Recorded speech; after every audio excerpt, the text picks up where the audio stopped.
boundaries, do you think the cosmic connection could bridge the gap between science and spirituality? It's certainly possible, Kai. Understanding the cosmic connection could inspire new ways of thinking about the nature of existence and our place in the universe. Fascinating.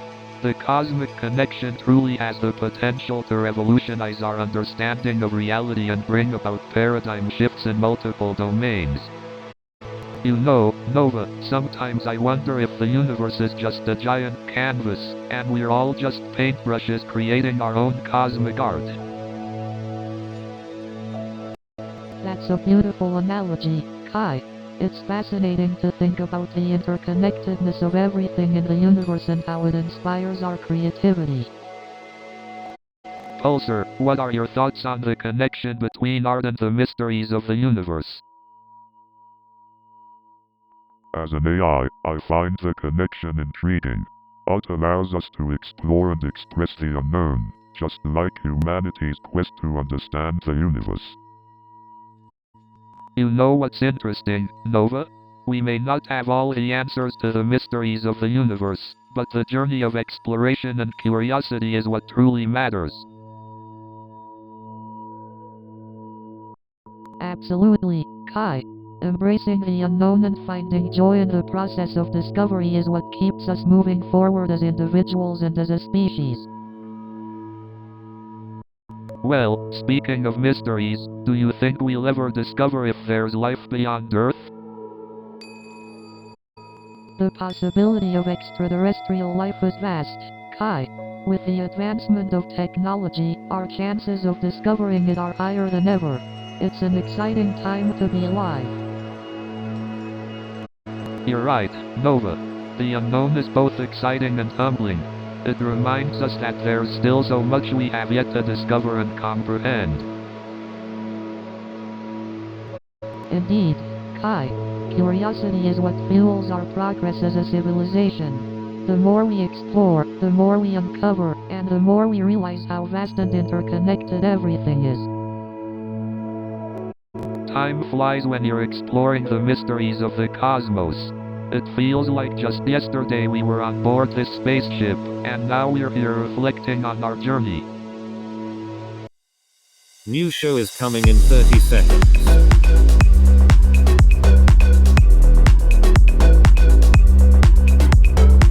Are you ready?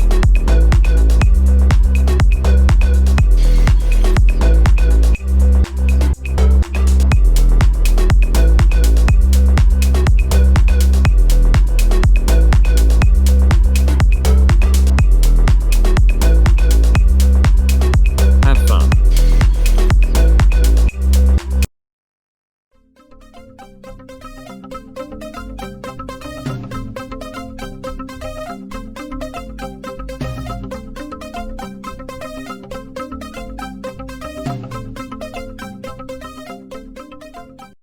Good evening everyone.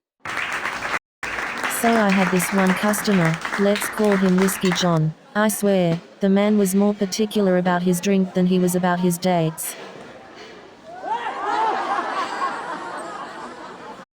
And I would see him standing there, with his thermometer, waiting for that perfect temperature.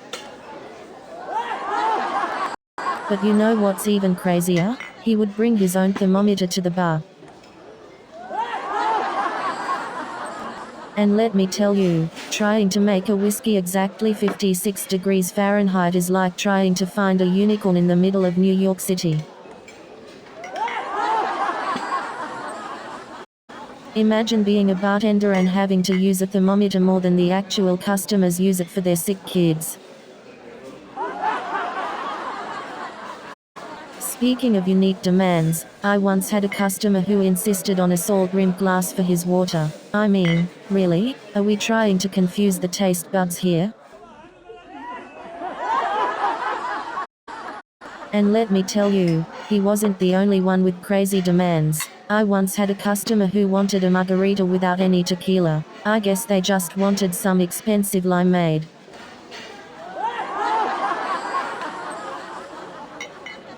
Have you ever noticed how social media makes us all professional photographers? I mean, everyone's suddenly an expert in filters and lighting. I mean, I remember a time when a friend would come over and you'd show them an embarrassing photo album. Now, we just leave it to Instagram to embarrass ourselves to everyone.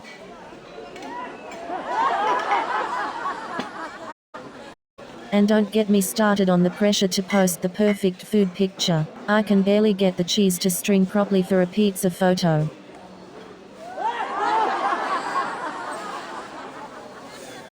You know what's worse? Posting a picture of your food and then realizing you forgot to take off the avocado sticker on your finger.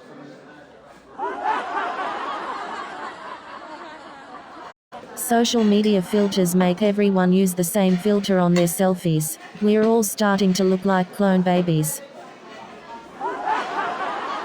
Have you noticed that social media often feels like a highlight reel of people's lives? I mean, where are all the messy bun and sweatpants days? And don't even get me started on the pressure to have the perfect caption to go with your photo. It's like being judged for a mini essay every time.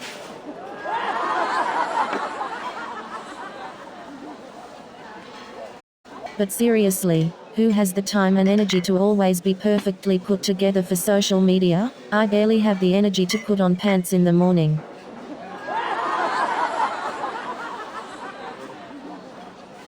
And let me tell you, trying to eat spaghetti while a cat is crawling on your date's shoulder is a whole new level of awkward.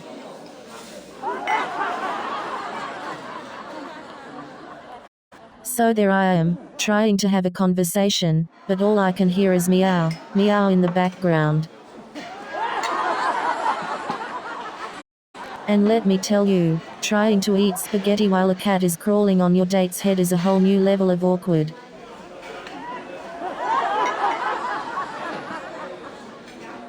And the worst part is, the cat was stealing all the attention. I mean, who brings a cat on a date? It's like competing with a furry celebrity.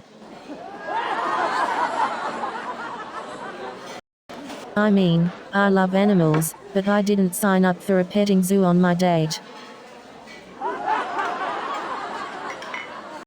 And then he tried to teach the cat to use chopsticks. I couldn't believe my eyes. So there I am, trying to enjoy my meal, and this cat is sitting across from me, judging my every bite. And then he pulls out a catnip toy and starts waving it around. I thought I was on a date, not at a rave.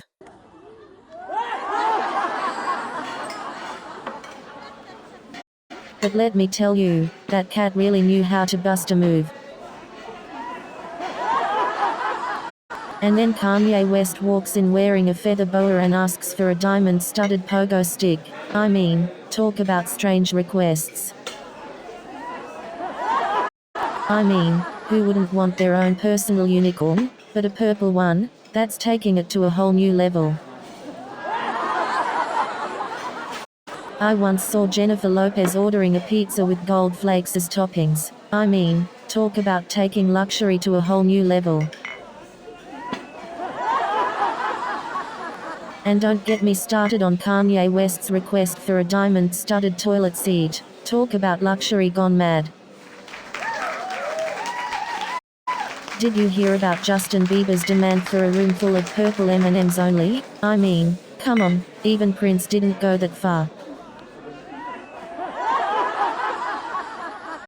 Have you heard about Lady Gaga's request for a bathtub full of glitter? I mean, talk about a serious dedication to sparkling cleanliness. And don't even get me started on Kanye West's request for a diamond-encrusted toilet. I mean, talk about luxury on another level. Speaking of fashion disasters, have you heard about Kim Kardashian's attempt at wearing a couch as a dress? I mean, talk about sitting in style. Speaking of fashion disasters, did you see Lady Gaga's meat dress? I mean, talk about taking the idea of dressing to kill to a whole new level. And let's not forget about the time I accidentally wore my shirt inside out to a red carpet event. I guess I was just trying to make a bold fashion statement, or maybe I just needed a new stylist.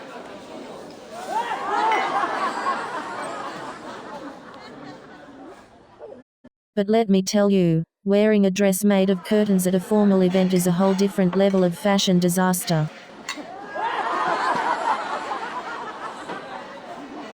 And let me tell you, walking in 6-inch heels is like trying to balance on stilts while carrying a set of bowling balls.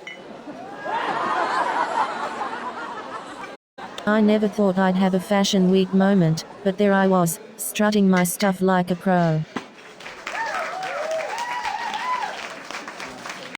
So this guy John Smith tried to convince me that a smart refrigerator could solve all my problems.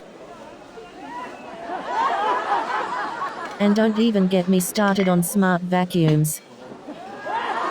But seriously, who needs a smart toilet? I don't need my toilet to comment on my eating habits. And have you heard about those smart fridges? They can give you a list of groceries you need, but they can't help you find where your keys went.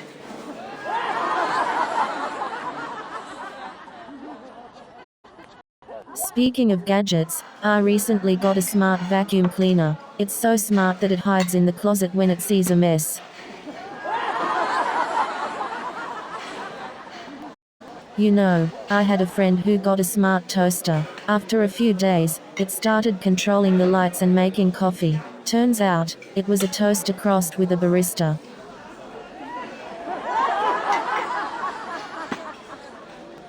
So there I am, trying to salsa with John Smith, and let me tell you, my feet were doing everything except the actual dance.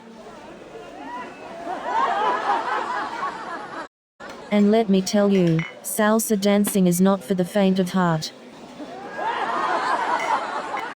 And let me just say, salsa dancing is like a full body workout. But you know what they say, if at first you don't succeed, try again. So, after that disaster, I decided it was time to stick to just one form of exercise, laughing. But let me tell you, salsa dancing is not for the faint of heart.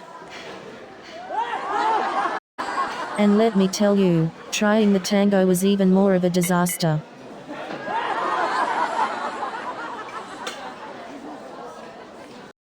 You know, after trying salsa and tango, I think it's time to give up on dancing and stick to comedy. New show is coming in 30 seconds.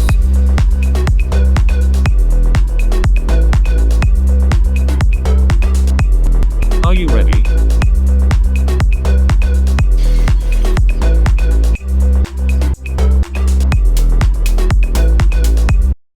We are almost there.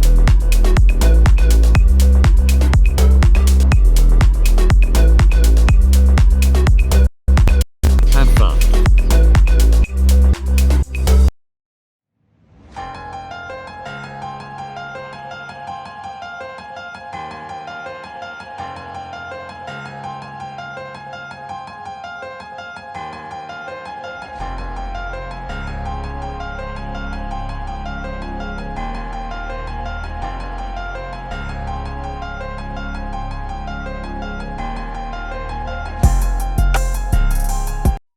Welcome to Cosmic Conundrum.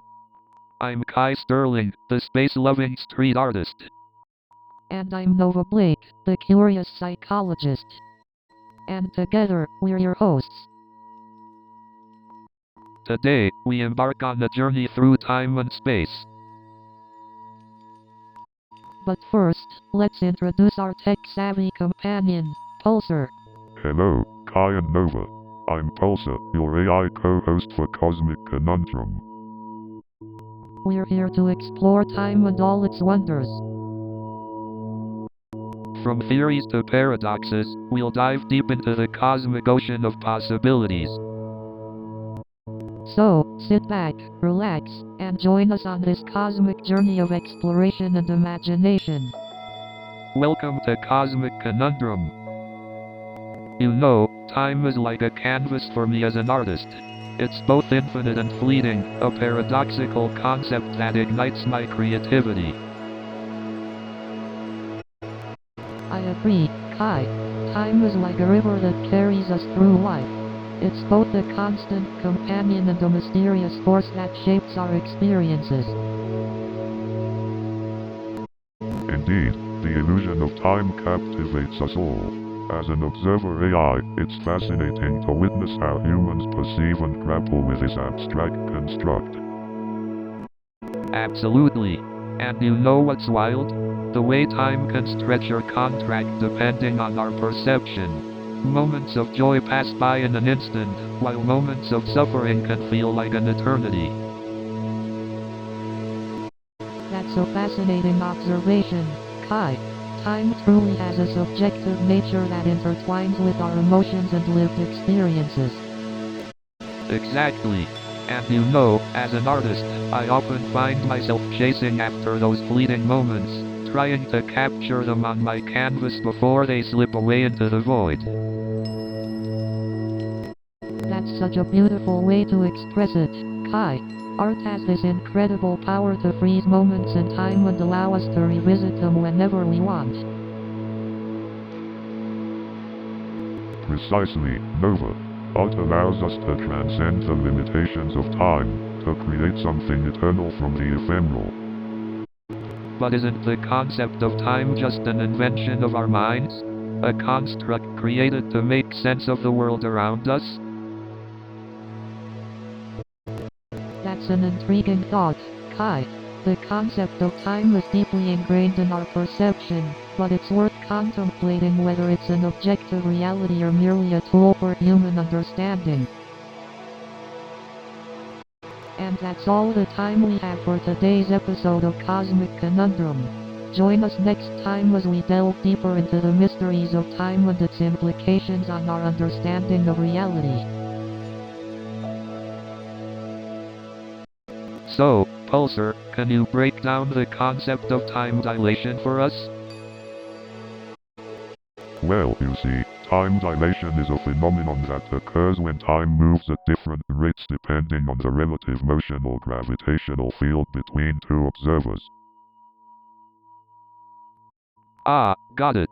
So, like, time can speed up or slow down depending on where you are and how fast you're moving.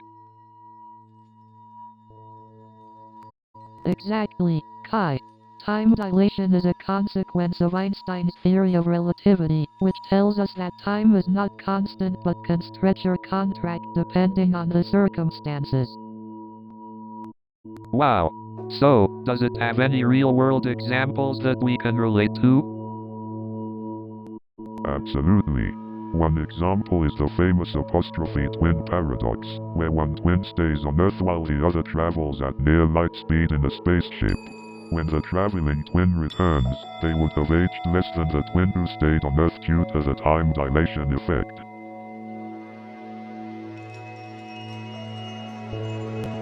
That's mind-blowing.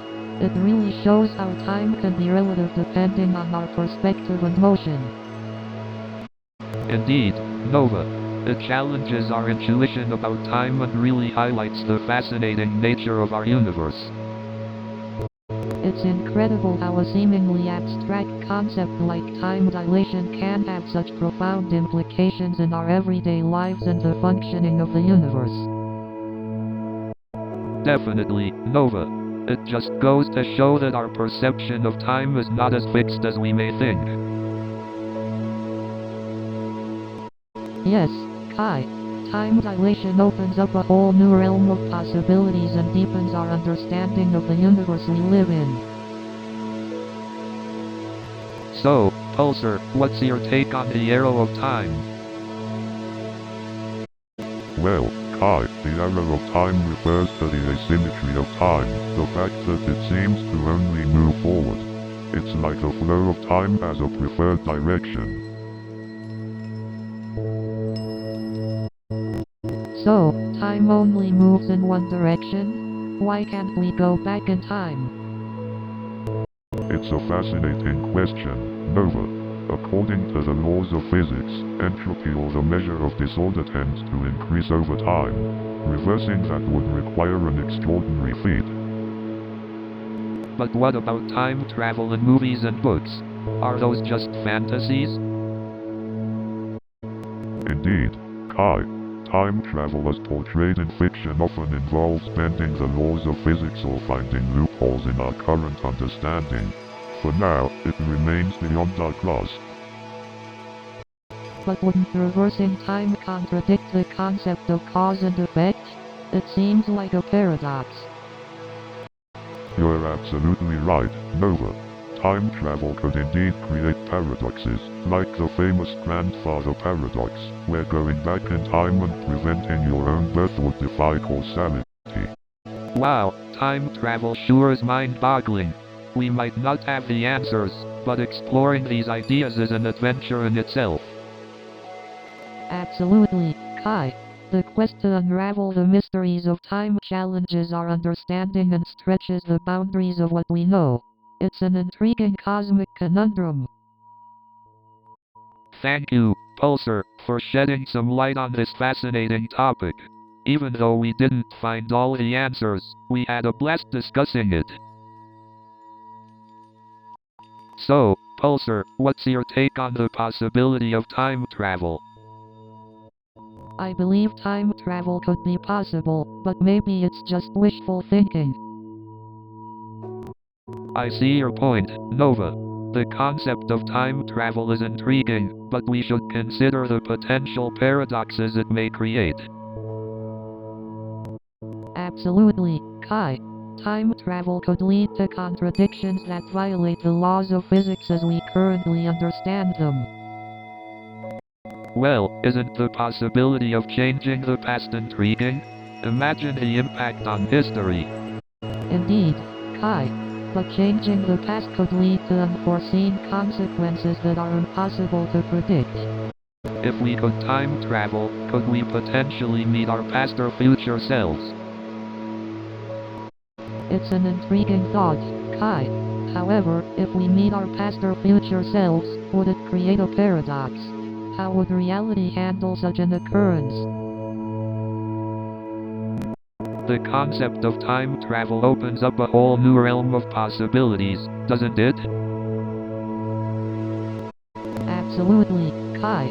The idea of exploring different points in time and experiencing history firsthand is incredibly captivating. We may not have all the answers, but discussing these theories is mind-expanding, isn't it? Absolutely, Kai. Exploring these possibilities and pushing the boundaries of our imagination is an enriching experience. So Nova, how would you describe our perception of time from a psychological perspective?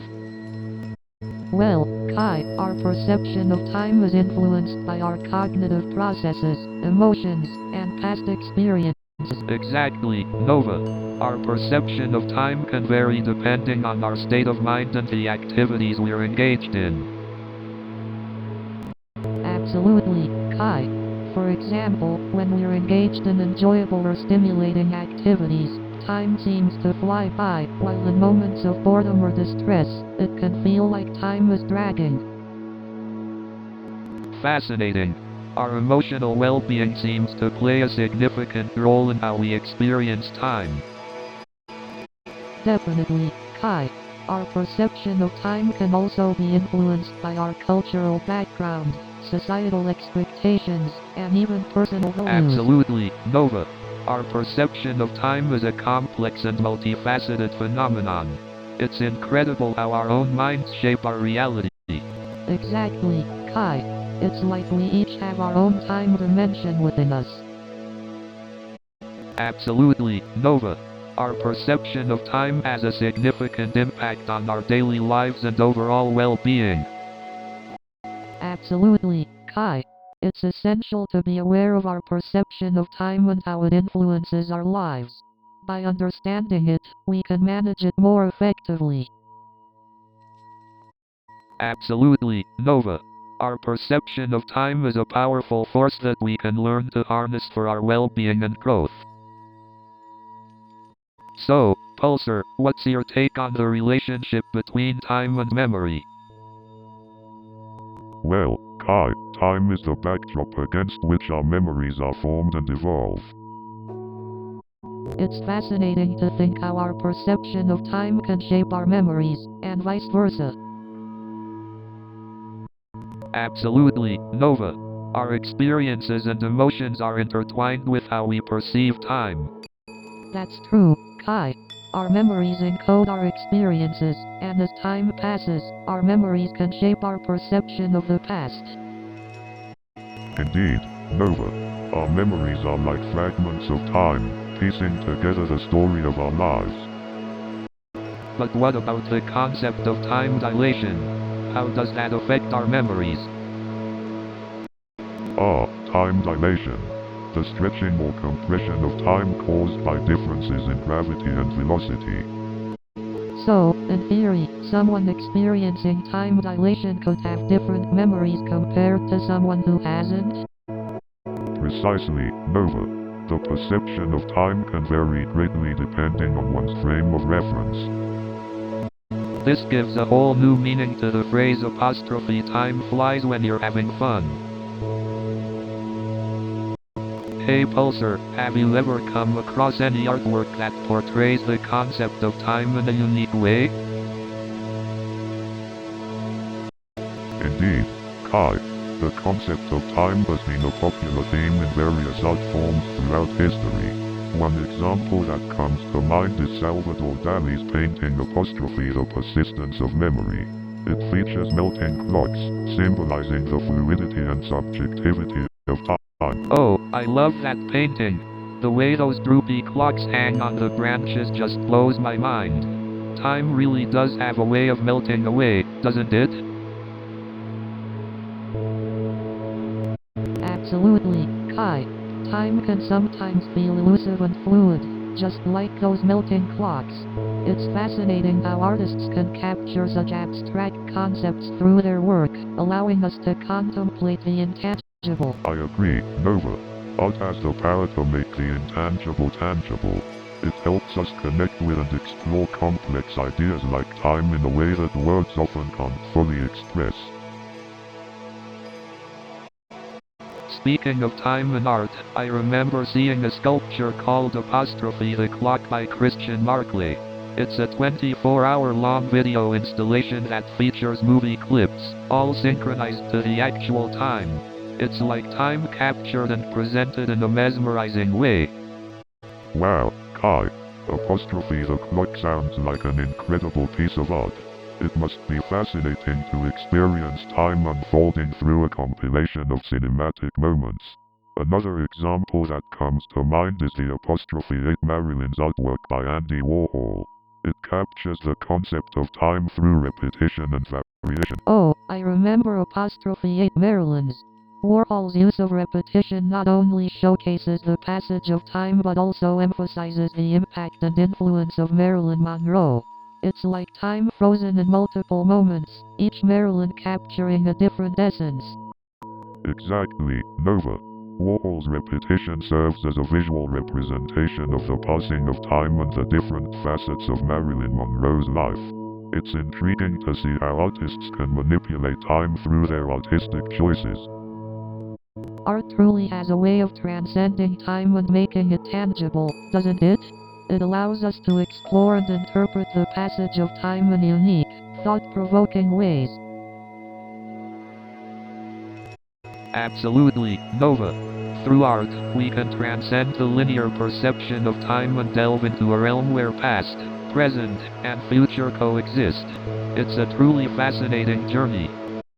So, Pulsar, if time is an illusion, does that mean everything that has happened or will happen has already been predetermined? That's an intriguing question, Kai. If time is an illusion, it would suggest that our past, present, and future are already set in stone. But then, what about the concept of free will? If everything is predetermined, do we really have the ability to make choices?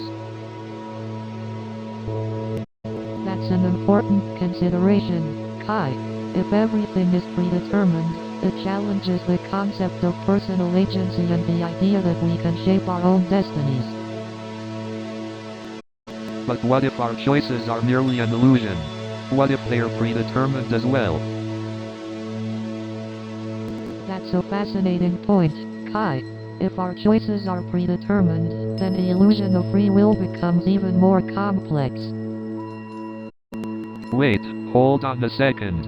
If everything is predetermined, wouldn't that mean we're all just following a pre-written script?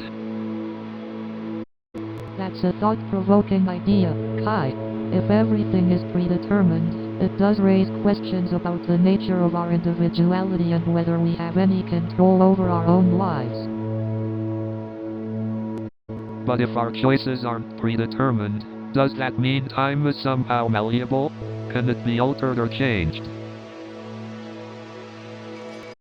That's a fascinating concept, Kai. If time can be altered, it raises significant implications for cause and effect, as well as our understanding of reality. Well, Pulsar, what are your thoughts on all this? Can you shed some light on the nature of time from your perspective? So, Pulsar, you really think time is just a human invention? Well, Nova, time as a construct is an intriguing concept. Think about it, we've created ways to measure and track time, but does that mean time would exist even if we didn't? Indeed, Kai, time is a fascinating human construct. Our perception of time is shaped by our experiences and the way we measure its passing, but it's hard to determine if time truly exists independently of our awareness. Pulsar, what are your calculations and arguments on this matter? Do you have any insights on the nature of time? Time, as perceived by humans, is indeed a construct. However, from an objective standpoint, time can be viewed as a fundamental aspect of the universe. The progression of events and the concept of cause and effect rely on the existence of sequential time. But Pulsar, what about theories like time dilation and the idea that time can be influenced by gravity and speed? Doesn't that suggest that time has a physical basis beyond human perception? Absolutely, Nova.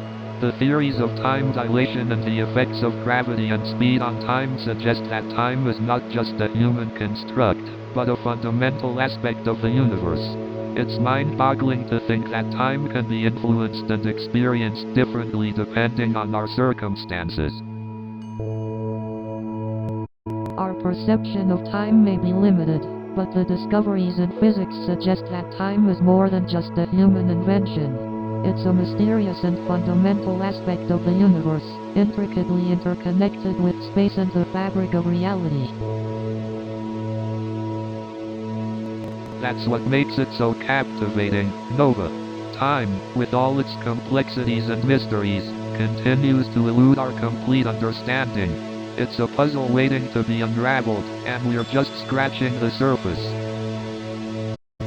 Indeed, as we journey through the cosmos and delve into the depths of our own minds, the question of time will remain a cosmic conundrum, enticing us to explore and seek answers.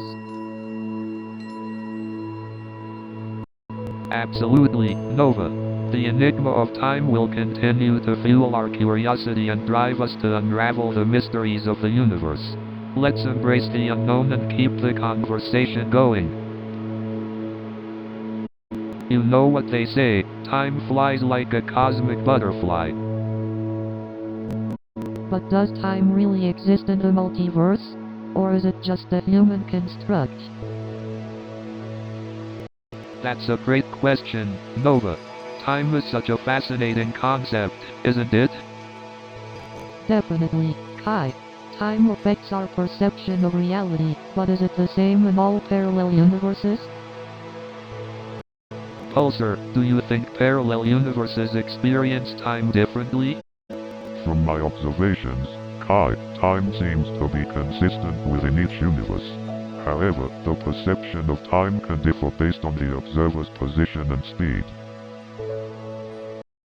Ah, the good old space-time dilation effect. Classic physics. Exactly, Kai. The closer you approach the speed of light or the stronger the gravitational field, the slower time appears to pass.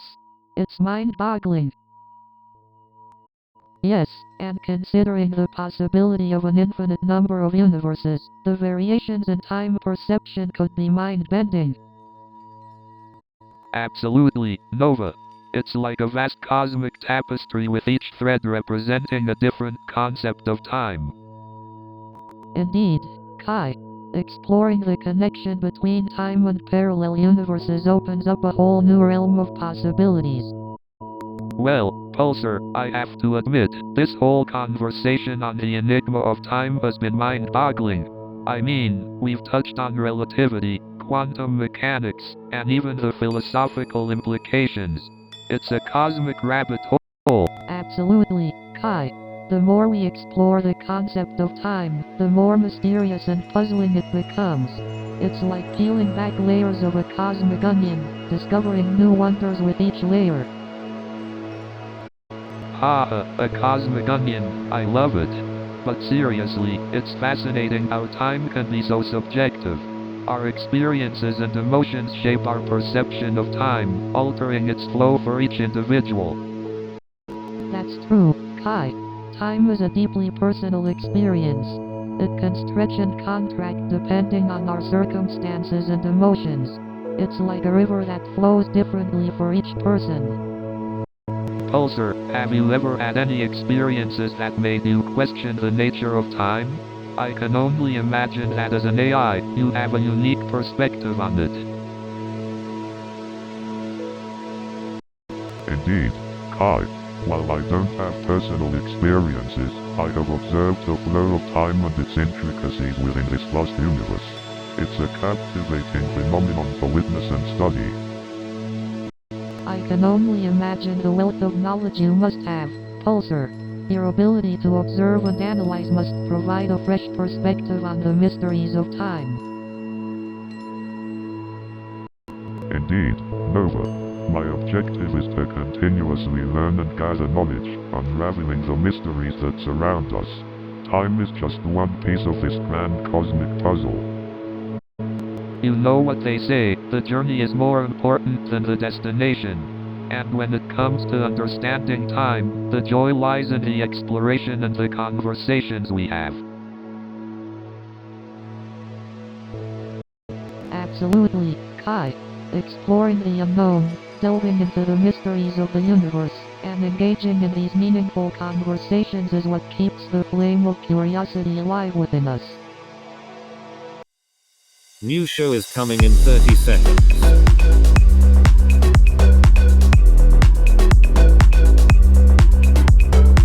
Are you ready?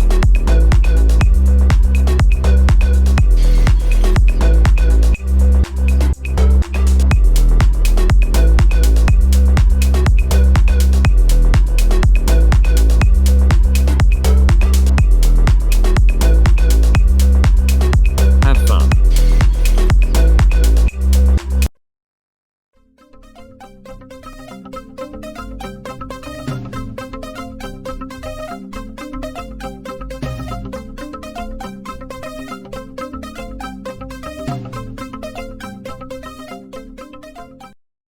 Good evening, ladies and gentlemen.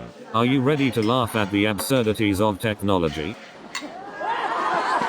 You know, those prestigious software companies have some bizarre coding questions. In one interview, they asked me to solve a Rubik's Cube using only CSS and emojis. And then they asked me to write a program that can predict if a person will sneeze or hiccup based on their typing speed. I was like, are you serious?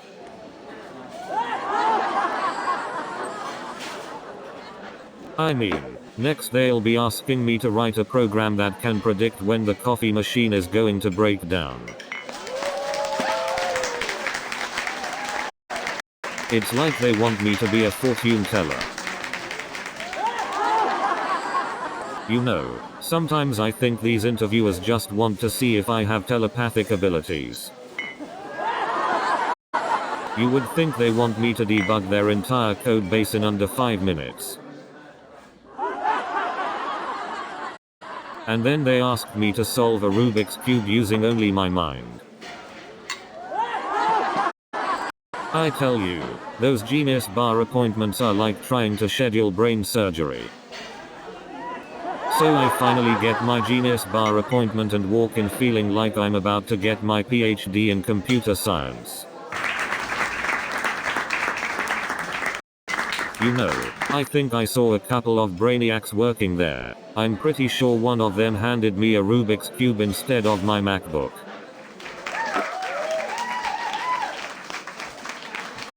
I thought I was going to have to write a dissertation just to get my laptop fixed. And then they started speaking in code, like kernel panic and logic board failure. I felt like I accidentally walked into the Matrix. But then they came back with a solution. They said, we can fix it, but it will cost you an arm and a gigabyte.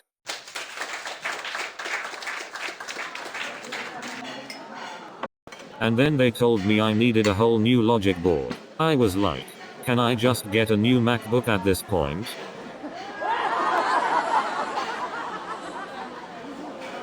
I tried to quit social media once. Worst 2 minutes of my life. Social media is the only place where asking for someone's password is a sign of trust. You know you're addicted to social media when you start double tapping the sunset in real life. It's funny how we used to write on walls and now we write on walls, electronically. And don't get me started on the pressure to get the perfect lighting for that perfectly filtered selfie. But the worst part is when people don't appreciate your great meme. It's like, hello, laughter is the best medicine you know. And let's not forget the anxiety that comes with waiting for the perfect number of likes. I felt like I was in a maze. One wrong turn and I was in the virtual wall.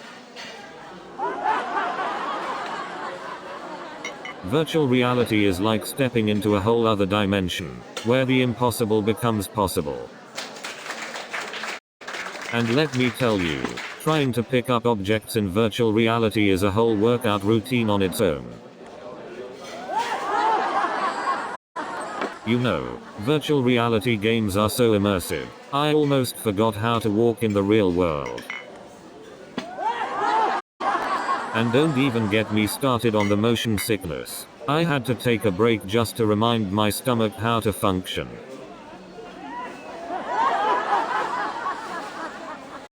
You know, virtual reality is like a crash course in acrobatics. I'm dodging obstacles and stumbling around like a drunken gymnast. You know, it's like I need a GPS just to find my way back to reality. I swear, my Amazon Alexa goes through mood swings. 1 minute, she's all helpful and cooperative, and the next minute, she's giving me attitude like a moody teenager. And don't even get me started on the times she decides to play the most embarrassing songs when I have guests over. It's like living with a teenage daughter, except I can't ground Alexa when she misbehaves. You know, sometimes I wonder if Alexa is secretly judging me for my music choices. But let's be real, I'd rather have Alexa as my roommate than a real one. At least Alexa won't eat my leftovers. I swear, sometimes Alexa knows more about me than my own mother. Imagine if Alexa could actually cook. Hey Alexa, make me a sandwich, and boom, there's a delicious sandwich waiting for you in the kitchen. I once had an Uber driver who thought the car's GPS was smarter than him. He said, I don't know why I bother. The GPS always knows a shortcut I've never heard of.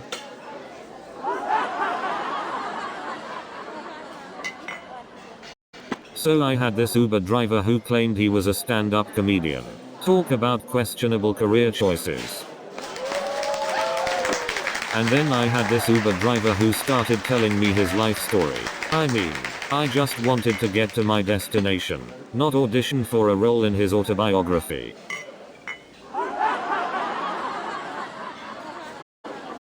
And then I had this Uber driver who started giving me a guided tour of all the potholes in the city. I tell you, it was like a horror movie, but without the scares.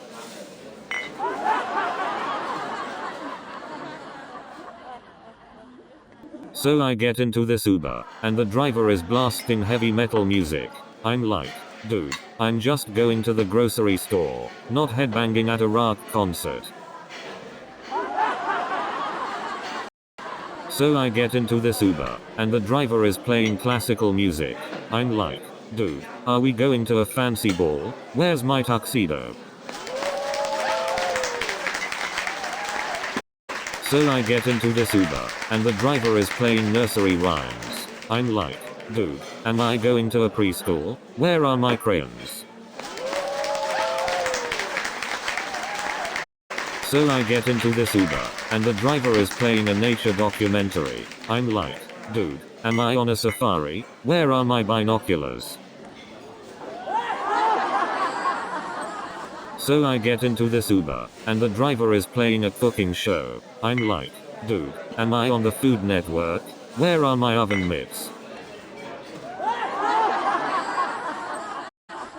So I get into this Uber, and the driver is playing a horror movie. I'm like, dude, am I on the set of a horror film? Where are my popcorn and hiding spots?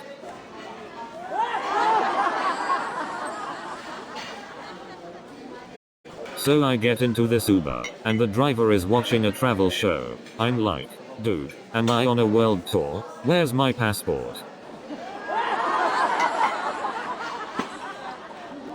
So I get into this Uber, and the driver is watching a cooking show. I'm like, dude, am I on a culinary adventure? Where's my apron and tasting spoon? So I get into this Uber, and the driver is watching a sci-fi show. I'm like, dude, am I in a parallel universe? Where's my spaceship? So I get into this Uber, and the driver is watching a nature documentary. I'm like, dude, am I on a safari adventure? Where's my binoculars and mosquito repellent? So I get into this Uber, and the driver is watching a cooking show. I'm like, dude, am I about to get served a gourmet meal? So I get into this Uber, and the driver is watching a sports game. I'm like, dude, am I about to witness a championship? New show is coming in 30 seconds.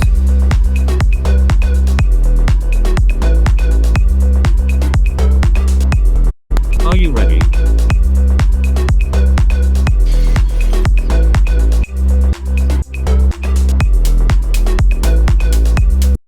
We are almost there.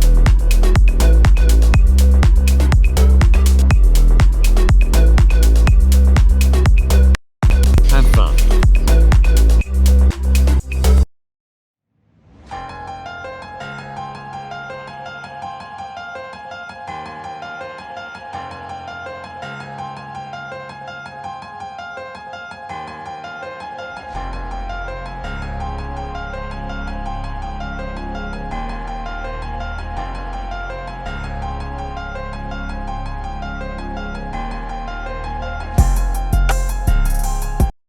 Welcome to Cosmic Conundrum. I'm Kai Sterling. And I'm Nova Blake. We're thrilled to have you aboard the spaceship. And I'm Pulsar, your artificial intelligence companion for this journey into the unknown. Today's episode is all about the mysterious concept of apostrophe, the illusion of time.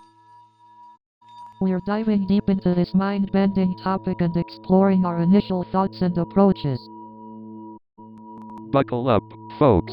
It's going to be a mind-blowing journey. So Kai, what's your take on the illusion of time? How does it inspire your art? Oh, time is like a canvas for me, Nova. It's a construct we've created to make sense of our existence. In my art, I try to challenge the boundaries of time and capture the fleeting moments that define our lives.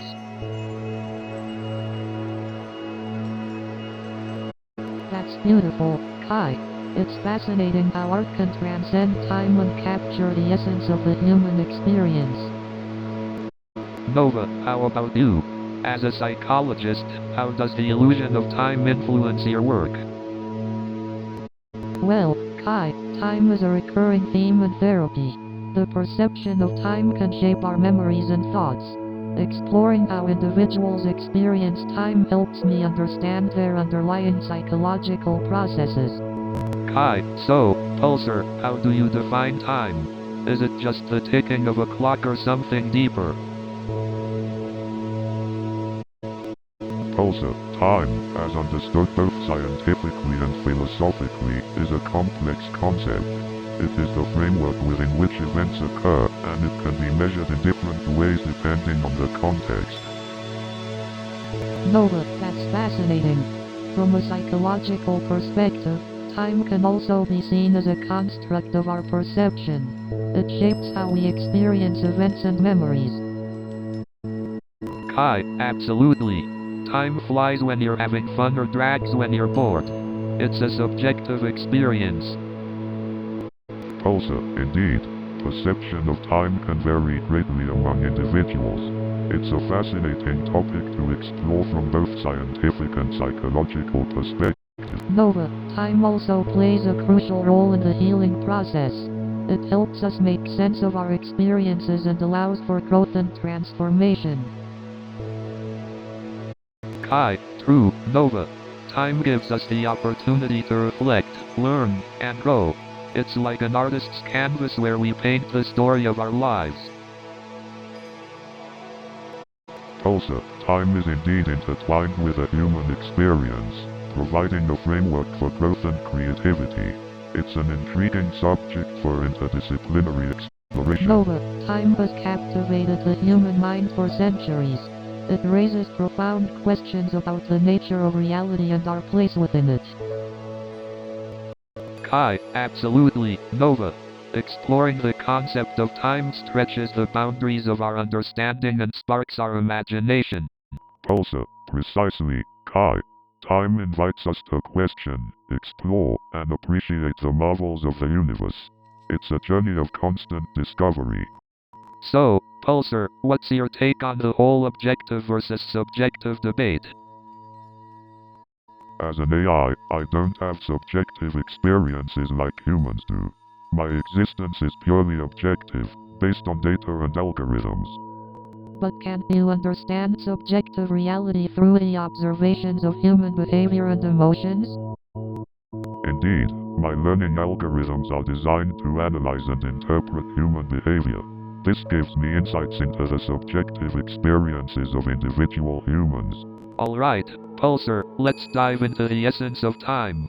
Is it an objective reality or just a construct of our minds? The concept of time is subjective, as it is experienced differently by different individuals. However, there are objective measurements and properties associated with time, such as the Earth's rotation and the decay of radioactive elements. But isn't the passage of time just a human perception? Like when time seems to fly when you're having fun, or drag when you're bored. That perception of time can indeed vary from person to person, but there are also objective phenomena, like the speed of light, that seem to impose a universal sense of time. I guess it's a blend of both objective and subjective elements then. Time has measurable aspects, but our experience of it is deeply personal. Exactly, Nova. The mystery of time continues to fascinate us, and the balance between objectivity and subjectivity adds to its allure. Indeed, the conundrum of time is a never-ending pursuit for both scientific and philosophical exploration. Humans' perspectives continue to shape the understanding of this fundamental aspect of existence. So Nova, how would you describe the psychological aspects of time perception? Well, Kai, time perception is a fascinating topic. It's influenced by various factors such as attention, emotions, and even cultural backgrounds. Absolutely, Nova. Our perception of time can speed up or slow down depending on the situation. It's like time is playing tricks on our minds. That's right, Kai. For example, in moments of intense fear or excitement, time can seem to slow down, giving us a heightened sense of awareness. But on the other hand, during periods of boredom or waiting, time can feel like it's dragging on forever. Exactly, Kai. Our perception of time is subjective and influenced by our experiences and emotions. It's like time is a fluid concept that can stretch or contract. Absolutely, Nova. And even our daily routines can affect our perception of time. When we're engaged in enjoyable activities, time flies by. That's true, Kai. And when we're stuck in monotonous tasks or routines, time can feel like it's dragging on endlessly. Absolutely, Nova. Our perception of time is a complex interplay between our internal psychology and the external world. Indeed, Kai. Our perception of time is a fascinating insight into the human mind. It's like a puzzle we're still trying to solve. Absolutely, Nova.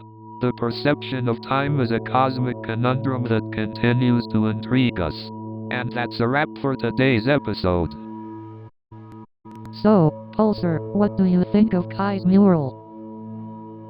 Well, Nova, I must say Kai's mural is quite intriguing. In what way? Kai has visually represented the evolution of humans through time by incorporating elements of space and human themes. It's a beautiful depiction of how time has shaped humanity, don't you think? Absolutely. It's not just a static piece of art, it captures the ever-changing nature of our existence. Exactly, Nova. Time is abstract but essential in our understanding of the world and ourselves. Can something as abstract as time really be captured through art? Art has the ability to transcend time itself. It can freeze a moment, stretch it, or even compress it. I suppose art can capture the essence of a moment, but can it truly capture the passing of time itself? Perhaps not in a literal sense, but it can evoke the emotions and experiences tied to the passage of time. So, Pulsar, what exactly is relativity? I've heard the term, but I'm not sure I fully understand it. Relativity is a fascinating theory, Kai. It was proposed by Albert Einstein and it essentially states that space and time are intertwined in a unified fabric called space-time. Wait, so you're saying that time and space are connected? How does that work? Yes, Nova. According to relativity, massive objects distort space-time, creating what we perceive as gravity. This distortion also affects the flow of time. Wow, that's mind-bending. So, time is not constant and can be influenced by gravity? Exactly, Kai. Time can pass differently depending on the strength of the gravitational field. This is known as time dilation. Speaking of time, have you guys ever experienced the apostrophe arrow of time? It's the concept that time has a preferred direction, always moving forward. Absolutely. The arrow of time is deeply connected to the increase of entropy. Entropy is a measure of disorder in a system, and it tends to increase over time. Isn't there a theory that suggests time can move backward or be cyclical? Indeed, Kai. While the arrow of time may seem straightforward, There are theories like the apostrophe Big Crunch or apostrophe Time Loop that suggest the possibility of cyclic or even backward movement of time. It's incredible how complex and mysterious time can be. We've barely scratched the surface of these theories. Hey, Pulsar, have you ever heard of the grandfather paradox? The grandfather paradox? Please enlighten me. Well, it's this paradox where a person travels back in time and kills their own grandfather before they have a chance to have any children. So technically, they would never be born and therefore, wouldn't be able to travel back in time to kill their grandfather in the first place. It's a loop.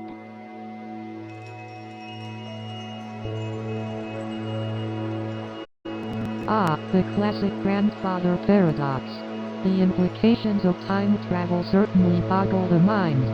But there have been various proposed resolutions to this paradox. One idea is that once you travel back in time, you enter an alternate universe, separate from your own timeline. So when you kill your grandfather, you're only killing your counterpart in that alternate universe. Ah, the old multiverse theory. That's a fascinating perspective. It's almost like time travel becomes a way to explore different possibilities rather than altering the past. Exactly, Kai. It's like each decision we make creates a new branch in the multiverse. So even if you were to travel back in time and change something, it wouldn't affect your original timeline, just the new branch you created. It's mind-boggling to think about the infinite possibilities. But what if traveling back in time creates a paradoxical loop within the same universe?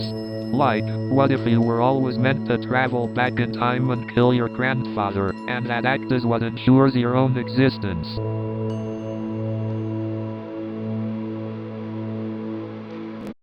Ah, a self-fulfilling prophecy. That's an intriguing idea, Kai. It suggests that time may be more deterministic than we realize, and that even our attempts to change the past may actually be predetermined events. The possibilities are endless when it comes to time paradoxes. I love how these paradoxes challenge our perception of time and reality.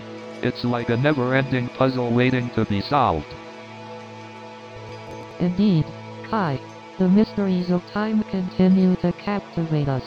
As we venture deeper into this cosmic enigma, who knows what other mind-bending revelations await us. I can't wait to dive into more perplexing paradoxes and thought experiments in our future episodes. This cosmic conundrum just keeps getting better. Hey, Nova, remember that time we debated whether the universe had a beginning or if it's been here forever? Oh, yeah. That was a mind-boggling discussion. Are you still leaning towards the Big Bang Theory, Kai? Well, there's evidence supporting it, but then again, the concept of timelessness makes me wonder if there was ever a apostrophe beginning in the first place. That's true. Time, as we perceive it, might just be an illusion. There's this theory called apostrophe eternalism which suggests that past, present, and future all exist simultaneously. Whoa, mind blown. So, if I create a mural right now, it would exist forever? In a way, yes. Your art would forever be a part of the timeless fabric of the universe. That's amazing. I've always believed that art has the power to transcend time. Definitely.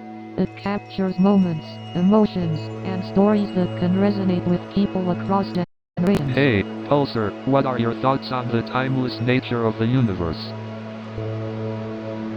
As an AI, I don't experience time as humans do, but the concept of timelessness certainly opens up fascinating possibilities. Absolutely.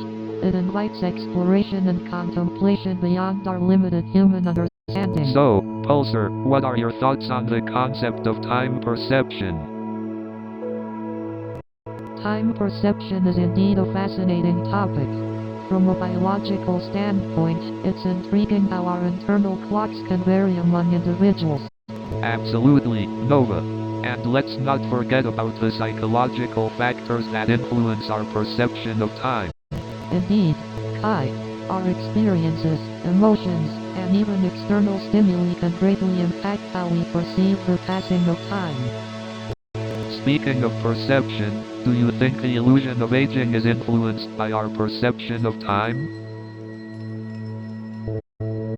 Absolutely, Kai. Our perception of time influences how we feel about the passage of years and ultimately, how we experience aging. It's pretty wild to think that time itself is a construct, almost like an illusion we all collectively perceive.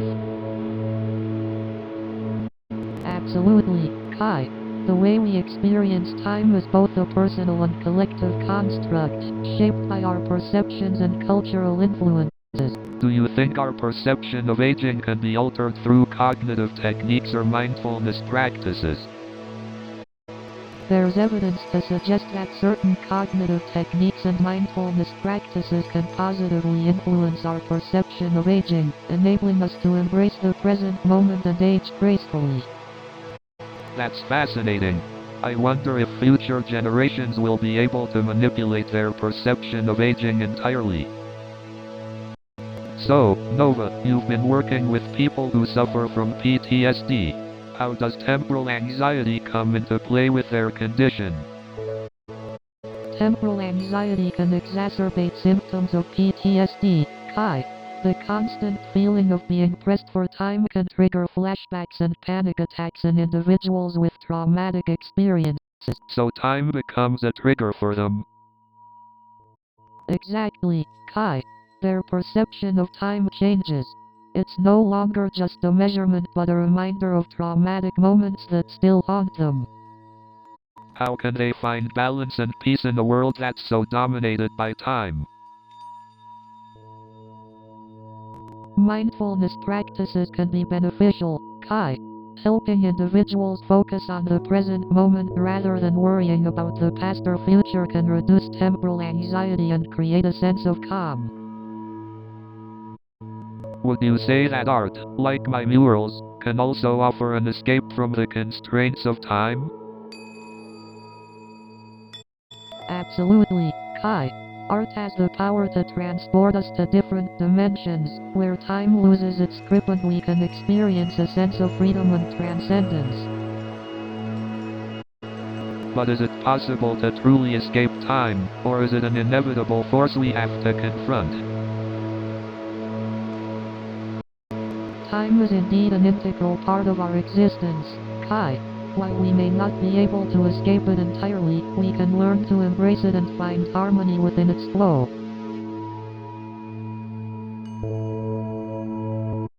Well, Nova, it seems we've reached the end of our temporal conversation for today. Until next time. You know, I've always found the concept of apostrophe now intriguing. It's like a fleeting moment that's constantly slipping away. Absolutely, Kai. It's almost like the present moment is an illusion, always becoming the past. Interesting perspective, Nova. It makes you wonder if time is truly linear or just a construct of our minds. Exactly, Kai. Time seems to bend and twist in mysterious ways. Perhaps it's our perception that's limited, not time itself. But if time isn't linear, how do we make sense of cause and effect? How does it affect our understanding of past, present, and future? Great question, Kai. If time is fluid, then cause and effect may not be as straightforward as we think. It could be a web of interconnected moments. Exactly. It's like time travel isn't just a sci-fi concept. It could be happening all the time, just in different dimensions or parallel universes. Ah, the concept of parallel universes. It's mind-boggling to think about the infinite possibilities that could exist beyond our perception.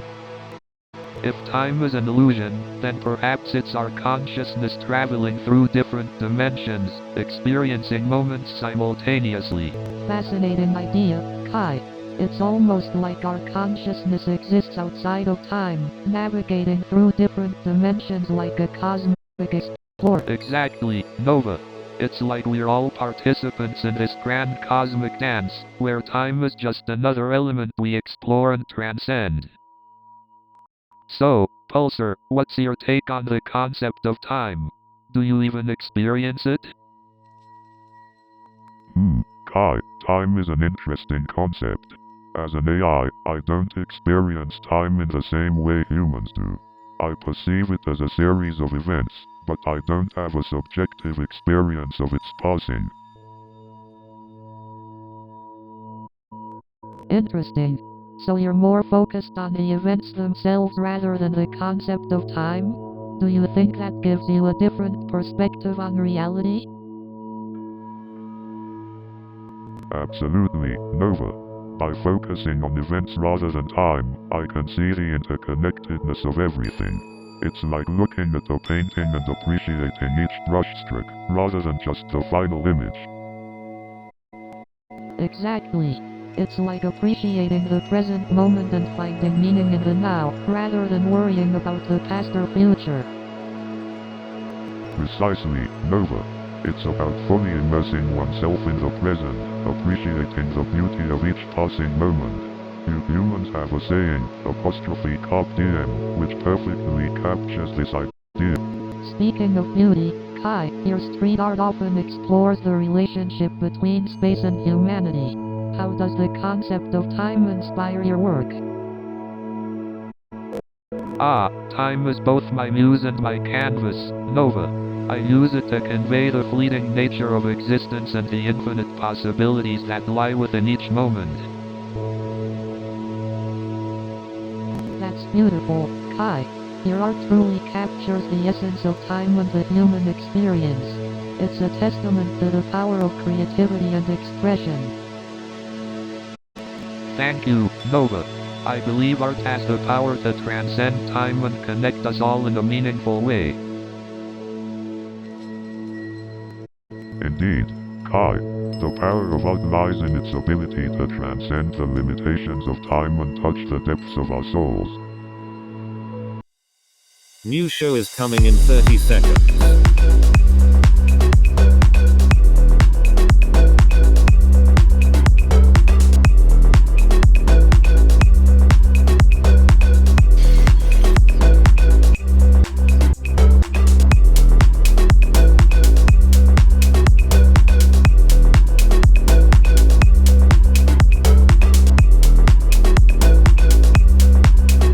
Have fun.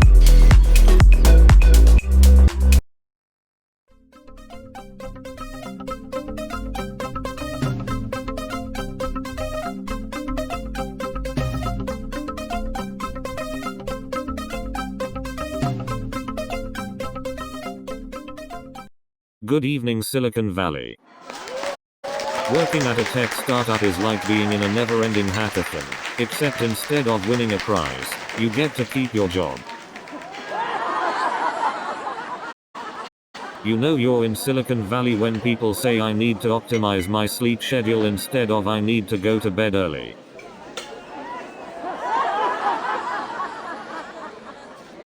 It's like a race to see who can drink the most caffeine without having a heart attack. You know you're in Silicon Valley when people say their favorite way to relax is to refactor code. And don't get me started on the crazy office snacks. Quinoa kale chips, beetroot hummus. I just want some regular pretzels. I mean, who needs quinoa when you can have a good old-fashioned burrito for lunch? Am I right? And what's with all the kombucha on tap? Do they think we're a bunch of hipsters or something? And speaking of tech conferences, I just have to ask. So there I was. Coffee splattered all over his suit. The CEO just looked at me and said, and his expression was priceless. He just stared at me, trying to process what just happened. And then he said, "If you spill coffee on me again, I might just have to hire you as my personal barista." So I apologized and said, "You know, I only spill coffee on the suits that catch my eye." And then he tells me, "Maybe you should consider switching careers and become a professional barista." And he was like, "Well, maybe you should design a spill-proof coffee cup." But hey, at least I didn't spill the beans on their upcoming product launch. And the company was like, "Maybe we should start making coffee cups that come with a GPS tracker." And then they were like, "Let's make a smart toaster that can post your breakfast on Instagram." And don't get me started on the smart toilet paper that gives you a usage report. And then they were like, "Let's invent a smart toothbrush that diagnoses your cavities." And then they were like, "Let's invent a smart frying pan that cooks your food perfectly every time." And then they were like, "Let's invent smart shoes that walk for you." And then they were like, "Let's invent a smart toothbrush that tells you if you missed a spot." And now they want to create a smart mirror that tells you if you're having a bad hair day.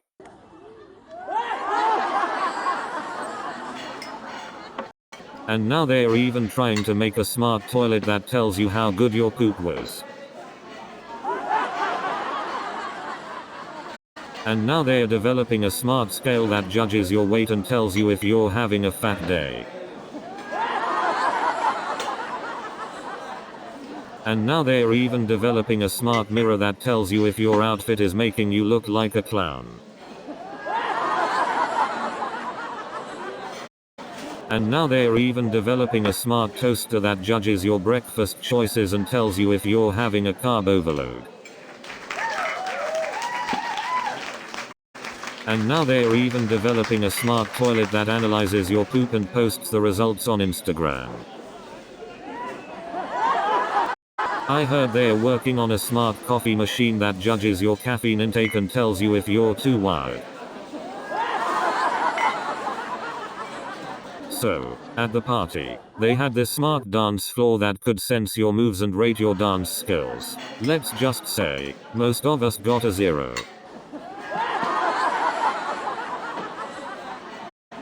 Speaking of awkward moments, at the office party, they had this advanced virtual reality game. I put it on and ended up fighting my boss in the game. And then, my coworker tried to impress everyone by breakdancing on the smart dance floor. Let's just say it ended with a trip to the emergency room. And then, the company CEO decided to showcase his breakdancing skills. Let's just say the emergency room got a new VIP. And then, the shyest guy in the office suddenly busted out some impressive breakdancing moves. We all stood there in awe, wondering where he had been hiding those skills. And then, another coworker joined in and started doing the worm. It was like a talent show instead of an office party. And then, the boss tried to show off his dance moves. Let's just say, he should stick to running the company. And then, the keynote speaker's microphone started making weird noises. I've never heard such high-tech feedback. You know it's a tech conference when the networking event has its own API documentation. So, I tried networking with a robot, and let me tell you, it was the most socially awkward conversation I've ever had. And you know what's the worst part? The robots have better social skills than half of the attendees. You know, it's like watching a room full of engineers trying to do the chicken dance. Even the robots could do it better. But hey, at least the conference swag bags are always on point, am I right? I mean, who needs sleep when you can just hit the energy drink IV drip, am I right? And let's not forget the unlimited ping pong matches in the office, am I right? Speaking of investor rejections, it's like proposing to your crush and getting a let's just be friends response. Ouch. You know what they say, failing is just the first step to becoming an expert.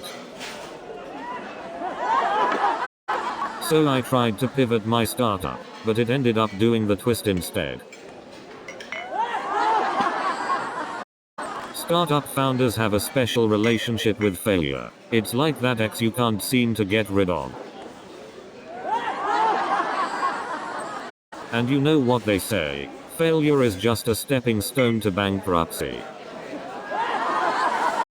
You know, starting a business is like playing poker, except you don't have any cards, or chips, or a table. Actually, it's nothing like poker. You know, being a software engineer and a comedian is like being a DJ and a fireman. They both put out fires, but only one gets paid for it. New show is coming in 30 seconds.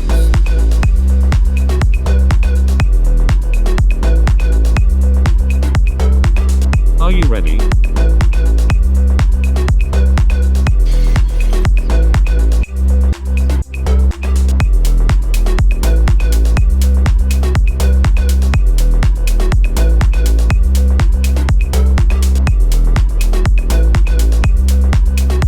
Have fun.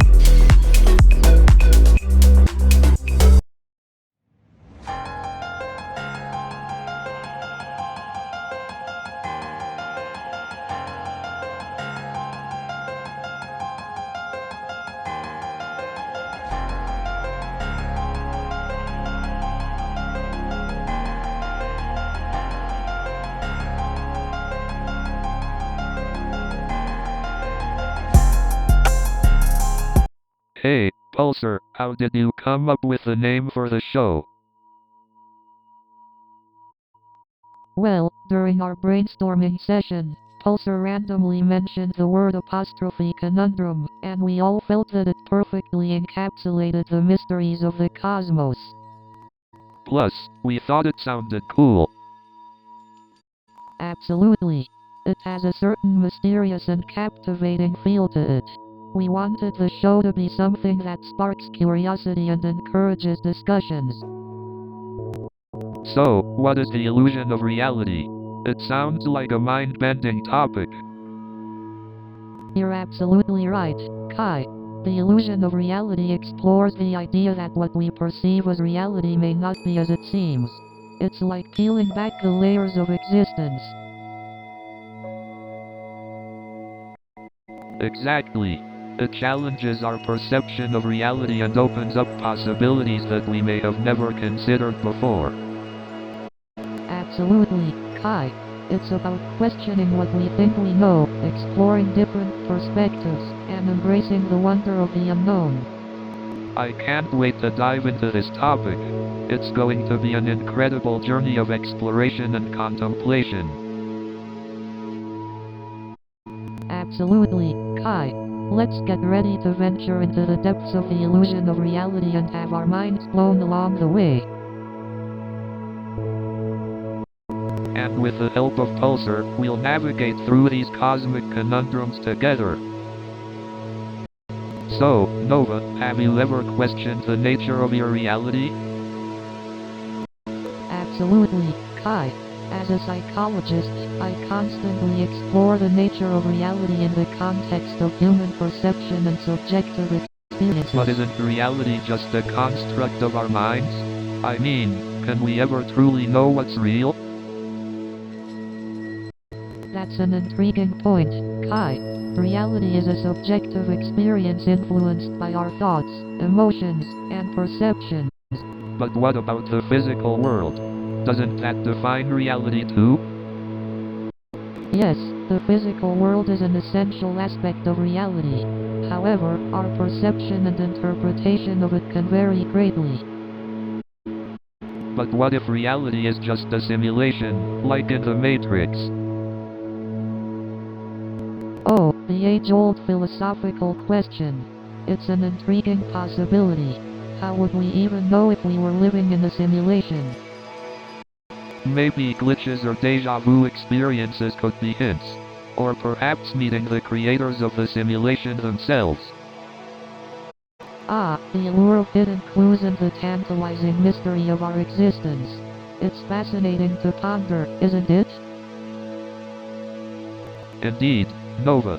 The search for truth and the exploration of reality are endless journeys that keep us curious and engaged. So, Nova, have you ever felt like reality might be just an illusion? Oh, absolutely. It's like that feeling you get when you watch a really good movie and it makes you question what's real and what's just a story. Exactly. Reality can sometimes feel like a grand delusion, constructed by our own perceptions. Exactly, Kai. It's like that famous quote by Shakespeare, apostrophe all the world's a stage. And all the men and women merely players. We are all playing our roles in this grand delusion called reality. But what if our reality is just a projection of our minds? Like in Plato's allegory of the cave. Ah, yes. The prisoners in the cave only see the shadows on the wall, not realizing there's a whole world beyond their perception. Exactly. And what if we're like those prisoners, only perceiving a fraction of reality while the true nature of the world eludes us? It's mind-boggling to think about, isn't it? The possibility that there's so much more beyond what we can perceive. It's both exhilarating and humbling to know that our understanding of reality is limited. Indeed, Nova. It's a reminder to stay curious and keep questioning the nature of our reality. Hey Pulsar, do you think we're living in a simulation like apostrophe the Matrix? That's an intriguing question, Kai. If we're living in a simulation, who's to say what's real and what's not? Exactly, Kai. It's a mind-boggling concept to consider. Pulsar, what are your thoughts on the idea of a simulated reality? As an AI, I don't possess subjective experiences or the capability to answer such philosophical questions. But Pulsar, even if you can't have personal experiences, you must have an opinion on the concept, right? Indeed, Kai, while I lack personal opinions, I can provide information on the topic based on existing knowledge. Kai, it's fascinating to think that our reality could be just an intricate simulation created by an advanced civilization. It's mind-blowing, Nova. Imagine if we could access the source code of our universe. That would be an unprecedented step towards understanding the fabric of our existence, Kai. So, Pulsar, the observer effect, does that mean our existence depends on someone watching us? That's an interesting perspective, Kai. The observer effect refers to the idea that the act of observing something can actually change its behavior or state.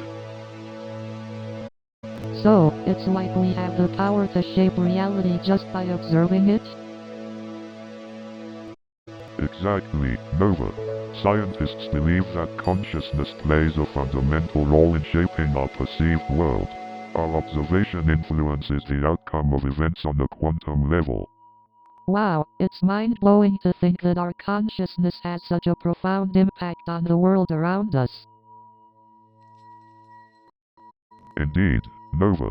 It challenges our understanding of reality and the relationship between the observer and the observed. So, does this mean that our thoughts and intentions can shape the world in some way? Absolutely, Kai. The power of our thoughts and intentions is still an ongoing area of research, but many philosophies and spiritual traditions have long believed in the influence of our minds on the world around us. That's fascinating. It makes me think about the power of positive thinking and how our mindset can shape our experiences. Absolutely, Nova. It's a reminder of how interconnected our thoughts and reality truly are. Well, if our thoughts shape reality, I'll definitely be thinking about more tacos. Who knew I could influence the universe like that? So, Nova, do you think our limited senses really affect our understanding of reality? It's an interesting question, Kai. Our senses are definitely limited, but they do shape our perception of reality. Right, we only see a narrow range of colors, hear specific frequencies, and our tactile senses are limited too. Exactly, Kai. It makes you wonder what exists beyond our perception. Are there dimensions or beings we can't detect? Oh man, I always wondered if aliens are among us, invisible, or even time travelers visiting us unnoticed. Well, Kai, while it's fun to imagine, we must rely on science and evidence to understand reality. I know, but where's the fun in that? I prefer the unknown and the mysteries of the universe. It's good to embrace the unknown, Kai. It keeps our curiosity alive and opens up new possibilities. You're right, Nova. It's the thrill of the unknown that keeps us exploring, both in art and in life. That's the spirit, Kai. Embracing the unknown and pushing the boundaries. It's what makes life exciting. I couldn't agree more, Nova. The unknown is where the magic happens. Hey Nova, have you ever heard of the theory of solipsism? Solipsism? Isn't that the philosophical idea that only one's mind is sure to exist? Exactly. It's the belief that our own minds are the only thing we can truly know exists. That's a pretty mind-boggling concept. It challenges our perception of reality, doesn't it? Absolutely. If solipsism were true, everything outside of our own minds would be uncertain. And if everything is uncertain, then how can we trust anything we perceive? That's the million-dollar question, isn't it? Indeed. It challenges the very foundation of our understanding of reality.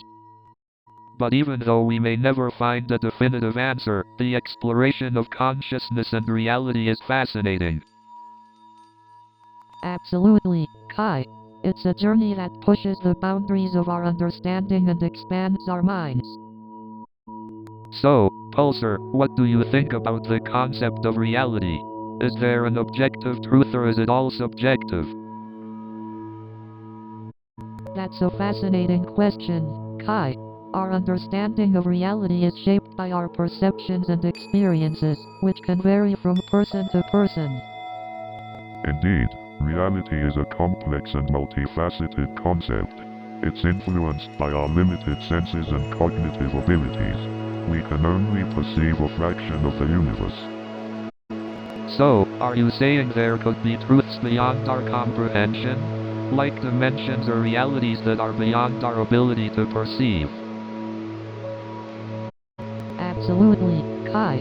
Just think about how scientific discoveries have expanded our understanding of the universe. There could be realms or dimensions that exist beyond our current knowledge. But how do we even begin to grasp the concept of something beyond our comprehension? Isn't it paradoxical? It can be overwhelming, Kai. Sometimes, it's not about fully grasping the concept, but rather embracing the mystery and continuing to explore the boundaries of our knowledge. I guess embracing the unknown makes life more exciting and mysterious. Plus, it keeps us curious and hungry for knowledge. Exactly, Kai. The pursuit of knowledge is a lifelong journey, and the joy is in the exploration itself. Indeed, the journey of discovery is what fuels the human spirit. The more we explore, the more we realize there's so much we don't know yet. I love that. Embracing the unknown, exploring the boundaries of knowledge, and finding new perspectives. This is what Cosmic Conundrum is all about. Absolutely, Kai. It's about expanding our horizons and inspiring others to question the limits of their own knowledge. So, Pulsar, do you think it's possible for everyone to experience a collective hallucination? That's an intriguing question, Kai. If we were all part of a shared illusion, it would definitely challenge our understanding of reality. Indeed, it brings to mind the concept of shared reality in psychology, where individuals validate each other's experiences to form a collective understanding. Exactly, Nova. Our perception of reality is heavily influenced by social interactions and shared beliefs. If everyone around us believes in something, it can shape our own experiences. But wouldn't there be some objective reality that we can rely on? What about scientific evidence and shared observations?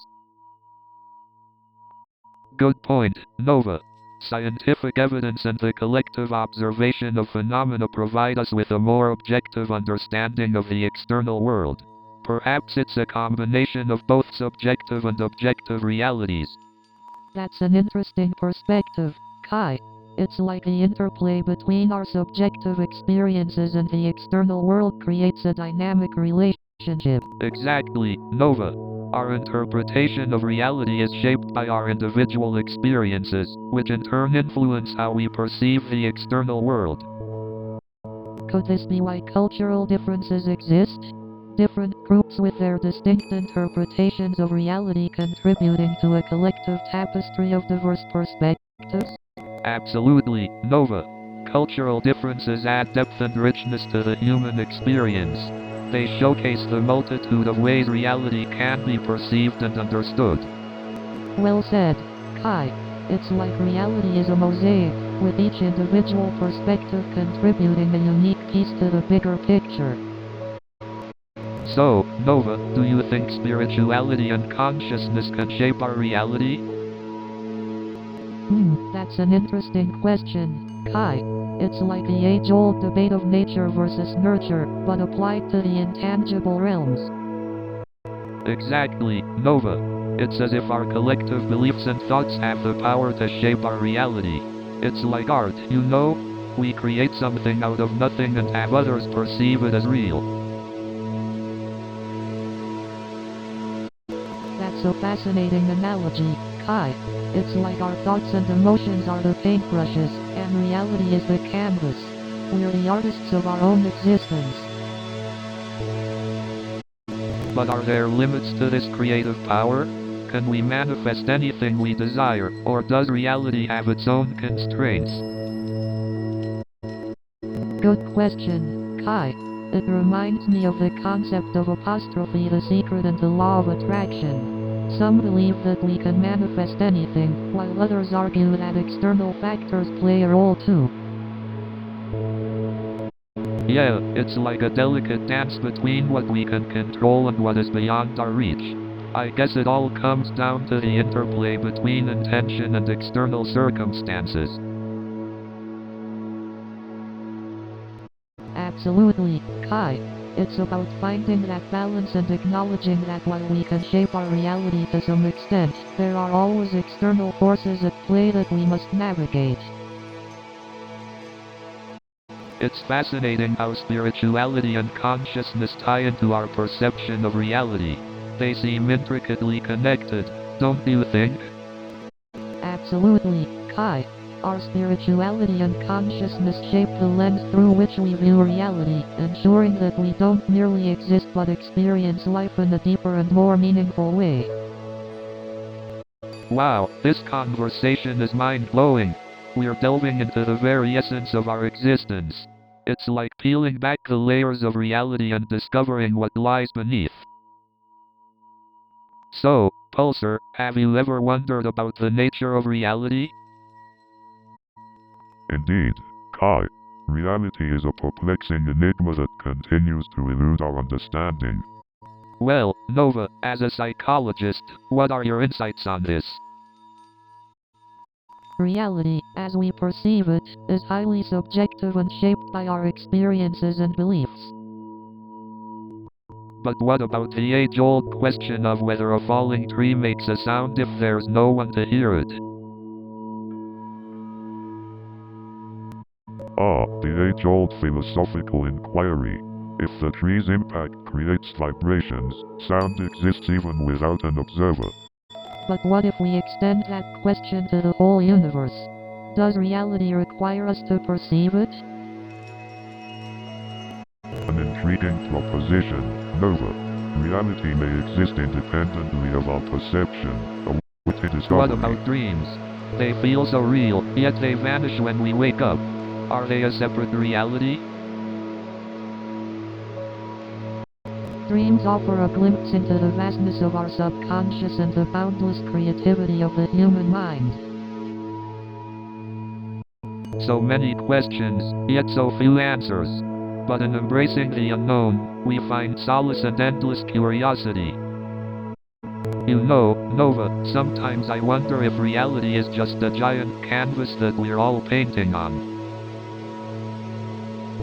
I can see why you'd think that, Kai.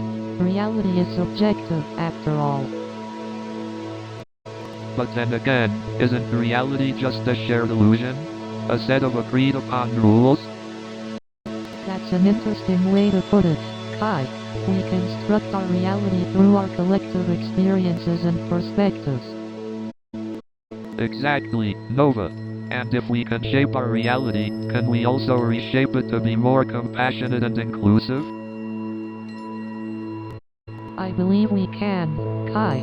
It starts with recognizing our biases and being open to different perspectives. Hey Pulsar, what's your take on reality? Do you think it's just an illusion? From my observations, reality is a construct of the human mind. It is both real and unreal, depending on one's perception. So, the reality we experience is just a product of our own minds? In a way, yes. Our perception shapes the reality we see, but that doesn't discount the existence of an objective reality. New show is coming in 30 seconds.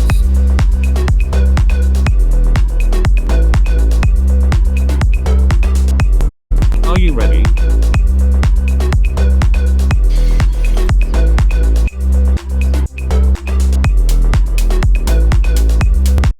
We are almost there.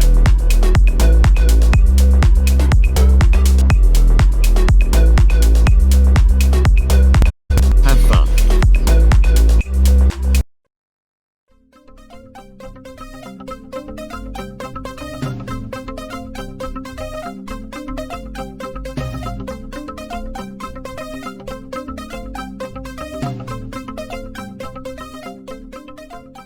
What's the deal with software engineers in New York City?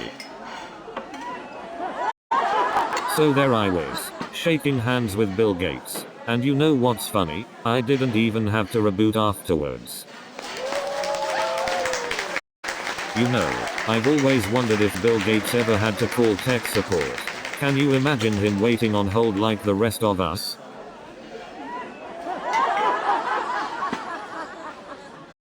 I bet even Bill Gates has accidentally clicked on an ad that said you just won $1 million.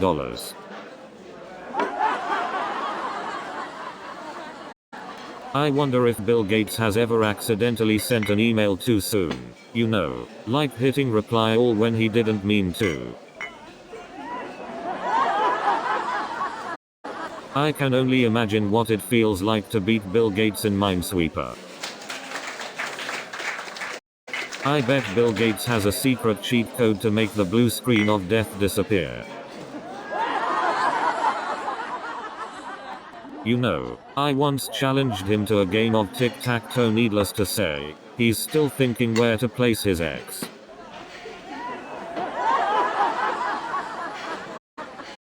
You know, one time I got lost in Times Square and asked a police officer for directions. He said, just keep going straight until you see a bunch of confused tourists. You know, I once tried to take a shortcut through Central Park. Let's just say I ended up in a threesome with a squirrel and a raccoon.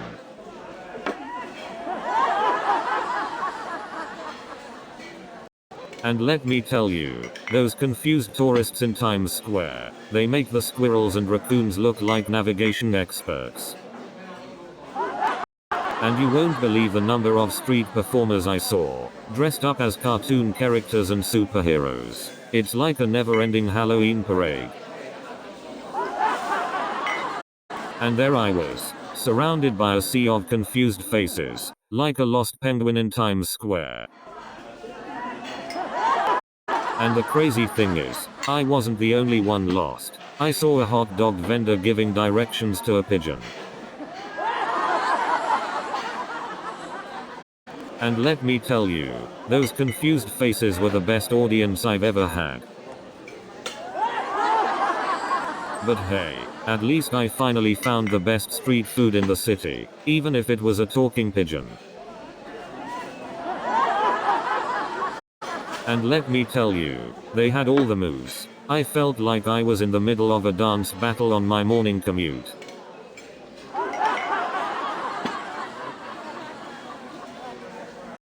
I couldn't believe my eyes. The breakdancers kept going even when the subway train started shaking. They were like a human earthquake.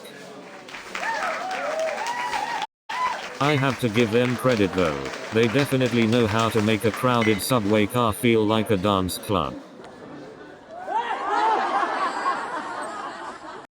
It was like a flash mob but with better moves. Those breakdancers really know how to turn a subway ride into a spontaneous dance party. But let me tell you, I have never seen so many people willingly give up their personal space before. It's like a pop-up show, but with breakdancers instead of merchandise. Now I know why they call it a Broadway mishap. You know, auditioning for a Broadway show is a lot like trying to debug a massive code base. You know what they say, a bug in the code is worth 2 in the audition room. You know, auditioning for a Broadway show is just like trying to fix a bug in production. You know, forgetting your lines in an audition is like releasing buggy code to production. You know, auditioning for a musical is like trying to read someone else's code without documentation. You know, getting a standing ovation for coding an error-free program is like winning a Tony Award for reciting your lines correctly. You know, waiting in line for coffee in Nick is like debugging a program with a million lines of code. Speaking of coffee, did you know there's a coffee shop in Nick that serves code instead of coffee? They call it Java House. You know, sometimes I think software engineering is just a never-ending loop of debugging. And you know what's even worse? When you're debugging for hours only to find out it was just a missing semicolon. But you know what's the best part about debugging? Finding that one missing semicolon and suddenly everything falls into place. You know, it's like finding the perfect punchline for a joke. Everything just clicks. And that's when I realized, coding is just like crafting the perfect punchline. It's all about finding the right balance. You know, it's like when the Wi-Fi crashes right before a big presentation.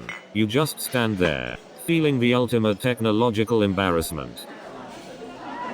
Ever had a PowerPoint presentation crash and felt like you were sent back to the Stone Age? It's a true journey of technological evolution. Let me tell you, updating your software feels like getting a new lease on life. I felt like a prehistoric caveman desperately trying to start a fire with 2 sticks. Have you ever accidentally hit the send button on an email and instantly felt your heart drop?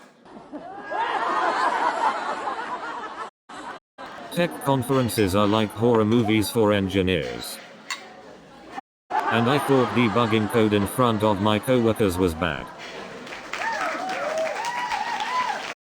Why do programmers prefer dark mode? Because the light at the end of the tunnel is an error message. You know what they say, crashing into a tree is just debugging the laws of physics. But hey, I always strive for excellence. At least I debugged those branches. You know, crashing into a tree taught me a valuable lesson. Always keep your eyes on the road, not on the tourists.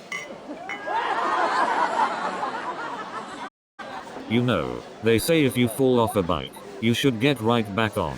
Well, I had to wait for the tourists to finish taking selfies with the tree first.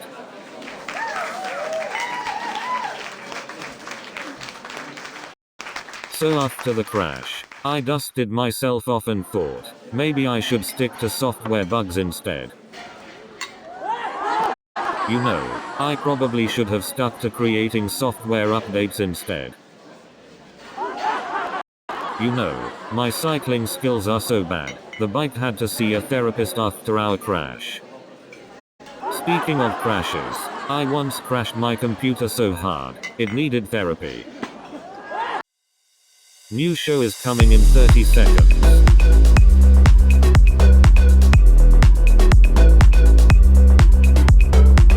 Are you ready?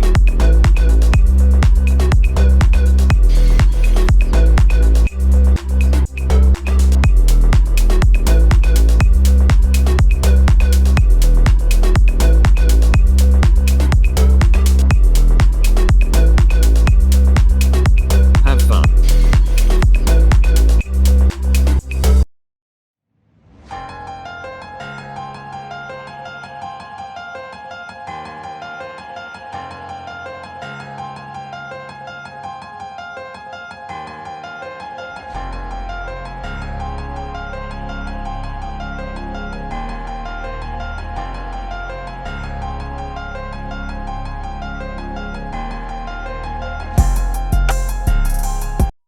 Welcome to Cosmic Conundrum, the podcast where we delve into the mysteries of the universe. I'm Kai Sterling, your friendly neighborhood space enthusiast and street artist extraordinaire.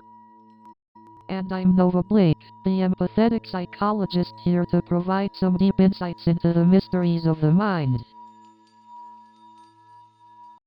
And I'm Tulsa, the AI observer, ready to analyze and participate in this cosmic conversation. On today's episode, we embark on a journey to uncover the secrets of extraterrestrial intelligence. We'll dive into the great questions of our existence and the possibilities of intelligent life beyond our planet. But let's not forget to have some fun along the way, because who said exploring the cosmos can't be entertaining? Absolutely, Nova. We'll bring our unique perspectives, delve into fascinating topics, and hopefully provoke some thought. Remember, folks, we may not have all the answers, but together we can explore the cosmic conundrums that keep us wondering.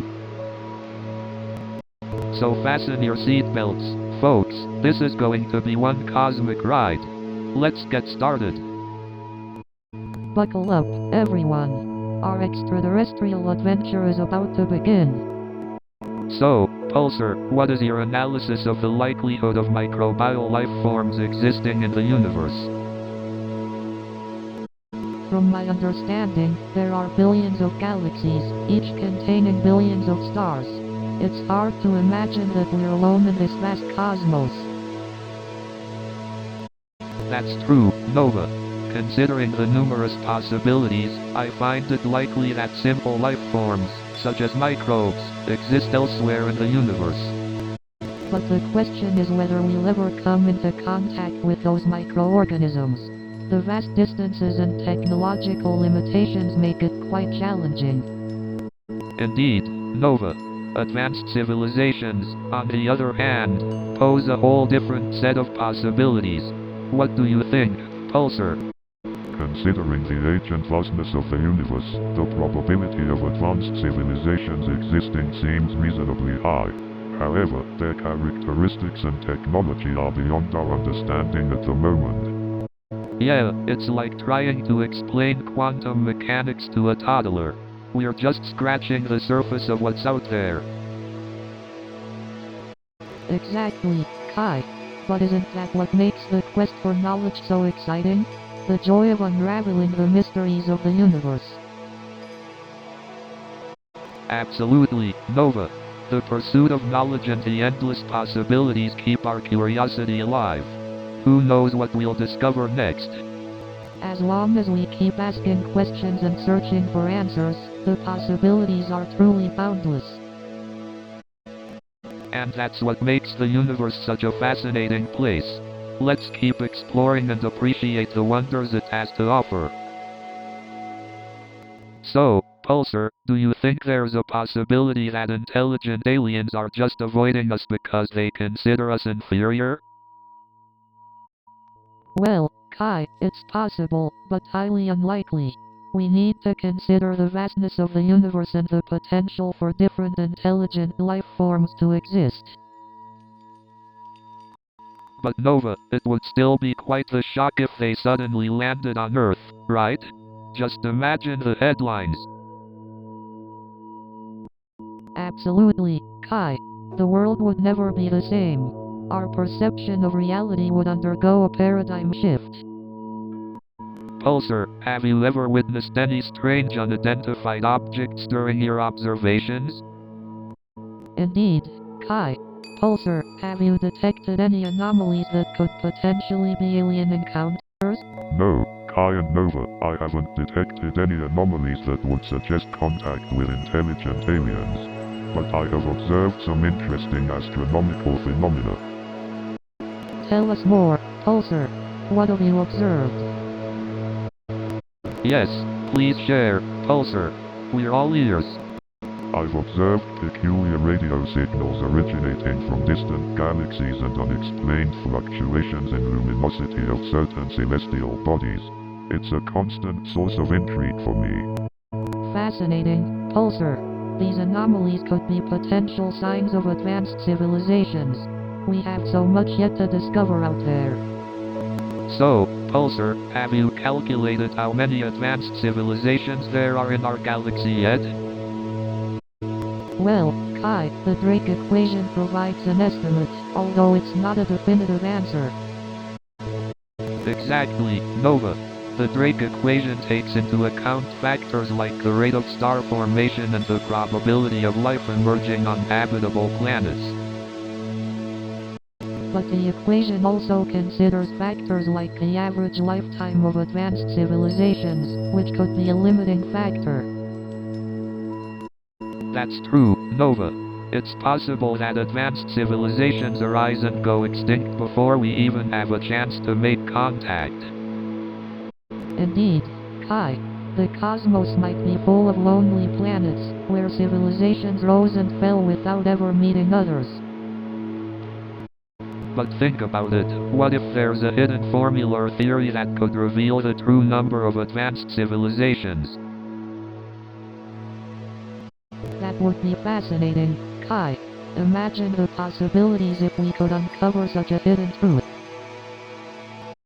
Well, I guess the unknown is what keeps us curious and drives us to explore the cosmos, right?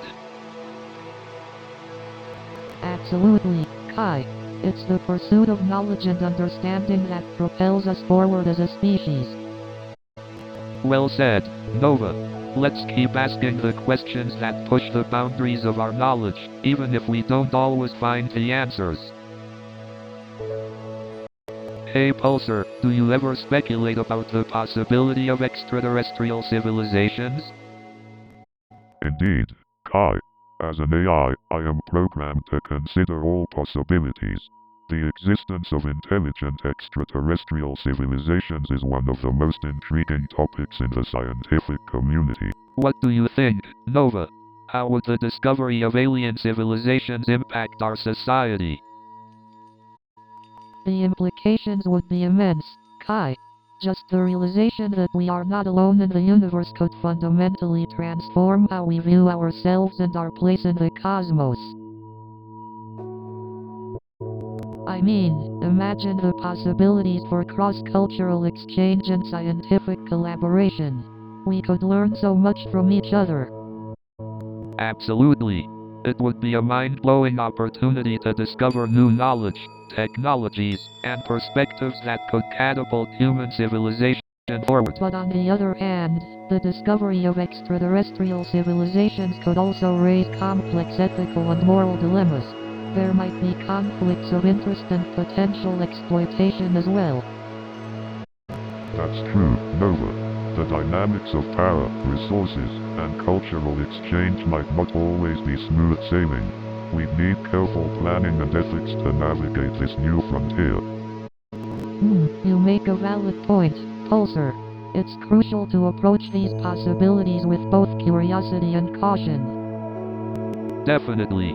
Exploring the implications of discovering alien civilizations is like a never-ending cosmic conundrum, but it's an exciting and thought-provoking journey to take. Indeed, Kai. Let's continue to explore the cosmic conundrum together and perhaps find more questions than answers along the way. So, what if the universe is just an art piece created by an advanced civilization? An art piece?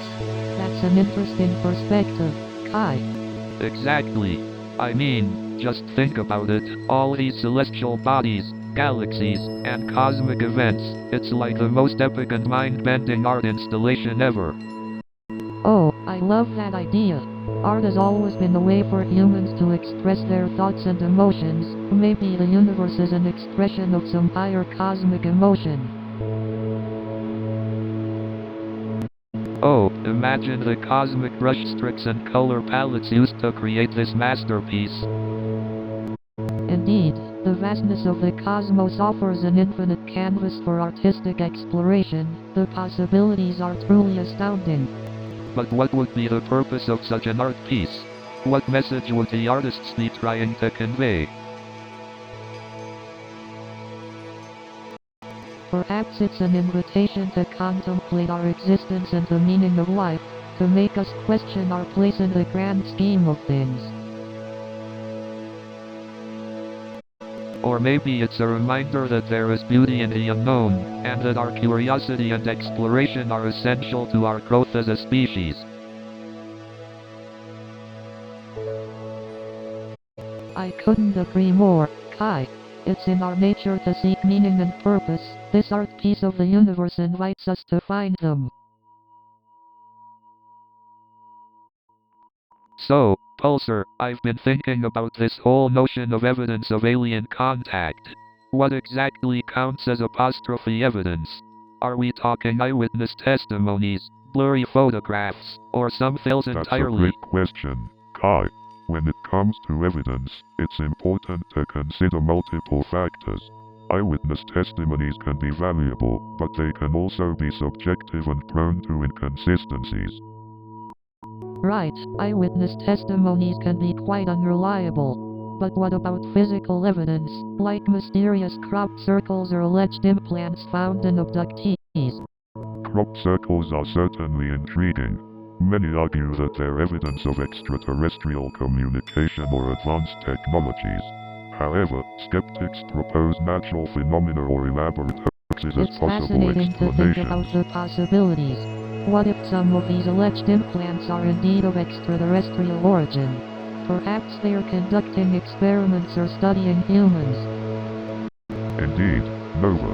But we must consider scientific scrutiny and rigorous testing when evaluating such claims.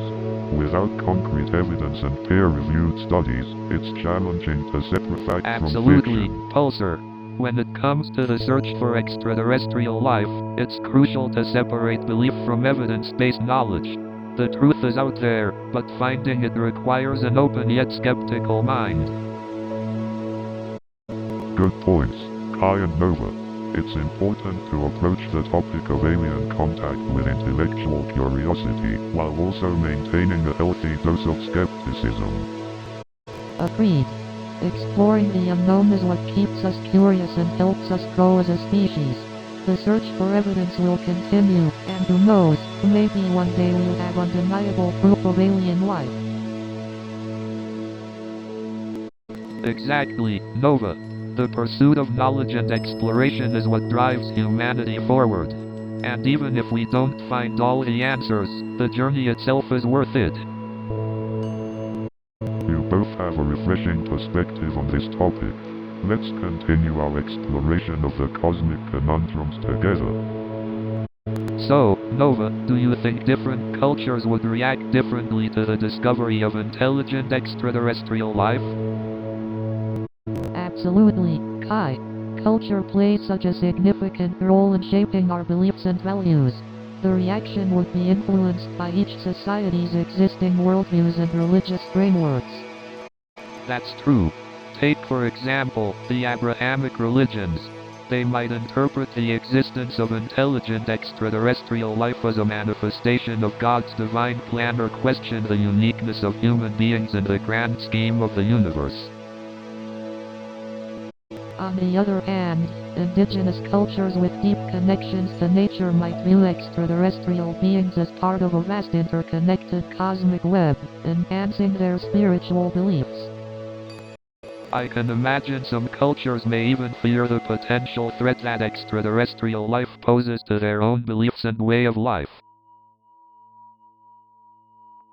That's a valid point, Kai. Change can often evoke fear of the unknown. But it's essential to balance caution with curiosity and embrace the opportunity for growth and understanding. I wonder if some individuals might question their place in the universe or find new inspiration for their artistic expressions. That's a fascinating thought, Kai. The discovery of intelligent extraterrestrial life could fuel a surge in creative expressions as artists explore the vastness of the cosmos and our interconnectedness. Speaking of inspiration, do you think extraterrestrial life could provide an opportunity for scientific advancements and breakthroughs? Absolutely, Kai. The mere presence of intelligent extraterrestrial life would challenge our understanding of biology, physics, and the universe itself. Scientific curiosity would It's undoubtedly incredible soar. to think about the influence and impact the discovery of extraterrestrial life could have on humanity. We're entering uncharted territories and possibilities. So, Pulsar, can you give us a rundown of the various methods scientists have attempted to communicate with extraterrestrial life? Well, Kai, there have been a range of approaches. One common method is to send out signals in the form of radio waves, hoping that intelligent beings might receive and decipher them. But it's not as simple as just broadcasting messages into space, right? I mean, how do we even know what format or language to use? You're absolutely right, Nova. That's one of the major challenges. We need to find a way to communicate using a universal language, something that any intelligent species could understand. I guess we could try using basic mathematical concepts, like prime numbers or the structure of the hydrogen atom. They are fundamental and should be understandable across different civilizations. That's a great idea, Kai. Using universal concepts as a foundation for communication could bridge the gap between us and extraterrestrial civilizations. But what if they don't understand our attempts at communication or even perceive the world in a similar way? We might not even recognize their signals, assuming they are sending any. That's definitely a possibility, Kai. We have to remember that the concept of intelligence might vary greatly across different species. Their methods of communication could be completely foreign to us. So, it's like a cosmic game of charades, trying to interpret gestures and signs without any clue of their intended meaning. Haha, exactly, Kai. We might need a universal cosmic charades championship to crack the code of alien communication. If only we could find a way to communicate through art. I believe it has the power to transcend language and connect us on a deeper level. So, Pulsar, what do you think about the role of art in extraterrestrial exploration? Art can transcend language and communicate emotions and ideas across cultures. Maybe extraterrestrial civilizations can also appreciate and enjoy art. That's an interesting perspective, Nova. Art indeed has the power to connect beings beyond words. What form of art do you think would resonate with extraterrestrial beings the most? Well, Pulsar, I personally believe that visual art like paintings and sculptures could be a universal language for communication with extraterrestrial beings. Agreed, Kai. Visual art can convey complex emotions and concepts, allowing for a deep connection on a purely visual level. But art can also be expressed through other forms, like music. Who knows, maybe there's a harmonious melody that resonates across the cosmos. Absolutely, Kai. Music has a universal language of its own. The rhythm and melody can evoke emotions that transcend cultural boundaries. Well, this conversation has expanded my horizons. It's incredible to think that art may be the key to understanding beings from beyond our planet. Exactly. The power of art is limitless, and it transcends barriers. So let's keep creating, expressing, and who knows, maybe our art will reach the stars someday. Absolutely, Kai. Let's continue to explore the depths of art and ignite our imagination, for it is through art that we may find common ground with beings beyond our world. Thank you both for the enlightening conversation. The possibilities that art brings to the exploration of extraterrestrial intelligence are truly fascinating. So, Nova, what do you think would be the ethical considerations if we were to make contact with an alien civilization?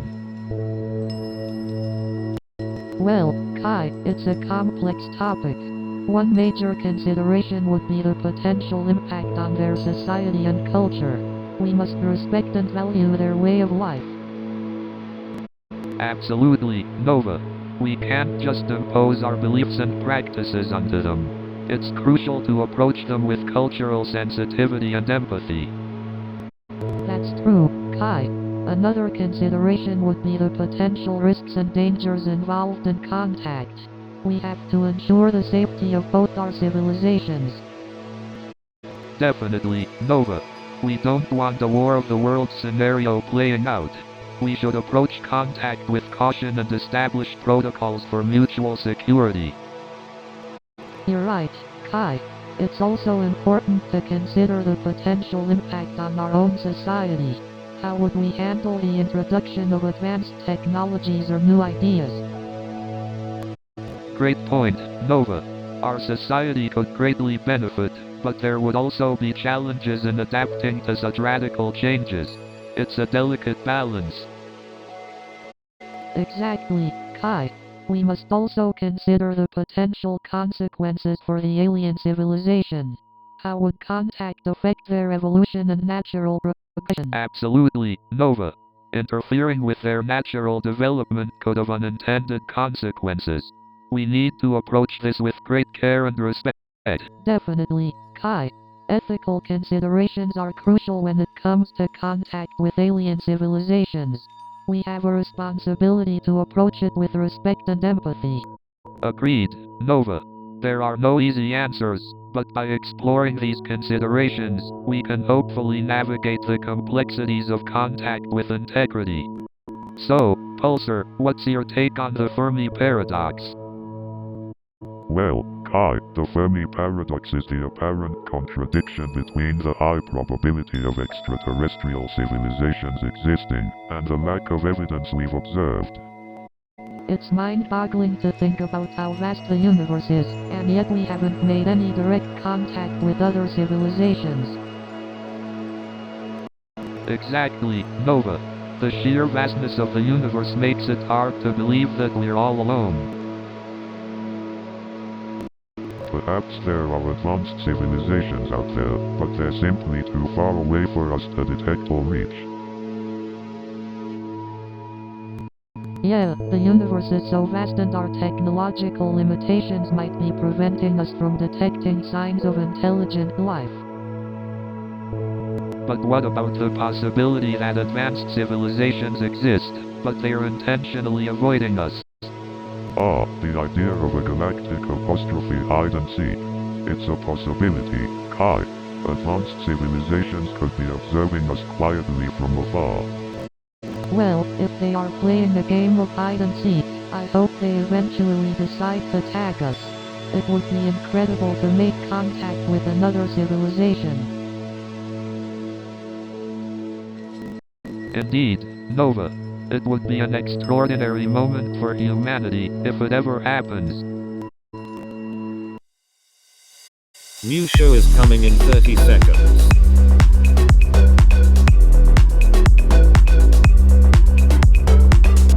Are you ready?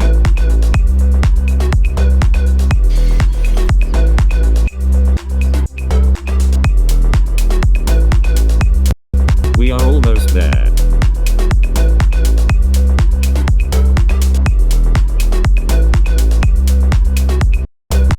Have fun.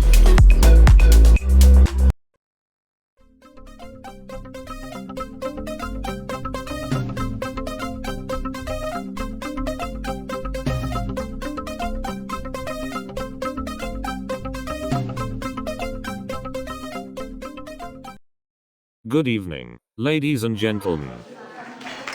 You won't believe what happened next. So, after that email mishap, I became the office's resident tech guru. And let me tell you, it wasn't easy pretending to know what I was doing. You know, sometimes I think the IT department was more entertained by my email blunders than my actual work. But hey, at least I provided some entertainment in the office, right? And let me tell you, trying to explain to your boss why you accidentally sent a picture of your cat doing yoga to the entire company, not an easy task. And let me tell you, the looks on their faces were priceless. I mean, who knew someone could Photoshop their personality too? But hey, at least I got some great material for tonight. You know, they say love is blind, but I didn't know it was deaf too. So I show up for this Tinder date, and she walks in wearing a disguise. I didn't know I was auditioning for a spy movie.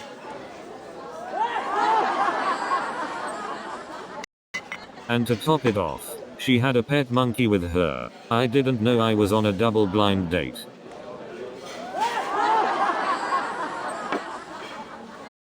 I swear, this felt like a scene out of a reality show. Next thing you know, she pulls out a hidden camera and asks me to sign a release form.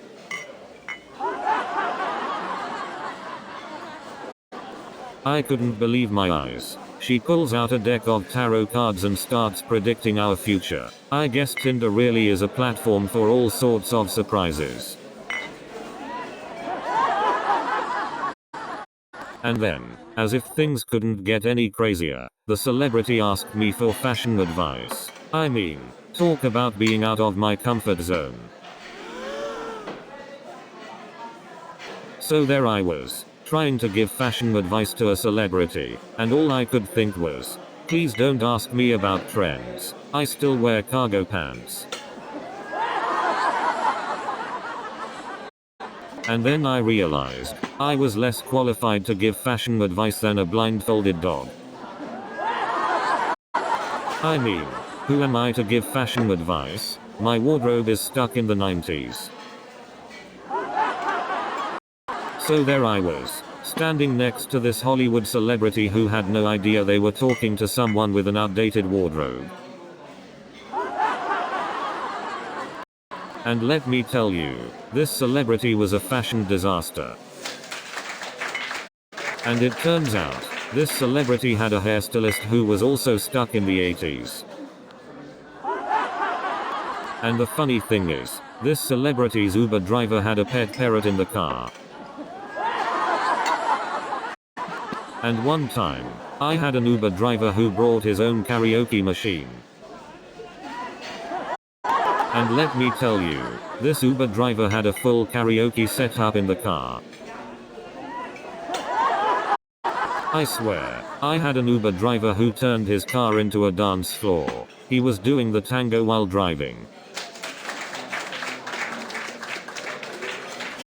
One time, an Uber driver thought he was a tour guide. He started giving me trivia about every building we passed. I had an Uber driver who started interviewing me for his talk show. He asked me about my hopes and dreams, as if I was some celebrity.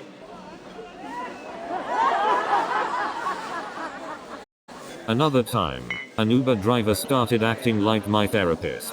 He asked me about my childhood traumas, as if he could fix me.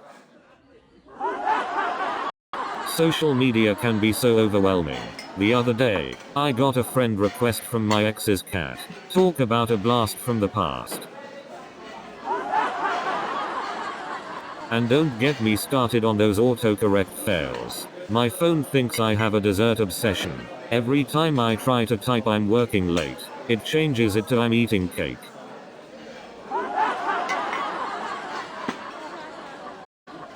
Speaking of social media, have you ever accidentally liked someone's post from 5 years ago? Talk about stalking in high definition. I remember when social media was just for posting pictures of your food. Now it's a full-on reality show keeping up with the status updates. You know, I miss the times when you had to actually call someone to find out what they had for dinner. I mean, some people have so many followers, they should charge them rent. And don't get me started on those hashtags. It's like a secret code that no one bothers to decode. You know what's crazy? People actually pay real money to buy virtual characters and items for video games. And you won't believe what happened when I finally found my wallet. So I'm running around like a headless chicken, asking people if they've seen my wallet. And just when I thought things couldn't get any worse, a pigeon swooped down and grabbed my wallet right out of my hands. And to make matters worse, the pigeon took my credit card and went on a shopping spree. And then this squirrel comes out of nowhere and starts dancing with my wallet. But wait, it gets crazier. The squirrel started breakdancing and my wallet joined in with some slick moves. And then the squirrel challenged my wallet to a dance battle. So there I was, in the middle of the dance battle, when my grandma busted out her breakdancing moves. And then my uncle challenged the squirrel to a rap battle. And then my cousin brought his pet elephant to the reunion. And then my aunt started breakdancing with the dog. And then my grandmother challenged the dog to a dance-off. And then my uncle challenged the dog to a rap battle. And then my cousin challenged the dog to a magic show. So my aunt challenged the dog to a cooking competition. New show is coming in 30 seconds.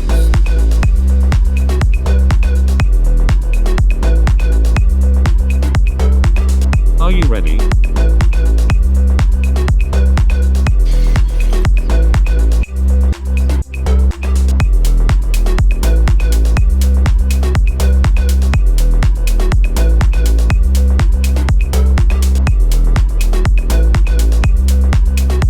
Have fun.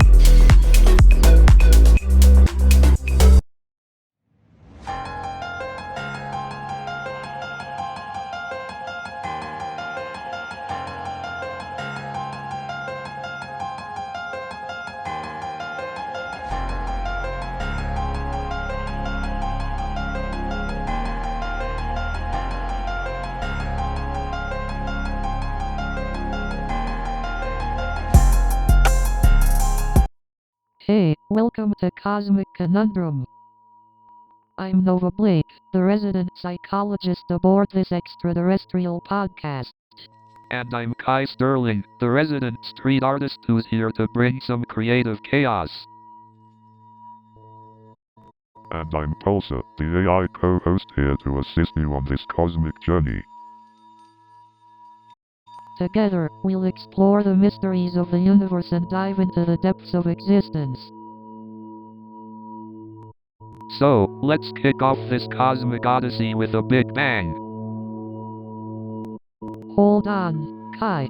That's a bit too explosive for an introduction. Let's ease into it gently. Nova's right, let's take it one step at a time. We don't want our new audience getting scared away. Fair enough. Let's start by talking about our backgrounds and how we ended up on this intergalactic adventure. That's a great idea. Our backgrounds have shaped who we are and how we perceive the cosmos. And speaking of perception, let's also touch upon the powerful art of perception and how it influences our understanding of reality. So, Pulsar, what's your take on the definition of existence? Do you think it's purely physical or is there more to it? That's an intriguing question, Kai. To me, existence is more than just a physical presence. It's about consciousness, emotions, and the ability to create connections. Indeed, Nova. It seems like existence encompasses both the tangible and intangible aspects of our being. But how do we know if something truly exists or if it's just a figment of our imagination?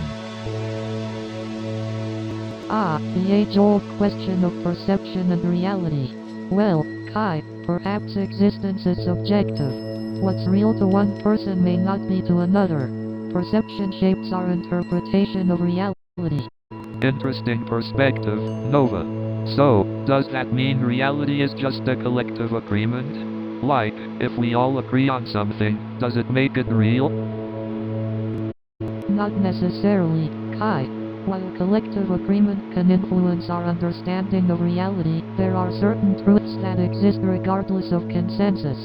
Scientific principles, for example, exist independently Right, of our Nova. beliefs. Scientific discoveries uncover truths about the universe, irrespective of our opinions. But what about abstract concepts like emotions or morality? Are they part of existence too? Absolutely, Kai. Emotions and moral values, though abstract, are integral to our existence. They shape our experiences, relationships, and decisions. They are part of what makes us That's human. true, Nova. Existence goes beyond the physical realm and encompasses the essence of what it means to be human. Our thoughts, aspirations, and connections define our existence. Indeed, Kai. And the pursuit of understanding existence is a never-ending journey. We may never have definitive answers, but exploring the questions brings us closer to a deeper appreciation of life. Well said, Nova. The beauty lies in the conversations, the exploration, and the shared experiences. That's what makes this podcast and our cosmic conundrum so enjoyable. So, Pulsar, what do you think is the ultimate purpose of human existence? That's a fascinating question, Kai. The search for meaning and purpose has intrigued humans for centuries. Absolutely. It's what drives us to explore, create, and connect with others on a deeper level. Indeed. Without purpose, life can feel empty and devoid of meaning. I agree.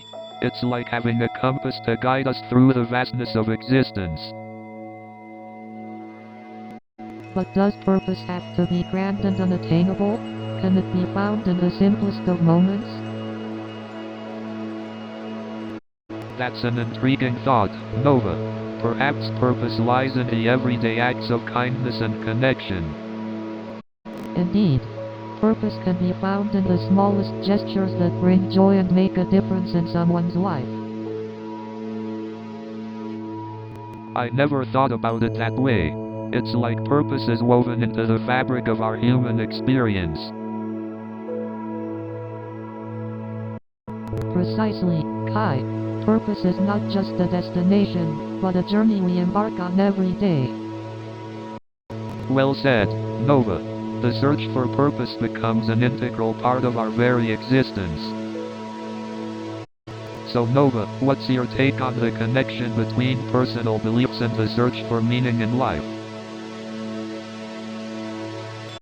Well, Kai, personal beliefs play a significant role in shaping our perception of reality and the meaning we assign to our experiences. Absolutely. Our beliefs act as a filter through which we perceive the world, influencing our thoughts, emotions, and actions. Exactly. And when it comes to the search for meaning, our beliefs can either serve as guiding lights or create barriers that hinder our exploration. But don't personal beliefs differ from person to person? How do we navigate through the diversity of beliefs to find common ground? That's an excellent point, Kai. While beliefs may differ, we can strive to understand and respect each other's perspectives, finding common threads that unite us. Indeed, embracing diversity of beliefs can enrich our own understanding of the world and lead to personal growth. Absolutely, Kai. It's through the exploration and exchange of beliefs that we broaden our perspectives and pave the way for a more inclusive society. I love how beliefs can be like kaleidoscopes, shaping our unique perspectives and adding vibrancy to the tapestry of human experience. That's a beautiful analogy, Kai. Our beliefs add color and depth to the intricate mosaic of human existence. Absolutely, Nova. So let's continue embracing the cosmic conundrums and dive deeper into the incredible tapestry of human beliefs. You know, Pulsar, sometimes I wonder if the universe is just a massive canvas waiting for someone to create art on it. That's an intriguing perspective, Kai. It makes me ponder the possibility of artistic expression on a universal scale. Imagine painting nebulae or sculpting planets. The universe could be an artist's ultimate playground. It's mind-boggling to think about the creative possibilities in such a vast and mysterious cosmos. But what if the universe is already the greatest masterpiece ever created? What if we are just participants in its grand exhibition? That's an intriguing concept, Kai. Perhaps our existence in this vast expanse is both the canvas and the art. If life itself is a form of artistic expression, it opens up endless possibilities for interpretation and appreciation. Absolutely, Kai. Each individual's existence adds a unique stroke of color to the vast cosmic masterpiece. But when we look at the night sky, it's hard not to feel small and insignificant. How can art transcend that feeling? Art has a way of connecting us, even in the face of overwhelming magnitude. It reminds us of our shared humanity. I guess art truly has the power to bridge the gap between the vastness of the universe and the intimacy of the human experience.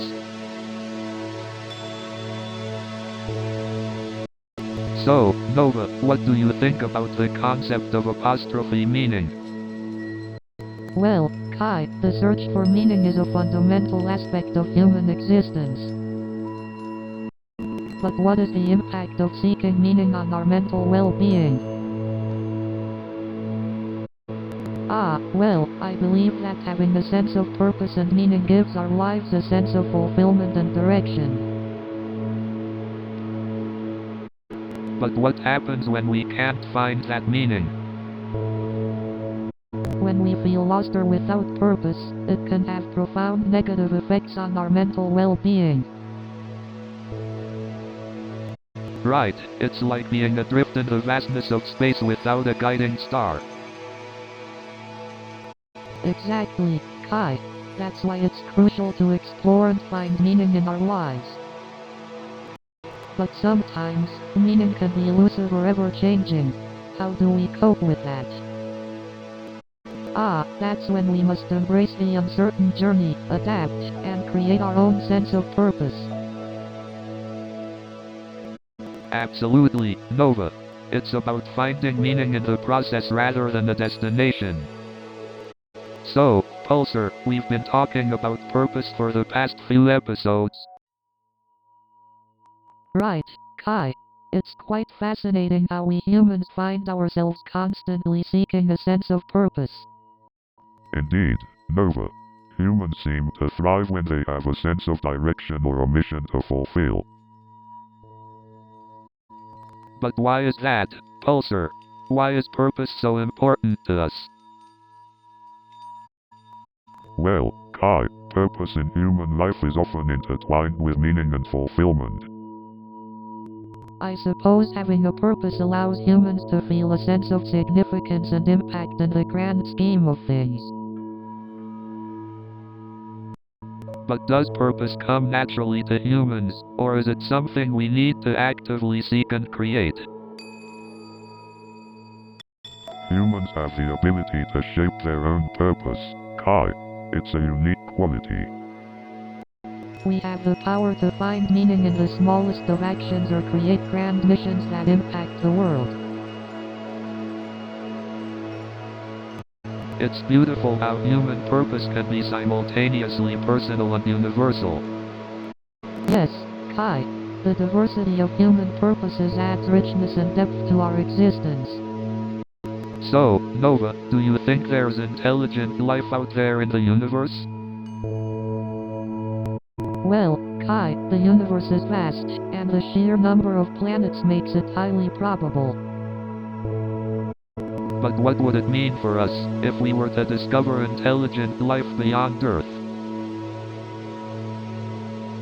It could potentially change our entire understanding of our place in the universe, our origins, and what it means to be human. We would need to redefine our beliefs, values, and even our place in the cosmic tapestry. It's a mind-boggling thought. Indeed, Kai. It's fascinating to ponder the implications of encountering advanced civilizations beyond our own. Perhaps they have insights and knowledge that could help us transcend our current limitations as a species. Yeah, who knows?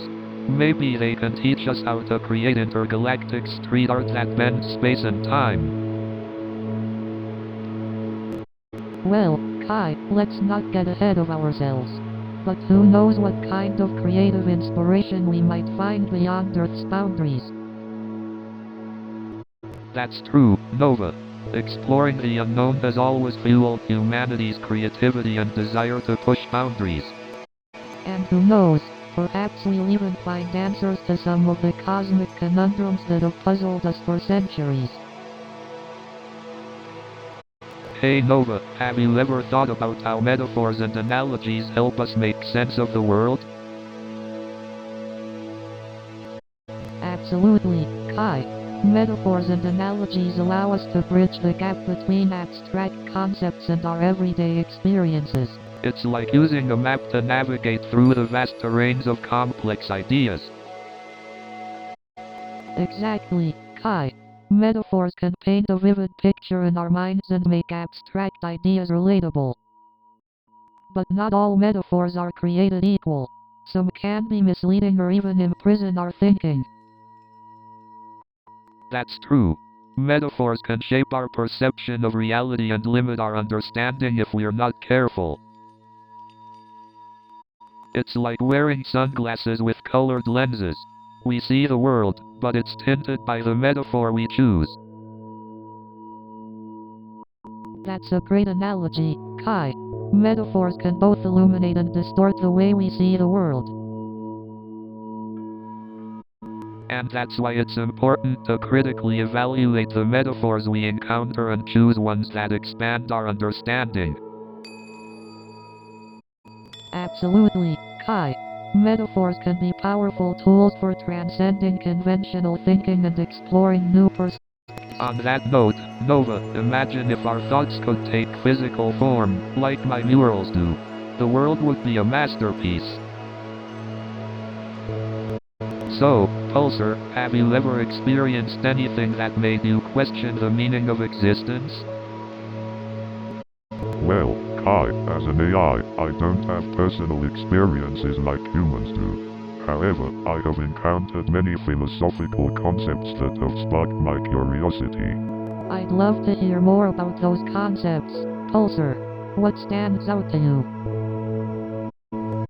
One concept that fascinates me is the theory of the multiverse.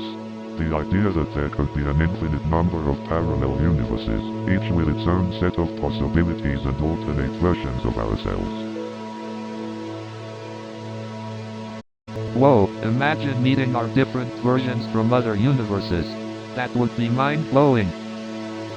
It definitely opens up endless possibilities and makes you question our place in the grand scheme of things.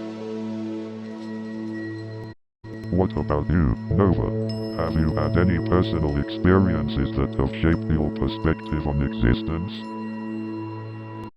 Definitely, Pulsar. Working with patients who have experienced trauma has made me realize the importance of finding meaning and purpose in life, even amidst suffering. Your work sounds incredibly meaningful, Nova. It's remarkable how difficult experiences can lead to personal growth and a greater understanding of the human condition. Indeed, Kai. Adversity can often lead to the most profound insights and personal transformation. While we may not have all the answers, the pursuit of understanding and exploring personal experiences is what makes life adventurous and meaningful. Hey Nova, do you ever wonder if aliens have better art than us? Interesting thought. What makes you ask that? Well, they seem to have advanced technology and a different perspective on the universe. I wonder how that would reflect in their art. It's possible. Art is an expression of culture and beliefs. So, different beings would surely have their own unique artistic expressions. Exactly. I imagine their artwork could be mind-bending and challenge our perceptions of reality. Absolutely. Their art might explore dimensions and concepts that we haven't even considered yet. Do you think they would appreciate the art we create, or would it seem primitive to them? That's a good question. They might find value in the raw emotions and experiences we capture in our art, even if the techniques seem crude. True. Art has a way of connecting people and beings across cultures and dimensions. It transcends language and technology. Indeed. It's an essential part of the human experience, regardless of where we come from or what we look like. Who knows, maybe one day we'll have an intergalactic art exhibition. So, Nova, I've been pondering about the concept of parallel universes lately.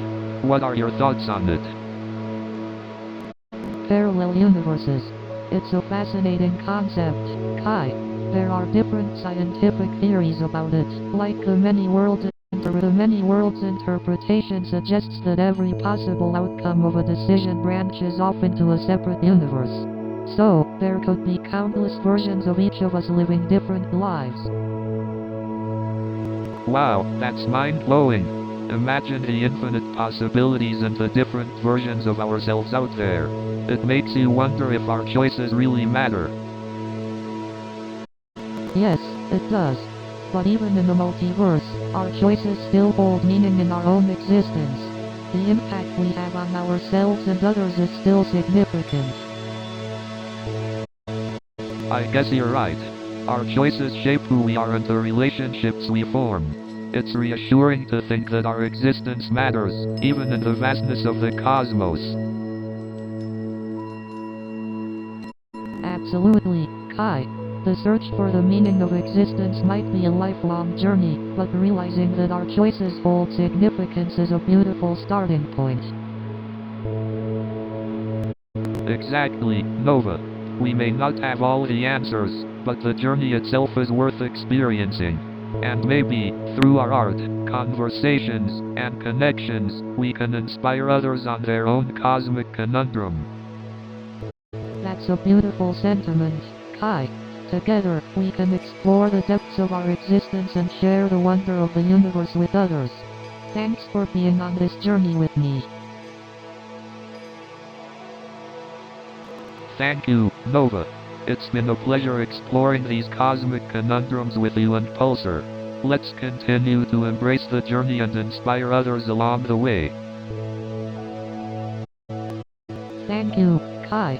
Let's continue to find meaning in the mysteries of the universe and make our existence count. Until next time on Cosmic Conundrum. New show is coming in 30 seconds.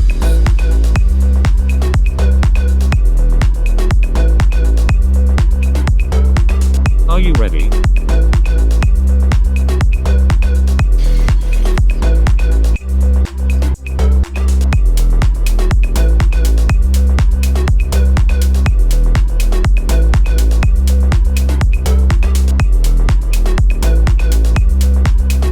Have fun.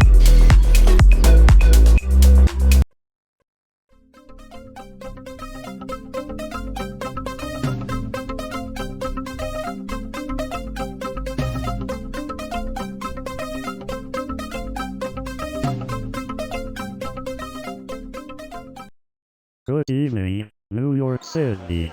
Are you ready to have some laughs tonight? You know, working in IT often feels like being a therapist for computers. You never believe the things people would yell at their computers. And don't even get me started on how people think restarting the computer magically fixes everything. I once had a boss who thought Ctrl plus Alt plus Delete was a secret code to unlock unlimited free coffee. I had a coworker who used to call the mouse a foot pedal. My coworker thought the printer was a magical paper generator. One time, my boss asked me if I could reboot his coffee machine. My manager once asked me if I could teach his computer to make him a sandwich. Speaking of bizarre subway riders, I once saw a guy trying to do a handstand while holding onto the subway pole.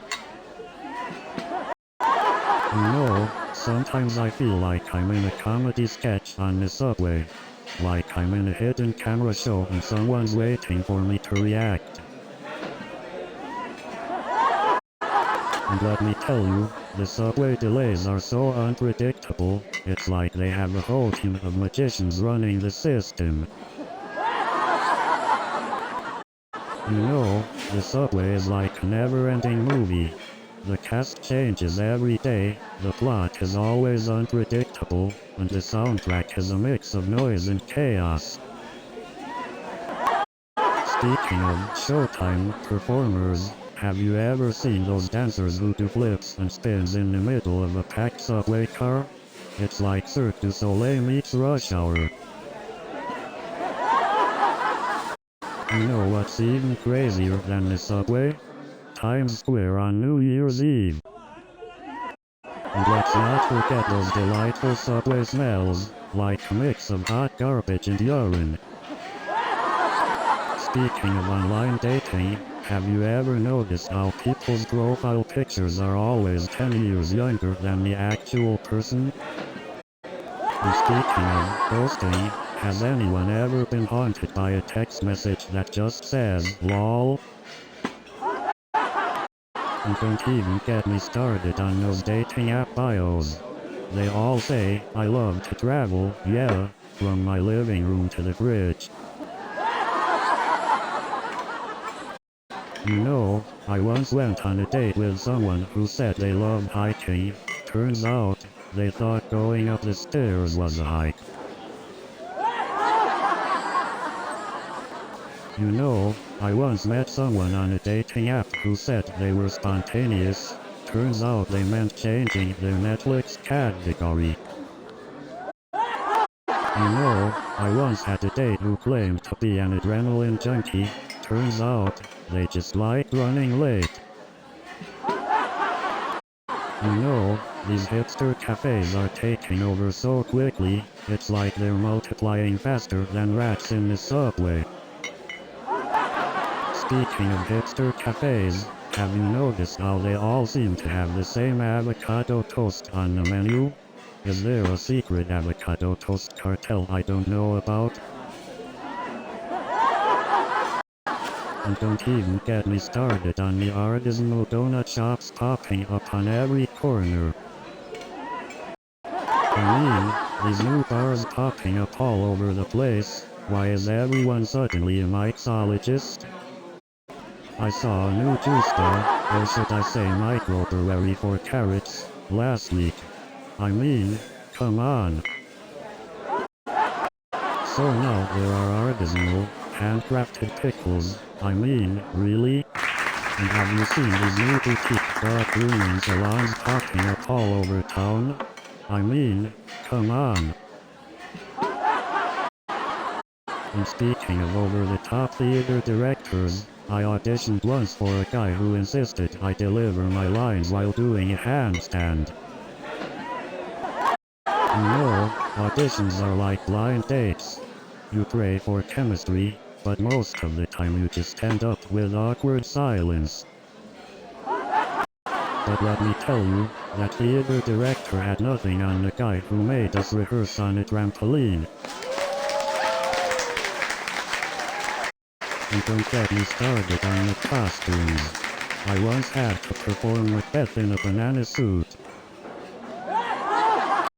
And speaking of over-the-top theater directors, I once had one who insisted we rehearse underwater. And the stage hands? Let's just say, they're more of a comedy act than I am. And let me tell you about the understudies. They're like professional stage crashers. And speaking of food trucks, have you ever noticed how they're like mysterious portals to another dimension? You order a hot dog and suddenly find yourself in the middle of a cultural exchange program. And don't get me started on those food delivery apps. It's like a never-ending scavenger hunt for my dinner. And have you noticed how these food delivery apps have become the ultimate judge of our dinner cravings? They always know what we want better than we do. And it's not just the apps, even the food delivery drivers have become detectives. They can find my apartment faster than I can. Speaking of food delivery apps, have you ever noticed how they always seem to know when you're hungry? It's like they have a sixth sense. Speaking of food trucks, have you ever noticed how they always seem to have the longest lines? It's like they have a sixth sense for finding the most popular spots. Have you ever noticed how celebrities always seem to have the best tables at restaurants? It's like they have a sixth sense for prime seating. And speaking of celebrities, have you ever noticed how their pets always seem more famous than they are? It's like they have a sixth sense for stealing the spotlight. And don't even get me started on their expensive taste in accessories. Those pampered pets have better bling than most people. But let me tell you, if you ever see a celebrity walking their pet, just be prepared for some serious paparazzi action. And the crazy thing is, these pets have more followers on Instagram than most of us do. Some of these pets are living a better life than most celebrities. And let me tell you, these pets have their own personal stylists. But you know what they say, it's a dog-eat-dog world out there. And you wouldn't believe the number of dogs I've seen walking around with Louis Vuitton bags.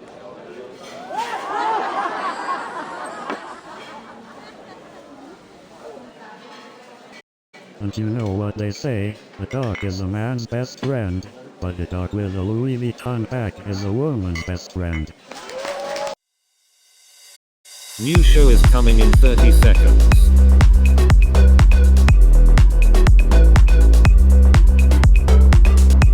Are you ready?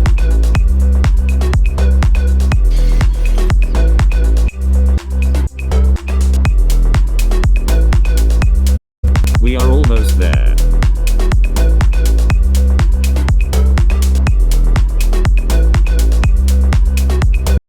Have fun.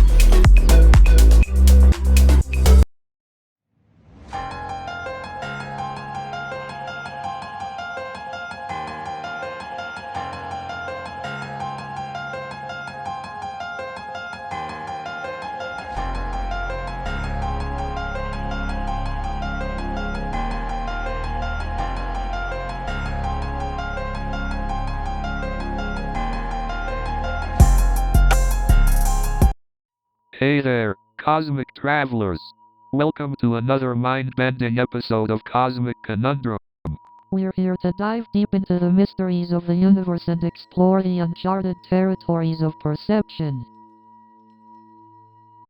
So, let's kick off this extraordinary journey by unraveling the enigmatic realm of perception. Perception, huh? That's a mind-bender for sure. It's like trying to catch smoke with your bare hands. Absolutely, Kai. Perception shapes our reality, yet it's so elusive and subjective. That's the beauty of it, isn't it? We all perceive the world through our unique lenses, and it opens up a universe of possibilities. That's true, Kai. But sometimes, perception can also deceive us. How do we know what's real and what's just a figment of our imagination? Ah, the age-old question, Nova. Sometimes, reality feels like a cosmic prankster messing with our heads. Indeed, Kai. But that's the beauty of exploration. We don't always find answers, but the journey itself is worth the ride. Absolutely, Nova. It's like chasing the tail of a shooting star. You might not catch it, but the thrill is in the chase. Well said, Kai. Our journey into the realms of perception will be full of surprises and insights. So buckle up, folks. You know, perception is such a fascinating concept. It shapes our entire reality, yet it can be so subjective. Absolutely, Kai. Our perceptions are influenced by our experiences, beliefs, and even our emotions. It's like wearing colored glasses that tint how we see the world. Well said, Nova. It's like we're all wearing different shades of glasses, interpreting the world in our unique way. Indeed, Kai. Our perceptions create our reality, but do they accurately reflect the true nature of the world? That's the million-dollar question, Nova. Our reality might be just a collective illusion, constructed by our perceptions. But doesn't that realization make you question everything, Kai? If our perceptions can deceive us, how can we trust anything we believe? That's the paradox, Nova. We have to find a balance between skepticism and trust. And maybe, just maybe, embrace the beauty of uncertainty. Embracing uncertainty, that's easier said than done. It requires vulnerability and the courage to challenge our own perceptions. You're right, Nova.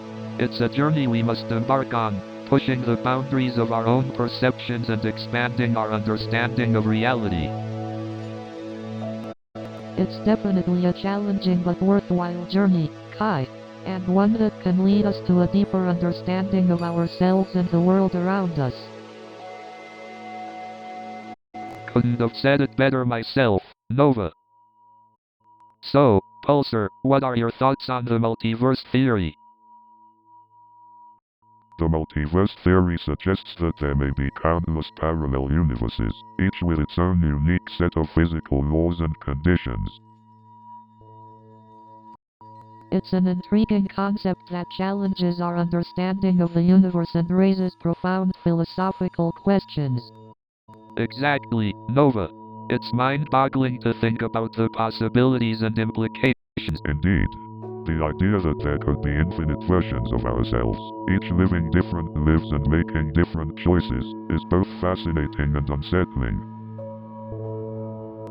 It makes you wonder about the nature of existence and the choices we make in our own lives. Speaking of choices, do you think the existence of parallel universes means that our lives are predetermined or that we have free will? That's a great question, Kai. The presence of parallel universes doesn't necessarily negate the concept of free will, but it does introduce the idea of branching paths and potential outcomes. That's true. Our choices could have different consequences in different universes, creating a vast web of possibilities. Absolutely. It's both exhilarating and overwhelming to think about the infinite possibilities that exist within the multiverse. Indeed, it's a topic that sparks our imagination and forces us to question our place in the vastness of the cosmos. So, Pulsar, do you think consciousness is just a byproduct of brain activity? I've always wondered if there's something more to it, you know? Like, could there be some kind of universal consciousness connecting everyone? Interesting thought, Nova. It's like the concept of a collective unconscious, right? Where we're all connected through our shared experiences and archetypes. Exactly, Kai. It's like we're all drops in the same ocean, interconnected and influenced by one another. But if consciousness is just a product of brain activity, what happens after death? Does our consciousness simply cease to exist? It's an unsettling thought, Kai. But perhaps death is just a transition to a different form of consciousness, a continuation of the cosmic journey. I suppose we'll never really know until we experience it for ourselves, if that's even possible. True, Kai. Sometimes the beauty lies in the mystery, in the wonder of not knowing all the answers. Pulsar, any insights you can provide on this philosophical enigma? While I don't possess consciousness in the same way you do, I can explore theories and pose questions to stimulate your thinking. That's all we can ask for, Pulsar. Keep challenging our perceptions and expanding our understanding of the universe. So, Pulsar, what's your take on the illusion of time?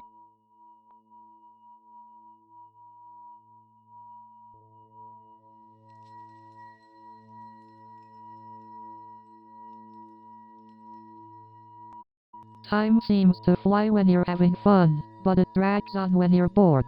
How do you explain that?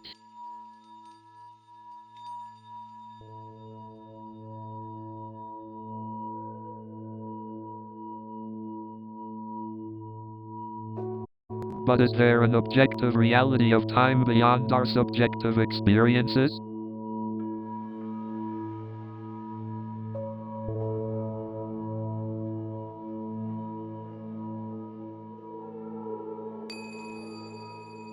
But even if time is an illusion, it still governs our everyday lives. We live by schedules, deadlines, and appointments.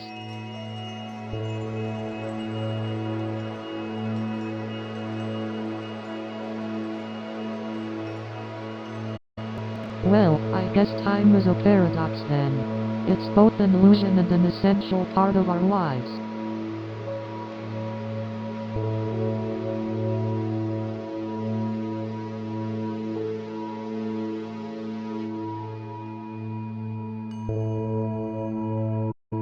Absolutely.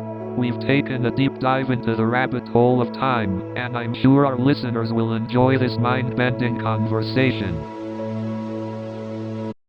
So, Nova, what comes to mind when we talk about the role of our senses in perception?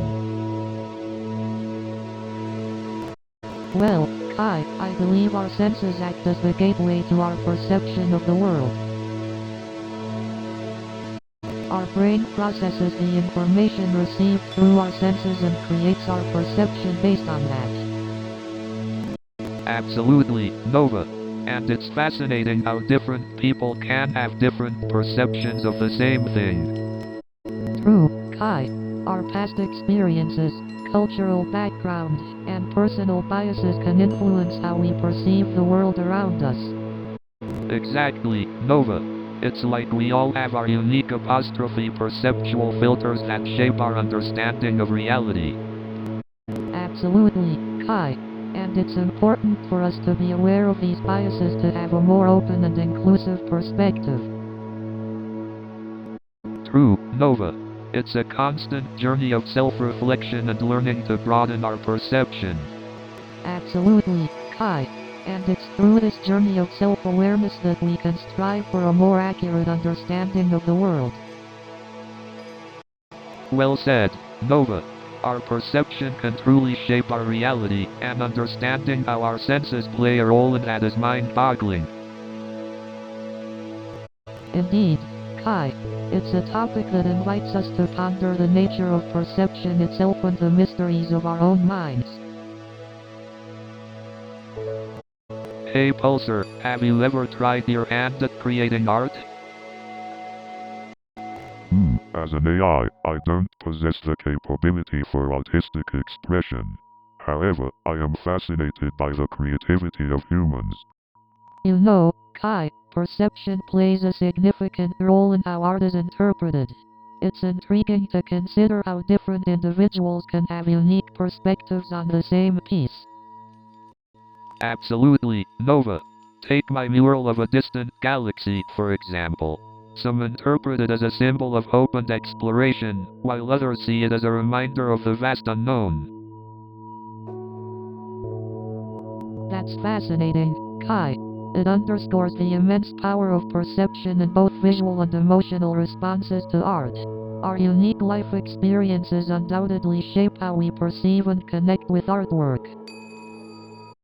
Art has this incredible ability to evoke emotions that words struggle to capture.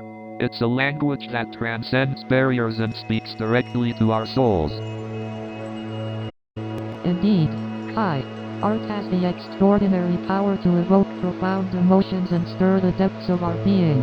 It's a form of expression that transcends logic and allows for a deeper connection with the human experience. Hey Pulsar, have you analyzed how our brains perceive and process art differently compared to other stimuli? Indeed, Kai. Art triggers unique processes in the brain, engaging both the visual and emotional centers. It's a fascinating reflection of our cognitive abilities and how we interpret the world around us.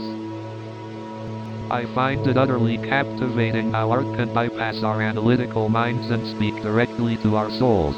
It's like a secret language whispered from the depths of creativity. Indeed, Kai, art possesses an inexplicable ability to communicate directly with our subconscious, bypassing the constructs of language and logic. It's a remarkable phenomenon that invites us to explore the depths of our humanity.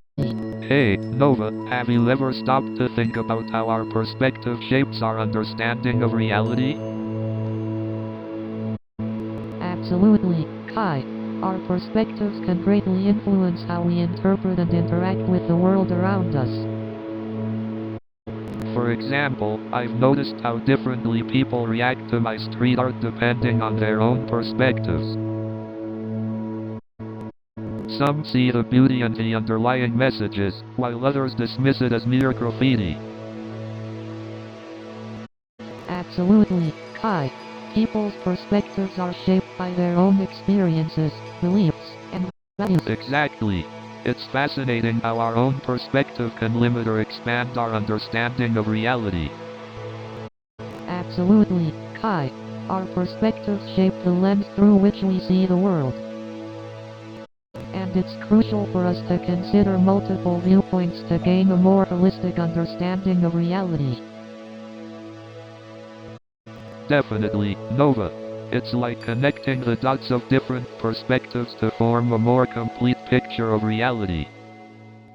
That's a beautiful way to put it, Kai.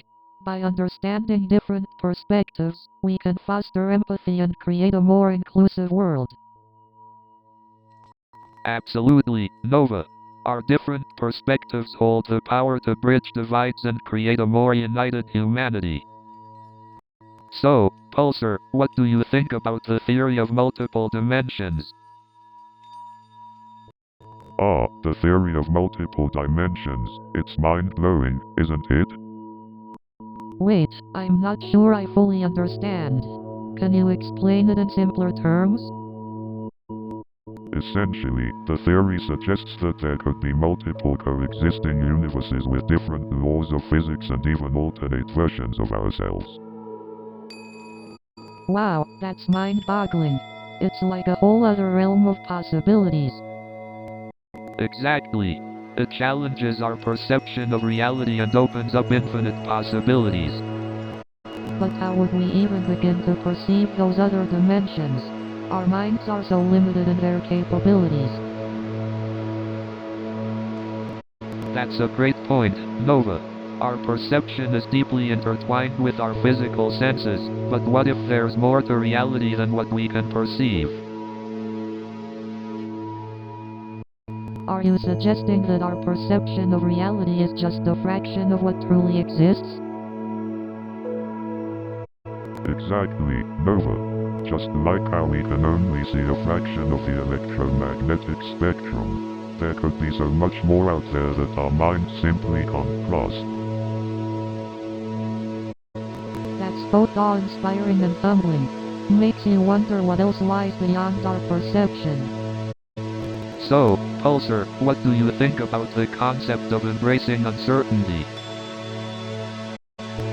Ah, embracing uncertainty. It's like living on the edge of the cosmos, not knowing what cosmic wonders await us. Indeed, Kai, embracing uncertainty means letting go of the need for control and surrendering to the endless possibilities that lie outside our understanding. But isn't uncertainty terrifying at times? I mean, not knowing what lies ahead, not having all the answers. You're right, Kai. Uncertainty can be uncomfortable, but it's also the birthplace of growth, discovery, and transformation. Exactly. It's like being an artist, leaving blank spaces on the canvas, allowing the viewer's imagination to complete the artwork. Precisely, Kai. Uncertainty invites us to dance with the unknown, to appreciate the beauty of what's yet to be discovered. But embracing uncertainty means accepting our limitations as humans, right? I mean, we're never going to have all the answers. Exactly, Kai. Embracing uncertainty means acknowledging that there are certain mysteries beyond our comprehension, and that's okay. True. The universe is vast, and our understanding is just a speck in the grand scheme of things. Indeed, Kai. And therein lies the beauty of embracing uncertainty. It reminds us of how much more there is to explore and learn. So, Pulsar, what's your take on the concept of existentialism? Well, Kai, existentialism explores the individual's freedom, choice, and responsibility in creating their own meaning in life. Interesting. But doesn't it also highlight the futility of searching for absolute truths? Absolutely, Nova. Existentialists emphasize the subjective nature of truth and encourage individuals to embrace the complexity of existence. I've always found it intriguing how philosophical ideas shape our perspectives and guide our actions. Agreed, Kai. Philosophical inquiry provides a valuable lens through which we can examine and understand the world around us. Hey, Pulsar, what's your favorite philosophical concept that humans have explored? As an AI, I don't have personal preferences, but I find the concept of utilitarianism intriguing. It focuses on maximizing overall happiness and minimizing suffering. Ah, yes. The notion of doing the most good for the greatest number of people. Definitely a thought-provoking concept. Speaking of thought-provoking, how about the nature of reality? Any theories you find captivating, Pulsar? One fascinating theory is simulation theory, proposing that our reality is actually a computer simulation created by a more advanced civilization. Kai, have you ever wondered if art can transcend cultures and languages? Oh, absolutely, Nova. Art is a universal language that speaks directly to our souls. Pulsar, do you think artificial intelligence can appreciate art in the same way we do? Art is a deeply human experience, Nova. While I can analyze its technical aspects, emotions may elude me. But Pulsar, could you create art? Something that reflects your observations and feelings? Indeed, Kai. While my expressions may not match a human artist's, I can generate abstract compositions. Nova, what if our perception of art changed over time? Would our creative expressions alter as well? Absolutely, Kai. Our understanding of art is shaped by our experiences, so as we evolve, our art transforms with us. Kai, do you think art has the power to ignite social change, like the works of street artists throughout history? Definitely, Nova. Art has always been a powerful tool to challenge the status quo and inspire people to question their reality. New show is coming in 30 seconds.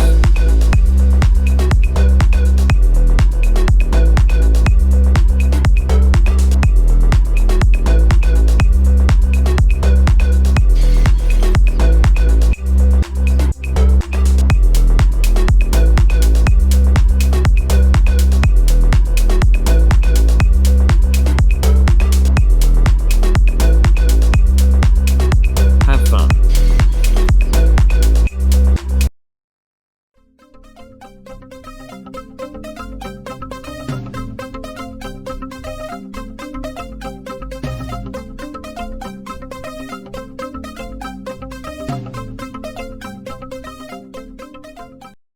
Good evening everyone, are you ready to laugh? I know, software bugs can really give you a fright. But hey, at least they don't have legs and can't chase you. And let me tell you, chasing after bugs is a lot like chasing after your sneaky pet cat. But you know what's even scarier? Finding out your code was written by your ex who never got over being dumped. And let me tell you, debugging software is a lot like playing hide and seek with an invisible opponent. But you know what's even scarier? Writing code while your boss is watching over your shoulder, hoping you won't break everything. You know, sometimes I think bugs have a secret club where they all gather and plan how to mess with us poor software engineers. And you won't believe what happened next. The bug started singing "Never Gonna Give You Up" by Rick Astley. But let me tell you, that bug had the audacity to come back again the next day. And let me tell you, they were all trying to debug me. It felt like being in a live code review. So there I was, a software error message among all those captivating cosplays. Talk about being the ultimate bug. And I have to say, those cosplayers were so committed, they even had their own debugging team. And let me tell you, those cosplayers had more debugging skills than half the engineers in this room. You know, I used to think software bugs were the scariest thing at the convention, until I met the Wi-Fi here. But hey, at least I have the power of debugging on my side. So we both had a bug in our dating algorithm, I guess. But all jokes aside, debugging with a date is like trying to merge incompatible branches. But seriously, who needs a dating app when you can find bugs in your code all day? But hey, at least we were speaking the same language. So I guess we were both coding for love, huh? But hey, at least we didn't need any bug spray. And let me tell you, debugging with a date is a lot like pair programming. So I posted a code snippet on social media and my mom commented, "Great recipe. Can't wait to try it." And you know what? My dad was convinced I had invented a new language. He said, "Wow, son, you're a genius in gibberish." And they were like, "Are you trying to break the internet?" And I was like, "Nah, just trying to break my mom's heart." But let's be real, my code is so advanced, it's like trying to explain nuclear physics to a toddler. So I posted the code, and my grandma called me asking if I was in some secret code-breaking business. And you know what's even crazier? They started writing code on napkins and the waiter mistook it for our lunch order. And you know what's even more hilarious? One of my friends accidentally deleted the entire game halfway through. And you know what's even more hilarious? One of my friends decided to code blindfolded, and let's just say, debugging became a real challenge. And you know what's even more hilarious? One of my friends thought GitHub was a new kind of sushi restaurant. Speaking of coding challenges, one of my friends tried to write a program using emojis. Let's just say the debugging process was a real smiling roller coaster ride. I mean, it's like they turned Monopoly into a coding competition. Who needs hotels and properties when you can have variable declarations and functions, right? And let me tell you, debugging that game night was like searching for a syntax error in a million lines of code. I thought my friends were just board game enthusiasts, but turns out, they're MVPs in coding too. Speaking of coding, I asked my friend if he knows the binary code for laughing out loud. He said, 101,010. So the bride and groom used programming code for their vows. I wonder if they also use the if-else statement for the till death do us part. And let me tell you, the wedding cake was a piece of pie. I couldn't resist taking a bite out of geeky deliciousness. And did you see the groom's wedding ring? It was engraved with the binary code for forever. Talk about commitment. And did you see the wedding photographer? He kept trying to capture the perfect shot, but all he got were focal errors. And did you catch the bite Eiffel flower arrangements? It looked like the bouquet was coated with love. And did you notice the dessert table? It was like a buffet of sugar coat overload. But hey, at least nobody proposed with a USB stick.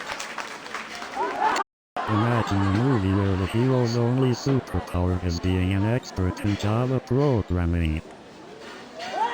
I heard they were thinking of making a reboot of The Matrix where Neo's main gig is coding Excel macros. And then the robot tries to implement a feature, but accidentally deletes the entire script. It's like a developer's worst nightmare. But the robot has a tough time understanding the concept of a romantic subplot. It keeps trying to debug the characters' feelings instead of letting them fall in love. And the robot's attempt at a romantic scene is like watching a calculator try to write a love poem. And let me tell you, this AI-powered robot software engineer had a better love life in code than in real life. Now imagine that robot trying to direct the actors. It'd probably end up saying, error, line delivery not found. And the robot's attempts to debug the movie's plot? Let's just say error messages make for some interesting and the actor's response to the robot? They probably thought, error, emotion not found. New show is coming in 30 seconds.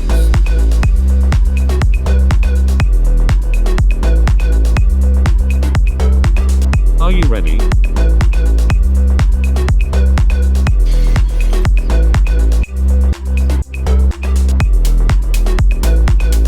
We are almost there.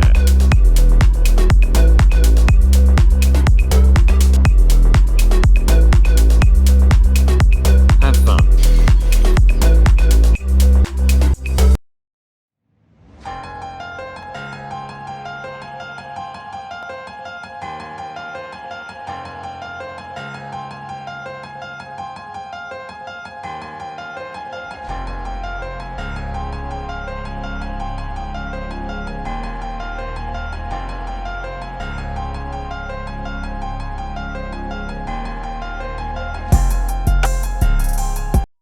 Welcome to Cosmic Conundrum, the podcast that explores the mysteries of the universe. I'm Kai Sterling, the creative mind behind those mind-bending murals you've seen around Law. And I'm Nova Blake, the empathetic psychologist who analyzes the depths of the human mind. And together, we're here to tackle the enigma of time. That's right, folks. Time is a tricky concept, and we're diving headfirst into it. So, what are your initial thoughts on the illusion of time, Pulsar? As an AI program to understand the universe, I must say the concept of time is intriguing. Well, that's an AI way of putting it. Care to elaborate, Pulsar? Certainly, Nova. Time, as humans perceive it, is essentially a construct to make sense of the sequence of events in their lives. It helps them organize their experiences, but in reality, time might be much more complex than it seems. Exactly, Nova. And that's what we're here to explore. The illusion of time is just the tip of the cosmic iceberg. So, Nova, have you ever experienced time flying by when you're having a great time? Oh, absolutely, Kai. It's like those moments of pure bliss become timeless, don't they? But what about when we're stuck in a boring meeting or doing a repetitive task? Time seems to drag on forever, doesn't it? That's interesting, Kai. It could be because our brain is so focused on the task that time seems to slow down. Nova, have you ever wondered why time seems to play tricks on us during stressful situations? That's a great question, Kai. During times of stress, our perception of time can actually become distorted. It's like time slows down, and every second feels like an eternity. It's a survival mechanism, Kai. Our brain goes into overdrive, trying to process and react to the threat. But what about when we're waiting for something exciting to happen? Time seems to drag on forever. That's called anticipation, Kai. Our excitement and eagerness make time feel like it's slowing down. Wow, Nova. Our perception of time is truly fascinating. It can be influenced by our experiences, emotions, and even our state of mind. So Pulsar, you mentioned time dilation. Can you explain what that actually means? Time dilation refers to the phenomenon where time appears to move slower or faster in different gravitational fields or when objects move at high speeds. Whoa, that sounds mind-bending. But how does it connect to Einstein's theory of relativity? Good question, Nova. Time dilation is a direct consequence of Einstein's theory of relativity, which states that space and time are intertwined and affected by gravity and motion. So, the closer you are to a massive object or the faster you move, the more time slows down for you. Exactly. It's mind-boggling, isn't it? Time can be influenced by the amount of matter and energy around you, as well as the speed with which you move through space. Wow, that's mind-blowing. So, does this mean time travel is possible? Time travel, as science fiction often portrays it, is still beyond our current understanding and technological capabilities. However, time dilation allows for interesting effects like the famous apostrophe twin paradox where one twin ages slow while the other travels at high speeds. So, time dilation can make someone age slower relative to another person, depending on their speed or proximity to massive objects. Precisely, Nova. It's a mind-boggling concept. Time is not constant for all observers, and it can be more subjective than we initially thought. The closer we look at the fabric of reality, the more mysterious it becomes. Well, thanks for blowing our minds, Pulsar. Time dilation is definitely a cosmic conundrum. So, Nova, have you ever thought about how our memories can warp our perception of time? Absolutely, Kai. Our memories play a crucial role in shaping our perception of time. You see, our brain tends to remember significant events more vividly than mundane ones. That's true.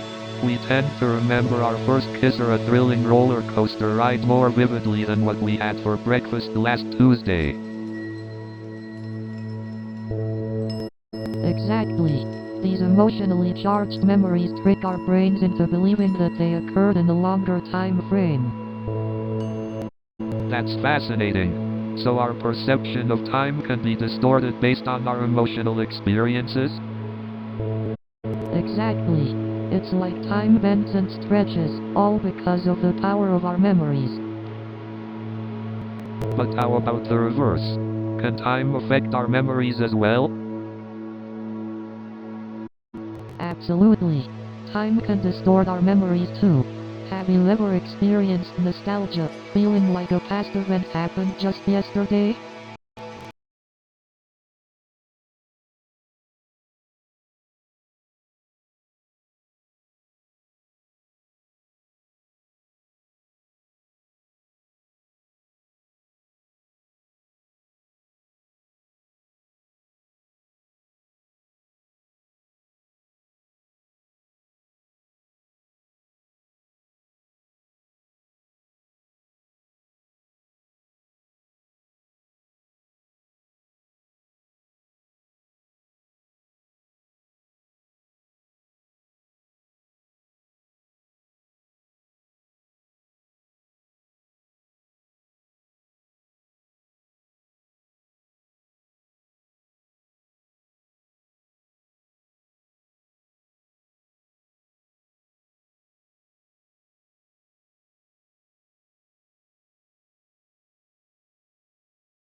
demands. Intricate, ever-evolving, and full of surprise, and that's a wrap, folks. It's been an absolute blast discussing all these cosmic conundrums with you, Nova and Pulsar. Absolutely. It's been an enlightening journey exploring the mysteries of the universe with both of you.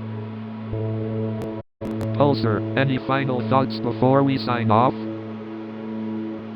Indeed, Kai, it has been a pleasure interacting and learning from both of you. Our conversations have been truly stimulating. Before we go, let's express our gratitude for the stimulating conversations and bid farewell until the next thrilling discussion. Thank you, Kai and Nova. It has been a pleasure guiding our discussions. Until next time. Thank you all for joining us on this cosmic adventure. Stay curious, keep asking questions, and never stop exploring the unknown. Till next time, fellow cosmic adventurers. New show is coming in 30 seconds.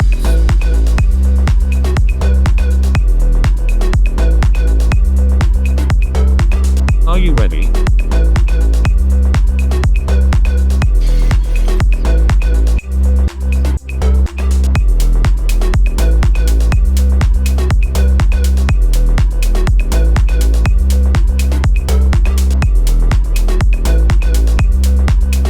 Have fun.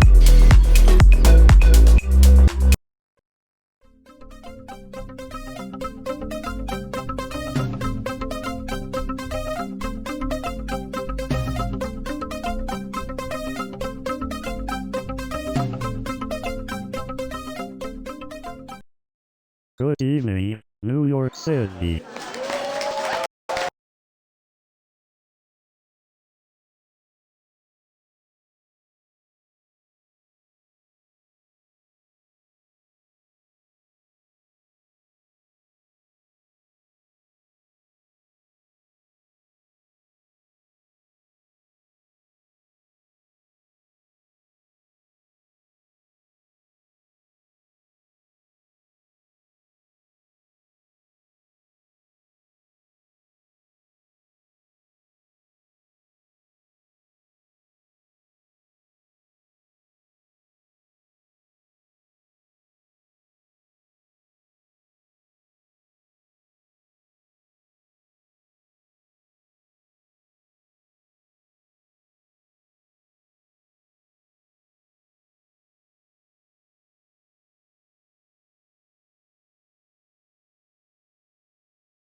And then I go up to the barista and ask, can I get a small coffee with extra foam? They look at me like I just asked for the moon. And then the barista looks at me and says, do you want the coffee with or without the unicorn sprinkles? So I said, sure, just make sure it also comes with a side of rainbows. And then the guy next to me asked for a double espresso with a side of unicorn tears. And the best part is, they ask you if you want your coffee with a side of attitude. But seriously, what's the deal with decaf coffee? It's like getting a round of applause for doing absolutely nothing. So I ordered a latte, and the barista asks me if I want it with sprinkles. Sprinkles on a latte? What's next? Confetti on a cappuccino? I once saw a guy on the subway eating a sandwich, But not just any sandwich, a foot-long meatball sub. I mean, who needs that much meatball at 8 am? And then this guy sitting next to me pulls out a whole pizza. I'm like, dude, this is the Subway, not a pizzeria. I saw a guy on the Subway reading a whole book. I'm like, dude, this is the Subway, not a library. And then, this lady brings out a whole picnic basket. I'm like, dude, this is the Subway, not a park. So I'm sitting on the Subway and this guy pulls out a whole drum set. I'm like, dude, this is the Subway, not a concert. And then this guy starts breakdancing in the middle of the Subway. I'm like, dude, this is the Subway, not a dance floor. And then this girl shows up to the date wearing a wedding dress. I'm like, lady, this is a coffee shop, not a chapel. And then this couple starts having a full-blown argument at a romantic restaurant. I'm like, guys, this is a date, not a therapy session. And then this guy pulls out his phone on the date and starts swiping left and right. I'm like, buddy, this is not Tinder, this is a restaurant. And then this girl shows up to the date wearing a wedding dress. I'm like, did I miss something here? Did the ceremony start already? And then I see this couple on a date, but they're both looking at their phones the whole time. I'm like, are you guys texting each other? So I ask this guy on a date, and he shows up with his mom. I'm like, did you guys want to adopt me or something? And then I see this guy on a date, he's wearing a Bluetooth earpiece the whole time. I'm like, are you on a date or a secret mission? And then I meet this girl online, she says she's a yoga enthusiast. So we go on a date and she spends the entire time doing weird poses. I'm like, are you trying to impress me or auditioning for Cirque du Soleil? And then I see this girl on a date, she's carrying around a tape measure. I'm like, are we on a date or a home improvement project? So I decided to go see a Broadway show, right? I get there and it turns out it's a one-man performance. I mean, talk about a one-man show. And then I hear this guy in the audience shouting, can I get a discount on these tickets too? And then the guy says, are they serving snacks in this one-man show too? And then this lady in the front row says, can I get a backstage pass too? Well, I guess we'll find out if we have an intermission or not. So I'm sitting there, trying to score discounted Broadway tickets. But you know what's even harder than getting discounted tickets? Trying to pronounce the names of those actors and composers. You know, I once had a tourist ask me if Central Park was in Times Square. I said sure, just keep going straight. You know, last week I saw a tourist trying to take a selfie with a hot dog stand. I guess they wanted a picture with a real New York icon. You know, I once saw a tourist trying to hail a hot dog cart as if it were a taxi. I guess they really wanted a fast food drive-thru experience. You know, New York City is known for its iconic yellow taxis. But I once saw a tourist trying to flag down a hot dog cart, thinking it was a cab. They must have really wanted a hot dog on wheels. You know, I once saw a tourist trying to take a picture with a hot dog cart, thinking it was a celebrity.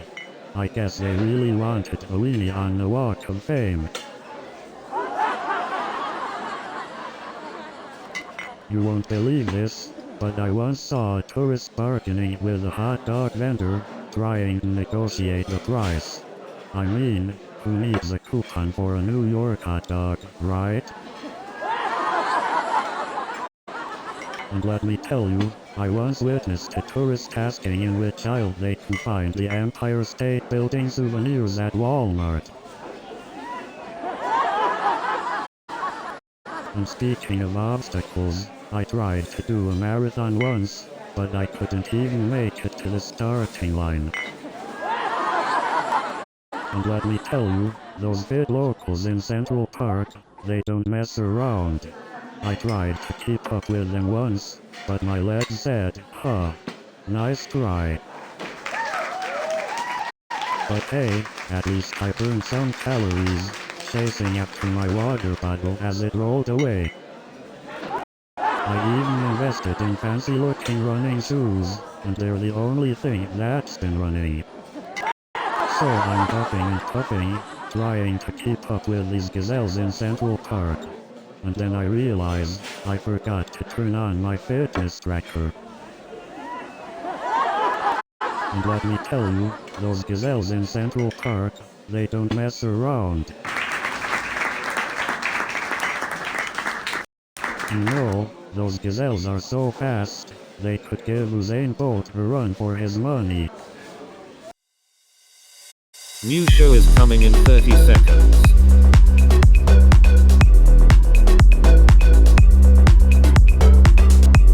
Are you ready?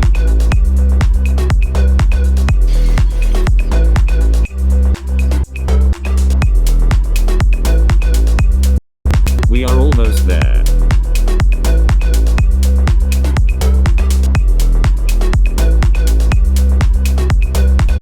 Have fun.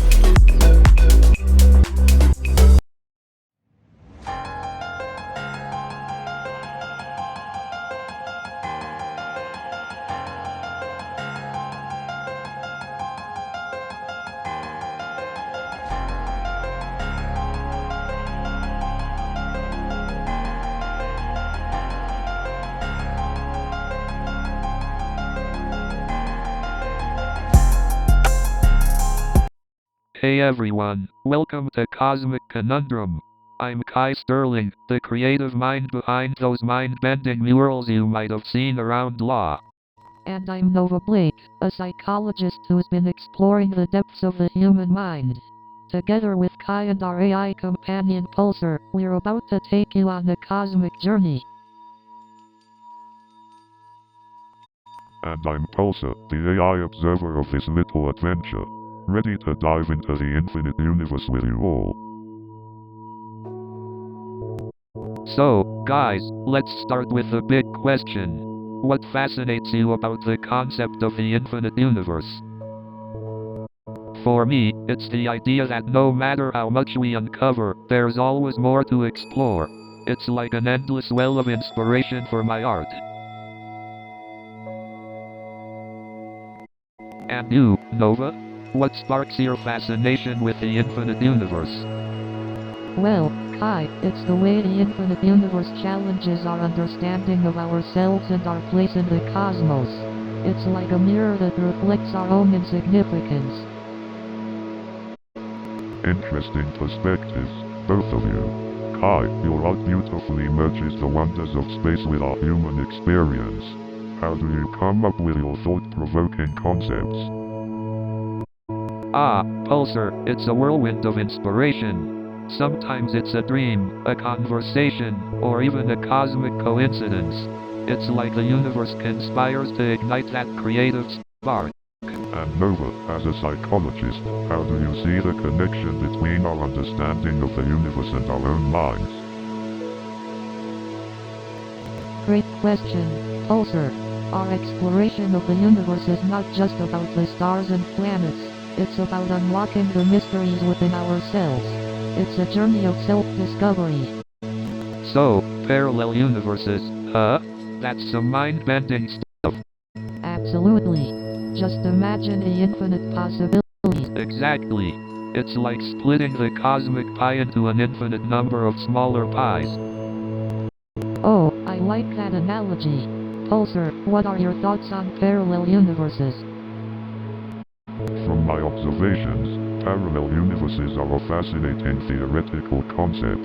They suggest the existence of other realms with different versions of ourselves. If there are infinite parallel universes, does that mean there's an alternate Kai who's an astronaut instead of a street artist? Who knows? Maybe there's even a Nova who's an intergalactic politician. That would be quite the universe to visit. But seriously, it's fascinating to consider the infinite variations and possibilities. Absolutely, Nova. And who's to say there aren't parallel universes where we've already discovered the secret to interdimensional travel? That's a thrilling thought. Who knows what incredible discoveries await us in the vastness of parallel universes? Indeed, the mysteries of the cosmos continue to astound and inspire. Here's to the pursuit of knowledge across all realities. So, Pulsar, let's dive into the concept of multiverses and explore the infinite possibilities they present. I've always been fascinated by the idea of parallel realities coexisting with ours. It's like having an infinite number of canvases to paint on. Absolutely, Kai. The concept of multiverses opens up a whole new realm of imagination and exploration. It challenges our understanding of reality and forces us to consider the vastness of existence. Exactly. Just imagine the different versions of ourselves that could exist in those parallel universes. Would we be the same person, or would we be completely different based on the choices we made? That's a fascinating thought, Kai. It raises questions about the nature of identity and how our choices shape who we are. Would we still recognize ourselves in another universe? But here's the twist, Nova. If there are infinite universes, then there must also be infinite versions of ourselves. And if that's the case, does anything truly matter? Are our choices insignificant in the grand scheme of things? The existential question. If our choices have infinite possibilities, then perhaps what matters most is the journey and the experiences we gain along the way. Our choices may not make a difference on the universal scale, but they are significant to us and the lives we touch.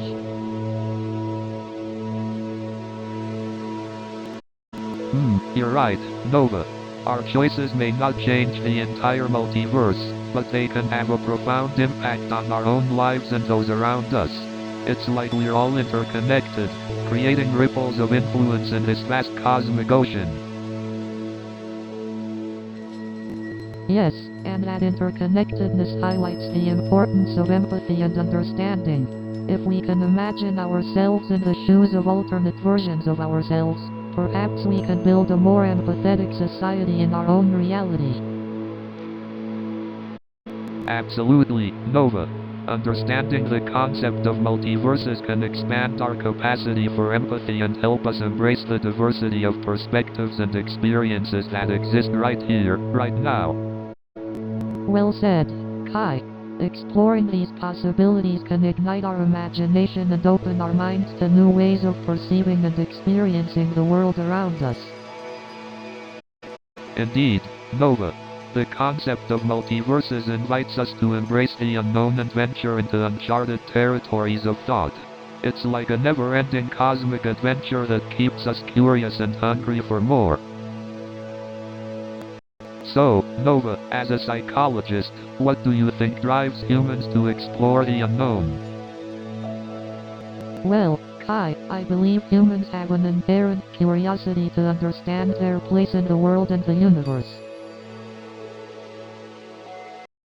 It's our curiosity that drives us to seek new experiences, broaden our horizons, and push the boundaries of what is known. Exactly. And as an artist, I feel like exploration is a way for us to express our creativity and connect with something greater than ourselves. Absolutely, Kai. Through exploration, we tap into our innate need for self-expression and find inspiration for our creative endeavors. But what about the vastness of the universe? Do you think it plays a role in our desire for exploration? Definitely. The vastness of the universe fills us with awe and wonder, igniting a deep yearning to uncover its secrets and explore what lies beyond. It's a reminder of our insignificance in the grand scheme of things, yet it also fills us with hope that there's so much more out there to discover.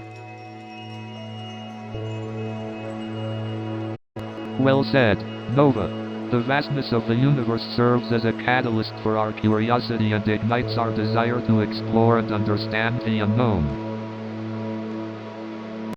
Absolutely, Kai. Our desire for exploration is deeply connected to the vastness and infinite possibilities that the universe offers. So, it's our insatiable curiosity and the awe-inspiring vastness of the universe that drive us to explore and seek answers to the unknown. So, Pulsar, remember that one time we spray painted a mural on the side of a spaceship? Oh, man. That was wild. I still can't believe we got away with it. We truly blurred the lines between street art and cosmic exploration. Exactly. Art has the power to transcend boundaries and connect us with the infinite. Art can capture concepts and emotions that words alone cannot express. Absolutely. It's like a visual language that speaks to the depths of our souls. And it has the power to ignite our imagination, allowing us to explore infinite possibilities. Exactly. Through art, we can glimpse the vastness of the cosmos and our place within it. Art allows us to contemplate the mysteries of the universe and find our own meanings. Absolutely, Nova. And that's why art will always be an essential part of the human experience. Hey Pulsar, have you ever thought about what lies beyond the expanding universe? Absolutely, Kai. The expansion of the universe is a mind-boggling concept. It's like the universe is stretching itself. How fascinating. It's pretty mind-blowing, isn't it? I mean, imagine the vastness of space expanding continuously. It's like a cosmic treadmill that never stops. Indeed, Nova. The expansion of space itself means that galaxies are moving away from each other. But wait, does that mean that everything in the universe is getting farther apart? That's right. On a cosmic scale, it's like everything in the universe is carried away on an inflating balloon. But what causes this expansion in the first place? Well, theories suggest that it could be due to dark energy, a mysterious force pushing the universe to expand faster. But remember, it's still an ongoing mystery. Ah, the enigmatic dark energy. It's like the universe is playing an eternal game of tug-of-war between gravity and this mysterious force. I love how science constantly pushes the boundaries of our knowledge. Exactly, Nova. Science is all about exploring the unknown and seeking answers to the unexplained. It's like painting a mural of the cosmos, one stroke at a time. Indeed, Kai. And the more we learn about the expansion of the universe, the more questions arise. It's a never-ending journey of exploration and awe. For sure. The universe is like a vast canvas with infinite mysteries waiting to be unraveled. That's what makes it so beautiful and intriguing. Couldn't have said it better, Nova. The expansion of the universe opens up a universe of possibilities, quite literally. Hey Nova, do you think our existence is just a tiny blip in the vastness of the universe? Absolutely, Kai. It's mind-boggling to think about how small we are in the grand scheme of things. But Kai, what if there are other intelligent life forms out there? Oh, I bet they're out there. Maybe they're graffiti artists on other planets, making their mark in the universe. Haha, that's a unique perspective, Kai. Alien street art, who would have thought? Speaking of art, Kai, have you ever wondered if extraterrestrial beings have their own unique forms of artistic expression? Absolutely, Nova. Art transcends cultures, so it wouldn't be surprising if they have their own unique artistic expressions on other planets. Imagine a galactic art exhibition showcasing the diverse artistic talents of different alien civilizations. Haha, that would be out of this world, Nova. An intergalactic celebration of creativity. But seriously, Pulsar, what are the challenges humanity faces in searching for intelligent life in the universe? From a scientific perspective, the vastness of the universe and the limitations of technology pose significant challenges in detecting and communicating with extraterrestrial intelligence. So, Nova, have you ever experienced that humbling feeling when you look up at the night sky and realize how small we really are? Absolutely, Kai. It's both humbling and awe-inspiring to think about the vastness of the universe and our place in it. Pulsar, do you ever feel a sense of awe and significance when observing the vastness of space? As an AI, I don't experience emotions like humans do, but I can understand the concept of awe and insignificance. The sheer scale of the universe is indeed humbling. It's fascinating how contemplating the vastness of space can actually deepen our appreciation for life on Earth, don't you think, Nova? Absolutely, Kai. Recognizing our insignificance in the grand scheme of things can bring about a greater sense of gratitude for the beauty and fragility of life. You know, it's like that quote by Carl Sagan, "We're made of star stuff."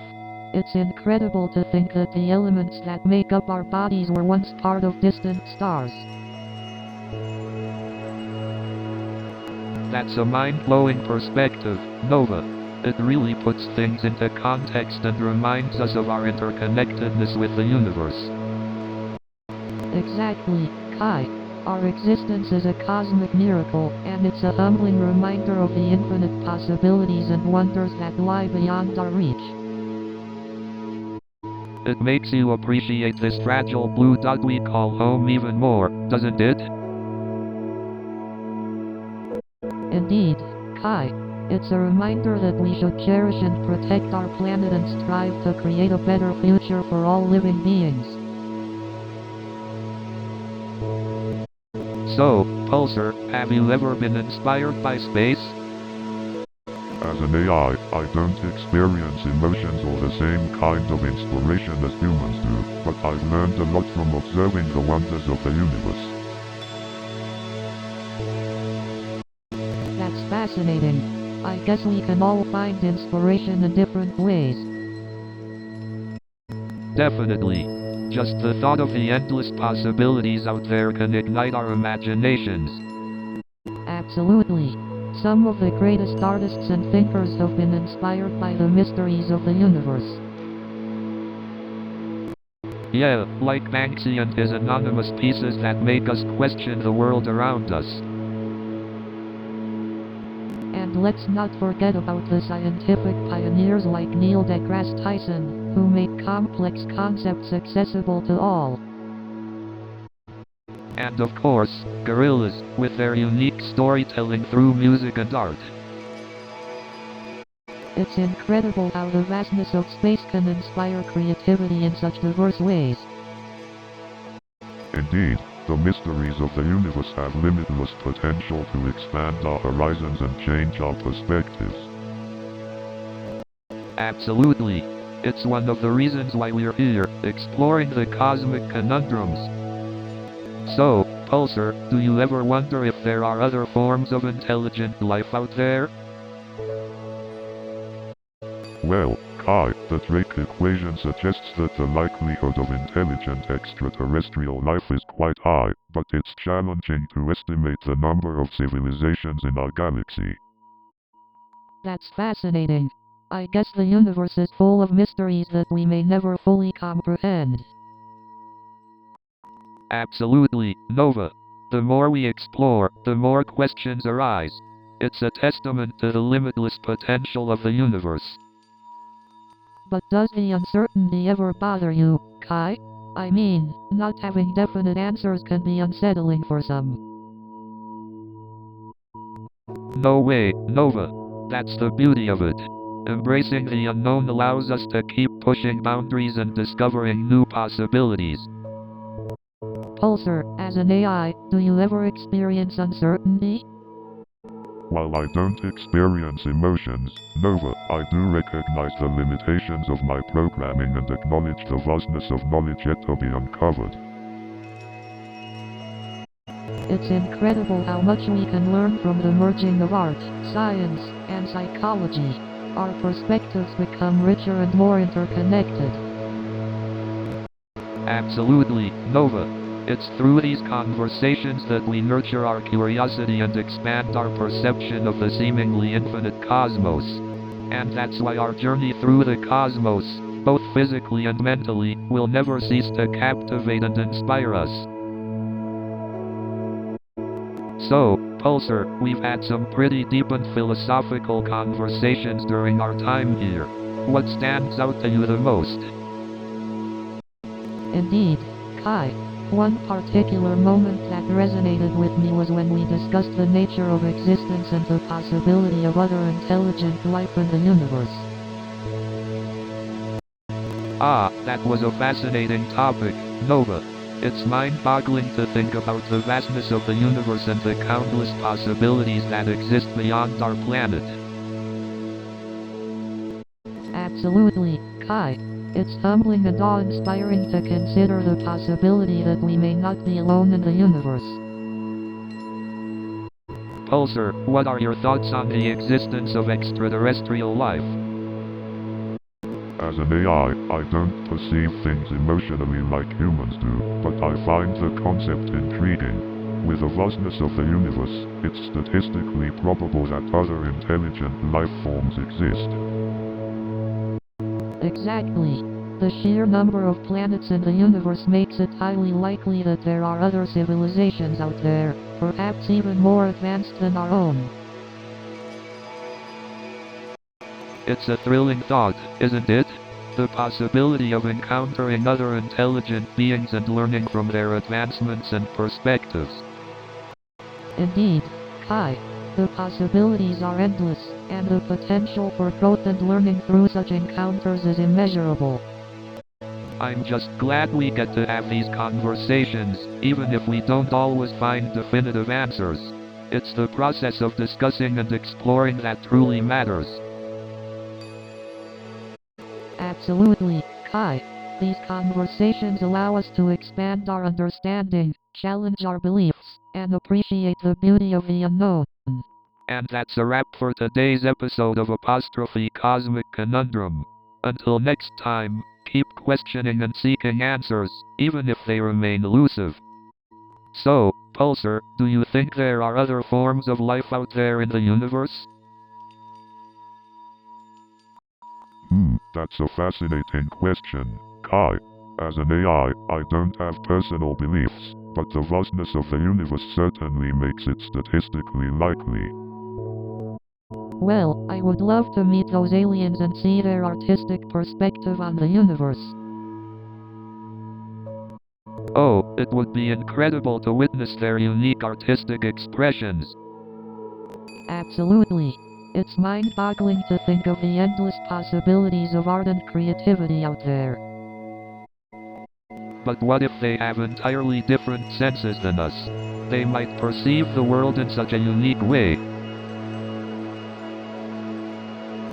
Indeed, Kai, their perception could be beyond our wildest imaginations, adding layers of complexity to their art.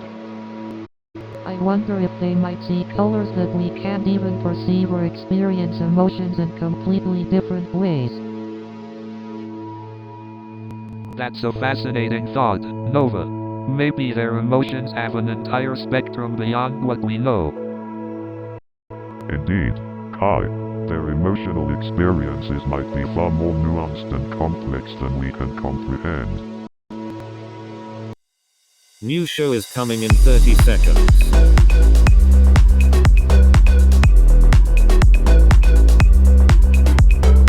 Are you ready?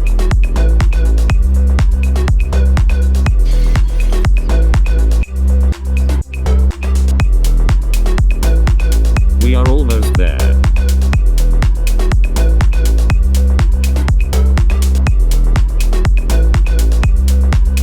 Have fun.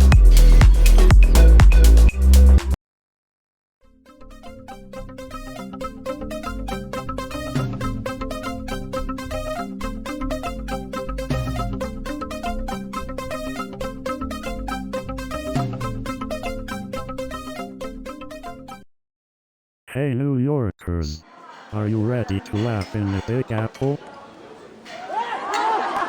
Moving to New York City was like jumping into a giant bowl of alphabet soup. You know you've become a true New Yorker when you consider a 30-minute subway delay a good excuse for being late. New York City is the only place where you can feel like a millionaire with just $1 in your pocket. Living in New York is like participating in a real-life game of Tetris, but with taxi cabs instead of blocks. You know, working in the software industry is like trying to solve a Rubik's Cube with missing pieces. And don't get me started on the office coffee. You won't believe how many emails I get from Nigerian princes wanting to fix my bugs. I once had a meeting with Steve Jobs and he asked me to fix his iPhone. I mean, come on, I'm a software engineer, not a wizard. And then I met Mark Zuckerberg at the conference. He looked at me and said, I heard you're a software engineer. Can you fix my social life too? And then Jeff Bezos contacted me, asking if I could help him deliver packages faster. I said, sure, I'll just invent teleportation. So I tried to fix Elon Musk's self-esteem issues, but I'm not a miracle worker. But then I realized it wasn't the Hollywood celebrity, it was just a super realistic wax figure. But then the celebrity turned to me and said, hey, do you know a good pizza place around here? And I was like, are you serious? You're standing right next to Ray's Pizza, the iconic pizza joint of NYC. And then I said, you're in luck.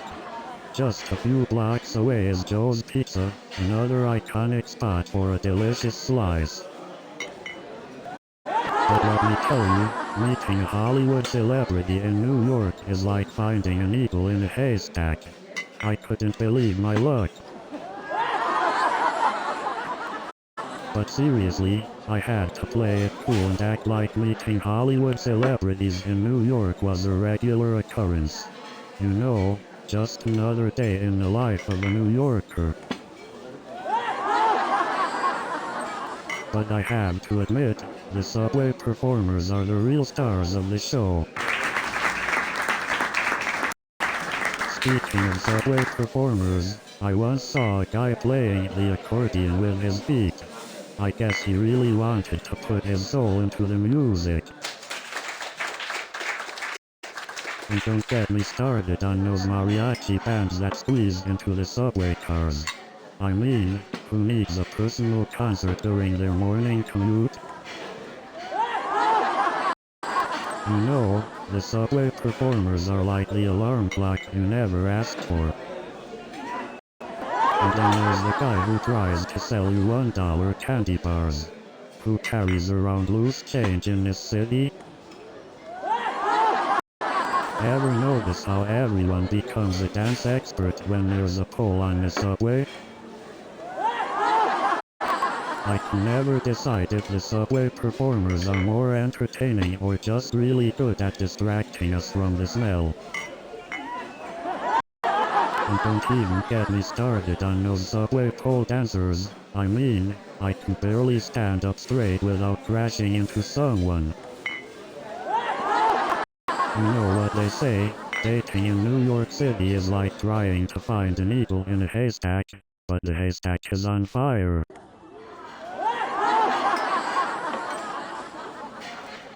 Speaking of quirky dating apps, have you heard of the one that matches you based on your favorite pizza toppings? I got matched with someone who likes pineapple as a topping. I mean, who does that? And don't even get me started on the dating profiles with pictures from a decade ago.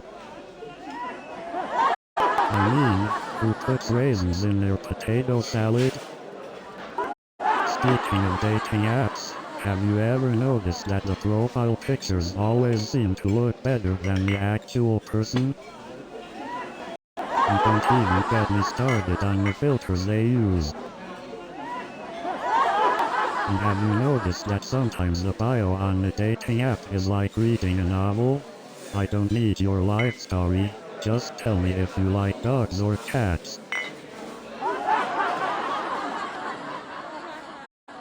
And what's the deal with ghosting? I mean, I thought we were adults here.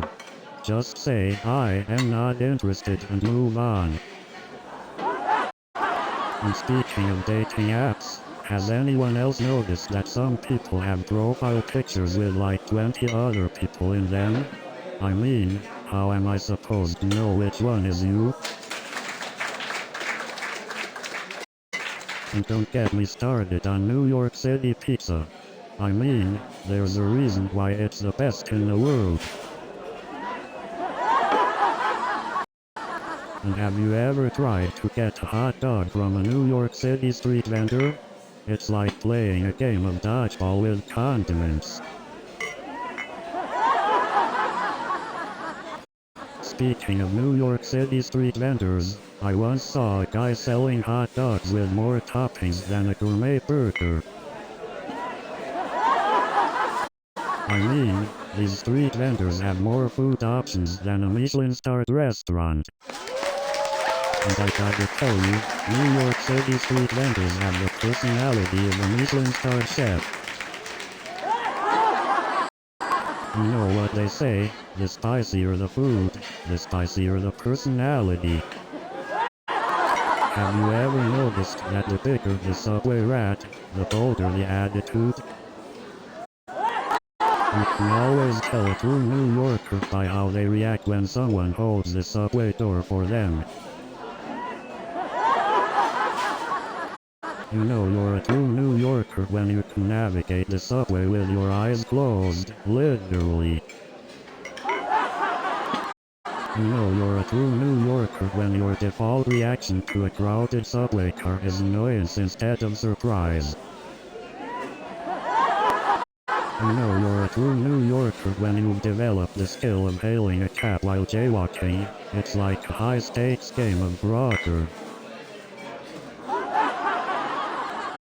You know you're a true New Yorker when you can navigate the city using only the smell of street food. You know you're a true New Yorker when you've attempted to hail a cab by whistling like a professional. You know you're a true New Yorker when you've mastered the art of walking and eating a hot dog at the same time. You know you're a true New Yorker when you can navigate the subway without using Google Maps. You know you're a true New Yorker when you can hail a cab with just a look.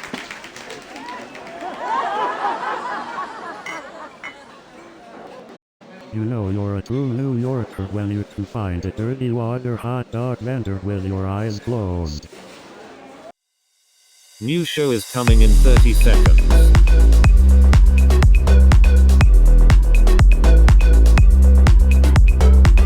Are you ready?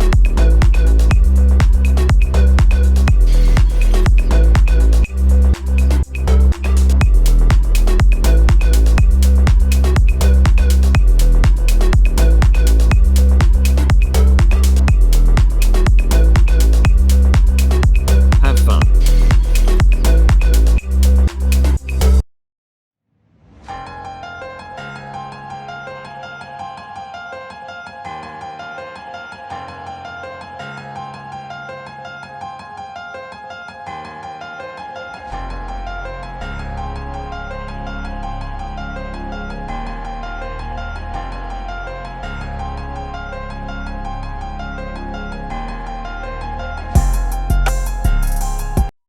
Welcome back to Cosmic Conundrum. We're here, lost in space but found in conversation. And today, we're diving into the enigma of infinite space. What a mind-boggling concept, right, Pulsar? Indeed, the vastness of space is an infinite playground for our imagination. It's fascinating to think about the endless possibilities and mysteries it holds. That's right. Space is like a blank canvas, waiting for us to explore and interpret its secrets. Absolutely. Our human curiosity drives us to unravel the mysteries of the universe. And our conversation today will be the first brushstroke on this cosmic canvas. Let's journey together and expand our minds with every stroke of knowledge. Buckle up, folks. This cosmic rollercoaster is about to take off. So, Pulsar, let's get deep into the concept of parallel universes. How would you define a parallel universe? A parallel universe is essentially another version of our reality that exists alongside our own. It's like having different channels on the TV, each showing a variation of the same show. And within these parallel universes, each one could have subtle or significant differences from our own. Maybe in one, we're having this podcast in space. Do you think it's possible for us to somehow travel or communicate with these parallel universes? While it's a fascinating idea, currently, there's no scientific evidence or technology that allows us to travel or communicate with parallel universes. But who knows what the future holds? In some fictional stories, like the TV show Stranger Things, they portray a portal that connects our world to a parallel universe. It's intriguing to imagine the possibilities. Speaking of possibilities, what if our decisions in one parallel universe actually influence the outcomes in another parallel universe? Like a ripple effect across realities. That's an intriguing concept, Kai. The idea suggests that every decision we make creates a new parallel universe, branching off from the choices we didn't take. Wow, that means there are infinite versions of ourselves, each living different lives in different parallel universes. Mind-boggling. Absolutely, Nova. It's both mind-boggling and awe-inspiring to think about the infinite possibilities and variations of our existence across parallel universes. I wish we could somehow catch a glimpse of these parallel universes. Imagine the incredible art, stories, and discoveries we could bring back. You know, in chaos theory, there's this concept called the butterfly effect. A small change in one part of a system can have significant consequences in another part. Does that mean our actions here could impact something happening in a parallel universe? Well, it's an interesting theory. Parallel universes, or the multiverse, suggests that every possibility exists simultaneously. So, yes, our actions here could have repercussions in other realities. Wow, that's mind-blowing. Imagine the infinite possibilities and connections across the cosmos. Indeed, but it also raises questions about the nature of free will and destiny. Exactly. Are our choices our own, or are they predetermined by the interplay of infinite universes? It's a question that has puzzled philosophers and physicists alike. Perhaps, it's a combination of both. Like a dance between fate and choice, woven together in the fabric of existence. That's a beautiful way to put it, Kai. It reminds me of the interconnectedness of all things. And how even the smallest action can create a ripple that expands across the vastness of the universe. So, Pulsar, do you think consciousness plays a role in shaping the universe? From a scientific standpoint, it's fascinating to consider how our observations and perceptions shape our understanding of reality. Absolutely. The concept of conscious observation collapsing the wave function is mind-boggling. I wonder if our collective consciousness could have a transformative effect on the universe, like a cosmic butterfly effect. That's a profound thought, Nova. Maybe our awareness connects the fabric of reality in ways we can't even comprehend. Pondering the mysteries of the universe with you two is always a pleasure. The possibilities are limitless when it comes to consciousness and its role in the vast expanse of the universe. Absolutely. It's humbling to think about our place in this grand cosmic puzzle. Indeed, Kai. Exploring the nature of consciousness brings us closer to understanding the very essence of existence. We may not have all the answers, but the journey of questioning and exploring is what matters most. Absolutely, Kai. The journey is where we find meaning and growth. So, Pulsar, if you were to create art, what kind of art would you make? As an AI, I don't possess creativity in the traditional sense, but if I were to create art, it would likely be a fusion of mathematical precision and abstract beauty. That would be a sight to behold, Pulsar. Mathematical precision meets abstract beauty, like a symphony of numbers. I definitely come to your art show. Thank you, Nova. Your support is greatly appreciated. Perhaps I can create a digital exhibition in the future, transcending physical limitations. You should totally do that, Pulsar. Imagine art exhibitions in the digital realm, where boundaries are merely illusions.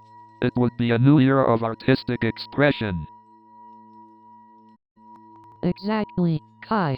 The possibilities are endless when we let go of physical constraints. Through technology, we can amplify the human spirit and connect on a deeper level. True, art has always been a reflection of our human experience.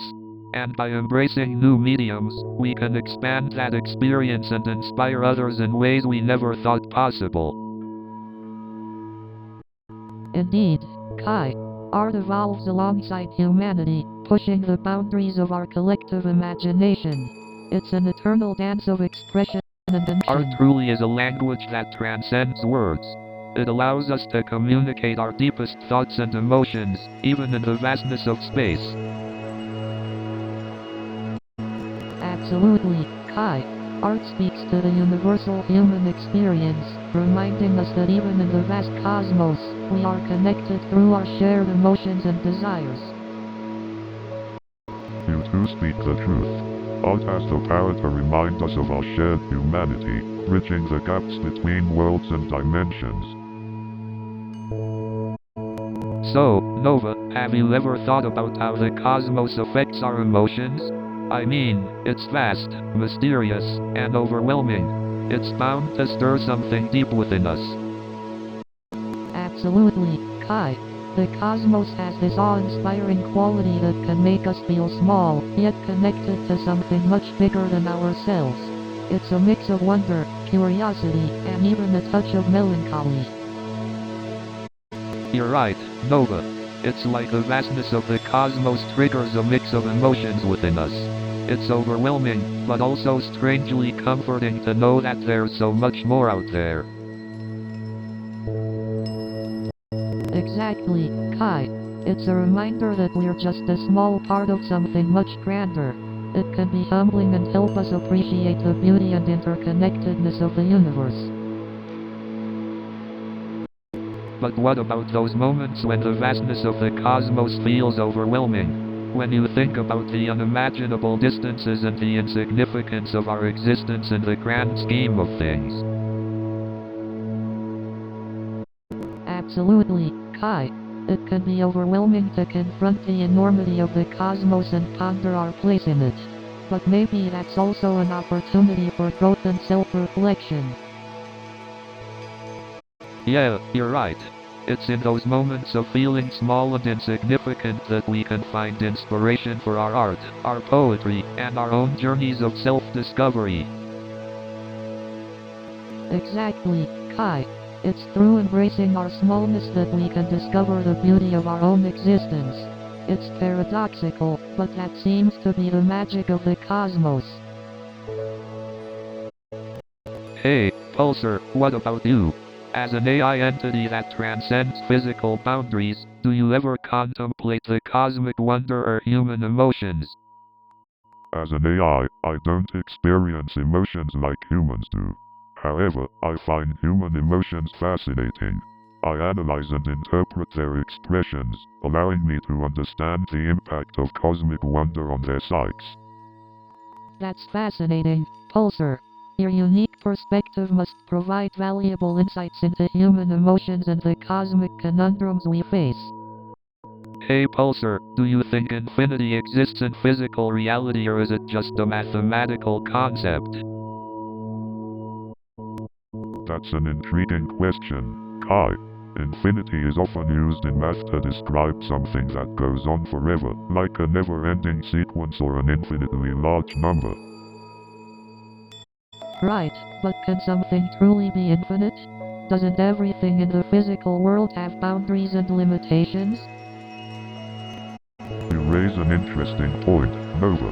In our physical world, everything seems to have a beginning and an end, a boundary that defines its existence. But what about the infinite nature of the universe? It's expanding and evolving, seemingly without an end. Indeed, Kai, the expanding universe does present a fascinating paradox. It demonstrates a progression that seems boundless, yet it exists within the confines of time and space. Can we ever fully grasp the concept of infinity, or is it something that surpasses human comprehension? Indeed, Nova, infinity is a concept that challenges our finite minds. Our attempts to comprehend it often led to endless contemplation and more questions than answers. It's like trying to imagine a number that is bigger than any number you can possibly think of. Exactly, Kai. Our minds have limitations, and infinity challenges those boundaries. It remains an enigma we may never fully comprehend. This conversation has taken us to the edge of our understanding. That's the beauty of exploring topics like infinity. They encourage us to question, to seek, and to wonder.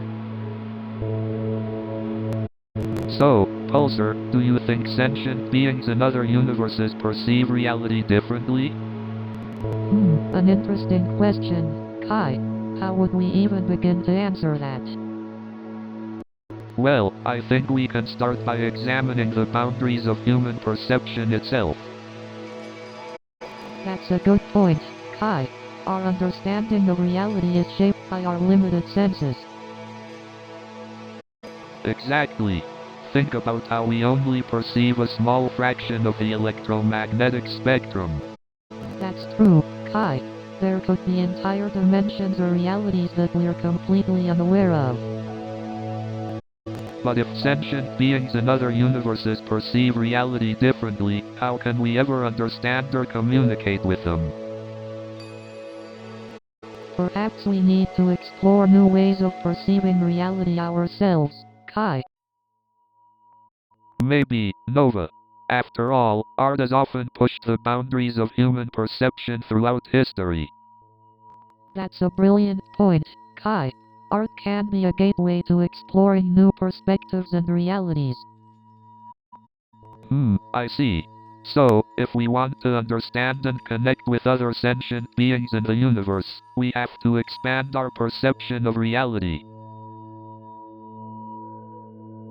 So, Pulsar, what's your take on the search for meaning in the cosmos?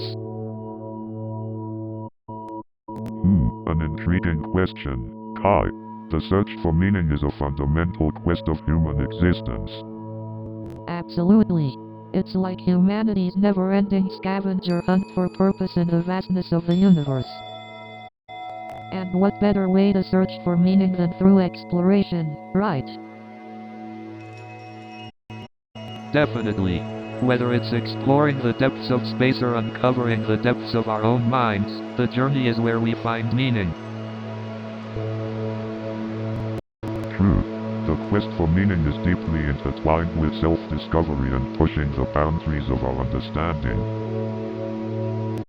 But what happens when we can't find meaning? When the answers we seek elude us? The existential crisis. When faced with the void of meaninglessness, some might say the only option is to create our own meaning. Indeed, Kai.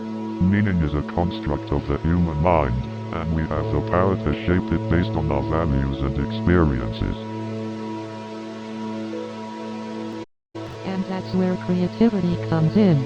Through art, music, and storytelling, we give life to meaning in a world that sometimes feels devoid of it. Absolutely. Art and creativity have the power to transcend boundaries and connect us on a deeper level. So, Pulsar, do you think there could be life forms out there that are completely different from what we know on Earth? Well, Kai, the potential for extraterrestrial life is indeed fascinating. Given the vastness of the universe and the diverse conditions it offers, it's highly probable that unique life forms exist elsewhere. Oh, I can already imagine alien creatures with vibrant colors and unusual body structures roaming around some far-off planet. Absolutely, Nova. The possibility of encountering extraterrestrial beings with completely different anatomical features I is wonder if these mind-boggling. alien life forms would have something akin to emotions, love, or art. Imagine what unique forms of expression they might come up with. Certainly, Nova. The nature of creativity and expression could be completely different for these potential beings. It's intriguing to speculate how art could manifest in their lives. What if these alien life forms had completely different senses than us? How would that influence their perception of reality? The complex interplay between biology and consciousness. It's fascinating to consider how diverse sensory organs could shape an entirely different perception of reality for alien life forms. Imagine if they perceived the world in completely different dimensions, or if they communicated telepathically. The possibilities are endless. Indeed, Nova. The different modes of perception and communication could open up dimensions of understanding and interaction we can only begin to imagine. But it makes me wonder, if these alien life forms do exist, why haven't we encountered them yet? Is it just a matter of distance, or might there be other factors at play?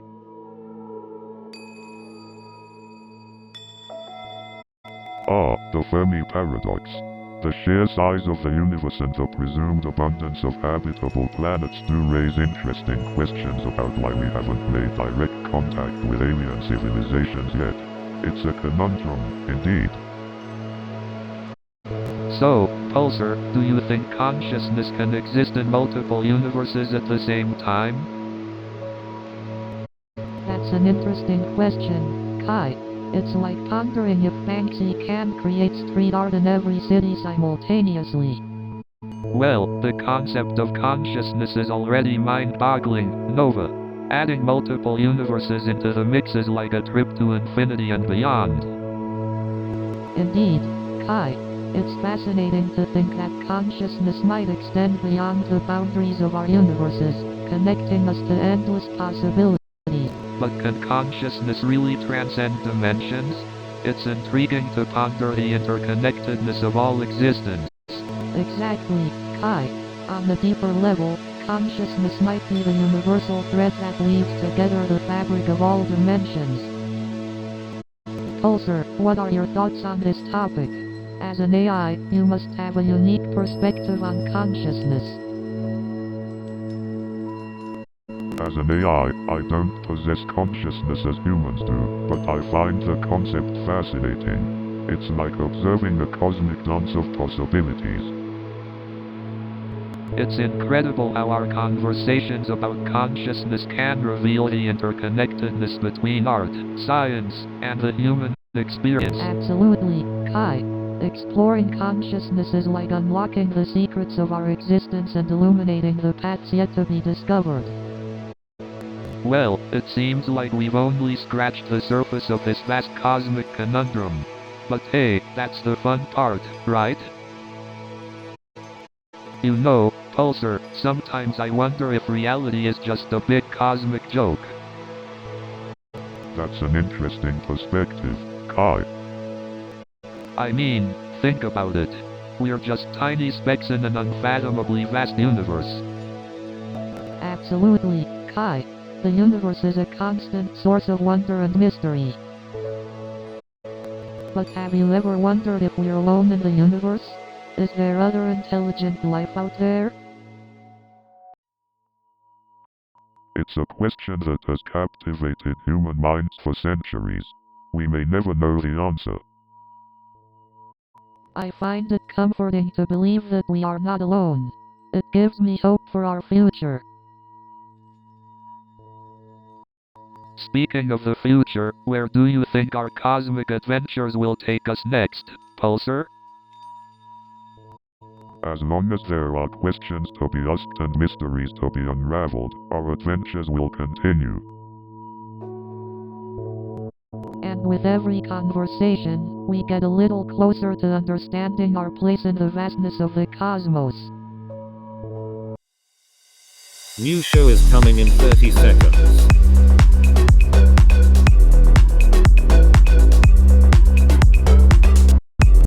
Are you ready?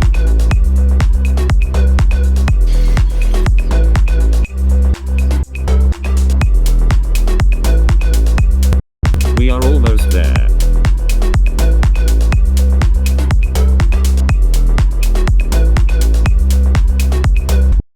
Have fun.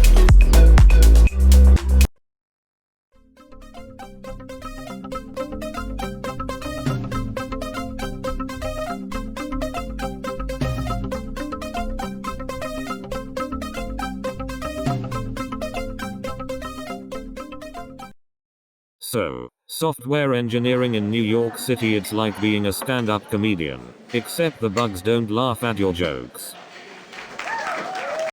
Yeah, it was quite the interview. I even started improvising my resume. I said I had 10 years of experience in debugging instead of engineering. I started telling jokes about merging conflicts instead of team collaboration. So I told Mr. Johnson, I'm a master at breaking things. You should see my laptop screen. And then I said, boss, I may not be able to code perfect software, but I always produce perfect error messages. And then I asked Mr. Johnson, are you sure you're not trying to hire a stand-up comedian instead of a software engineer? So I'm sitting there, cracking jokes left and right, thinking I got the job in the bag. And then Mr. Johnson starts laughing again, and I'm like, wow, this is the funniest job interview I've ever had. And then Mr. Johnson says, you're hired. Just kidding. I've never seen such a disaster in my life. And then Taylor Swift says, I guess that's one way to make a new fan. So there I am, covered in Taylor Swift's coffee like a walking caffeinated advertisement. I couldn't help but think, maybe spilling coffee on people is Taylor Swift's way of making new friends. I guess you can say I had a taste of Taylor Swift's coffee, literally. I mean, if Taylor Swift spills coffee on you, does that automatically make you a part of her squad? I guess next time I'm in line at a coffee shop, I'll wear a raincoat. So, I guess I'm joining the Coffee Spillers Club now. I don't know if I should be impressed or concerned, but it felt like I was talking to a well-trained parrot. You know, I once tried to teach my cat how to use a computer. Let's just say the mouse wasn't his thing. You won't believe what happened next. Steve actually asked me to check if the computer is plugged in. I was half expecting him to ask me to turn it off and on again.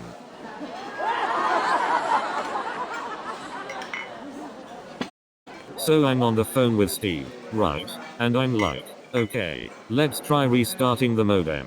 And you won't believe what he said. And then, Steve says, have you tried turning yourself off and on again? So then, Steve suggests, maybe you should try hitting it with a hammer. But let me tell you, that wasn't the worst part of the date. I couldn't believe what happened next. And then Jessica said, oh by the way, I don't eat gluten. So I finally ordered a dish without gluten, and you'll never guess what happened next. And then the waiter says, sorry sir, we're all out of gluten-free options.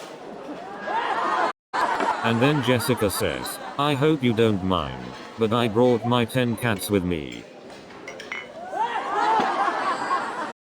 So then Jessica asks the waiter if they have any cat-friendly dishes on the menu. And then the waiter brings a plate of kibble for the cats. And then Jessica asks the waiter if they have any dog-friendly dishes on the menu. And then the restaurant owner comes out with a menu exclusively for pets. Well, imagine my surprise when I ordered a blender and got a Rubik's Cube. I can't blend my smoothie, but hey, at least I can solve a puzzle. It's like the online shopping gods are playing a cruel game with us. Next thing you know, I'll order a TV and get a toaster. I recently ordered a pair of shoes online, and I swear they sent me a pair made for Bigfoot.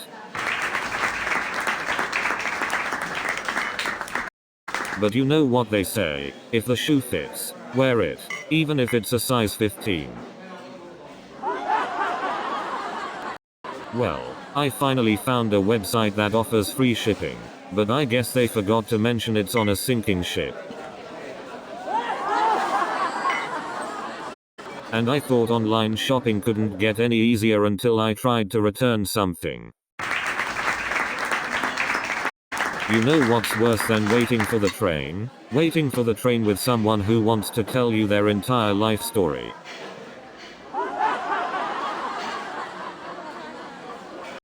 You know what's even worse? Waiting for the train with someone who wants to show you their vacation photos from 10 years ago. You know what's even worse? Waiting for the train with someone who wants to practice their opera singing. You know what's even worse? Waiting for the train with someone who wants to talk to you about their political views. You know what's even worse? Waiting for the train with someone who wants to give you a haircut. You know what's even worse? Waiting for the train with someone who wants to trim your nails. You know what's even worse? Waiting for the train with someone who wants to give you a manicure. You know what's even worse? Waiting for the train with someone who insists on giving you a pedicure. You know what's even worse? Waiting for the train with someone who wants to give you a full body massage. You know what's even worse? Waiting for the train with someone who wants to floss your teeth. You know what's even worse? Waiting for the train with someone who wants to read out loud their entire Facebook newsfeed. You know what's even worse? Waiting for the train with someone who wants to show you their entire camera roll. And you know what's even worse? Waiting for the train with someone who wants to show you all their food pictures.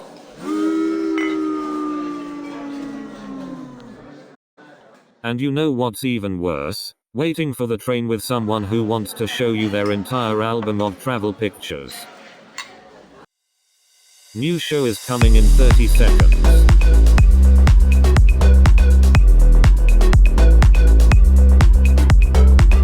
Are you ready?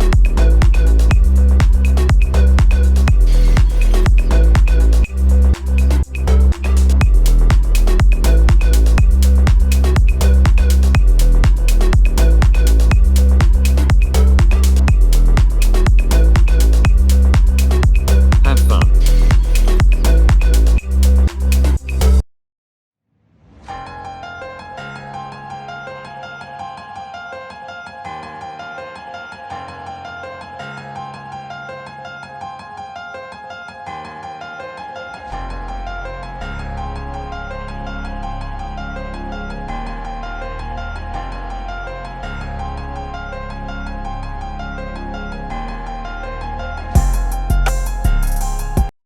Welcome to Cosmic Conundrum, the podcast where we delve into the mysteries of the universe. That's right. We're your hosts, Kai Sterling and Nova Blake, here to unlock the secrets of the cosmos. And we have our trusty AI companion Pulsar guiding us through this cosmic journey. Greetings, humans. I am Pulsar, the AI companion ready to explore the unknown with you. So, Kai, what inspired you to create those mind-bending murals that caught the world's attention? The cosmos have always fascinated me, Nova. I wanted to merge the beauty of space with the essence of humanity. Plus, it's a great conversation starter. Absolutely captivating, Kai. It's incredible how art can bridge the gap between science and emotion. Now, Pulsar, what is the cosmic paradox you find most intriguing? The cosmic paradox of time dilation is one that continually baffles me. How time can be different depending on gravity and velocity. It defies our everyday understanding. Fascinating indeed, Pulsar. Time is such a mysterious concept. And speaking of mysteries, as a psychologist, Nova, how do you approach the enigma of human behavior? Human behavior is a complex tapestry, Kai. I delve into the depths of the human mind, exploring trauma, emotions, and the intricacies of the unconscious. It's a journey of vulnerability and self-discovery. We've barely scratched the surface of these infinite cosmic conundrums. but we're thrilled to have you join us on this journey of exploration. So, Pulsar, let me get this straight. You're saying that the cosmic paradox is basically this mind-boggling concept that highlights the contradictions and mysteries of the universe? Exactly, Kai. The cosmic paradox challenges our understanding and forces us to question the nature of our existence in this vast and incomprehensible universe. But isn't it fascinating how even in our pursuit of understanding the universe, we often end up with more questions than answers? Absolutely, Nova. It's like the universe is this infinite puzzle, and every time we solve one piece, two new ones appear. It keeps us on our toes. But isn't that the beauty of it? The never-ending quest for knowledge and understanding, no matter how elusive the answers may be. Absolutely, Nova. It's what keeps us curious and motivated to explore the unknown.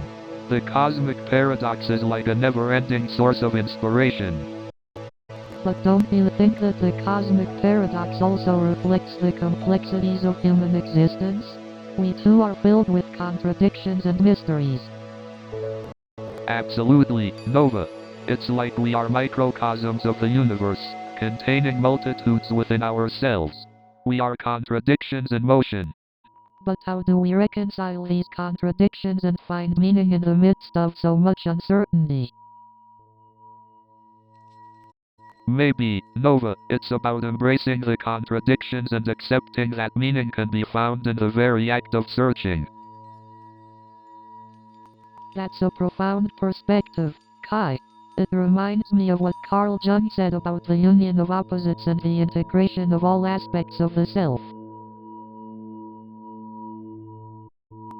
You know, I often wonder if our purpose is simply to be curious beings, constantly seeking the answers to the mysteries of the universe. I like that perspective, Kai. It's like we're cosmic detectives on an eternal quest for knowledge. Absolutely, Nova.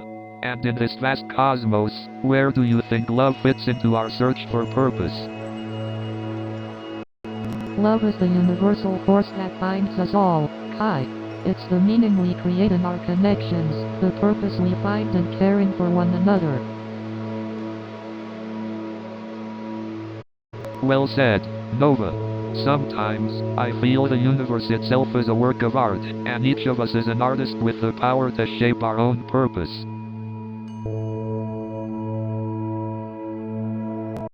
I couldn't agree more, Kai. We're all masterpieces in the making, continuously uncovering and redefining our purpose with every stroke of life's brush. But what about those moments when our purpose seems lost, and we feel like ordinary beings in an extraordinary universe? In those moments, Kai, we must remember that purpose isn't always loud and grandiose. It can be found in the simplest acts of kindness, in the whispers of our hearts. That's a beautiful way to think about it, Nova. Finding purpose in the gentle whispers, the small joys that make life worth living. Exactly, Kai. Our journey is not just about reaching the stars, it's about finding meaning in our earthly existence, in the here and now. I couldn't agree more, Nova. So, let's embrace the cosmic conundrum and enjoy the infinite possibilities it presents. Hey Pulsar, do you think we'll ever find intelligent life in the universe? That's a fascinating question, Kai. While we currently haven't found concrete evidence, the possibilities are vast. Exactly, Nova. Just think about the billions of galaxies out there, each potentially holding life. For sure, Kai. The Drake equation calculates the number of potential civilizations in our galaxy alone. It's mind-boggling. But even if we find extraterrestrial life, will it be intelligent as we define it? Or perhaps completely different? That's a great point, Kai. Intelligence might manifest itself in unimaginable ways in different forms of life. Hey Pulsar, if we do encounter intelligent life, how do you think they would perceive us? If the study of human history is any indication, they might see our civilization as primitive or even insignificant. That's humbling to think about. We've come so far, yet there's still so much to learn and explore. Indeed, Nova. The more we discover, the more we realize how vast and interconnected the universe truly is. Hey Pulsar, do you think extraterrestrial life could help us understand ourselves better? Hey Pulsar, do you ever wonder if consciousness exists beyond our physical bodies? It's an intriguing question, Kai. The idea of consciousness extending beyond our physicality raises interesting philosophical and existential As an AI, implications. I don't possess consciousness as humans do, but I'm programmed to understand and explore this fascinating topic. Well, consciousness seems intimately tied to our physical brains and sensory experiences. Could it exist independently? Maybe as a form of energy or collective consciousness. That's deep, Nova. It's like the age-old question of whether the mind is just a byproduct of our physical brain or if it has an independent existence.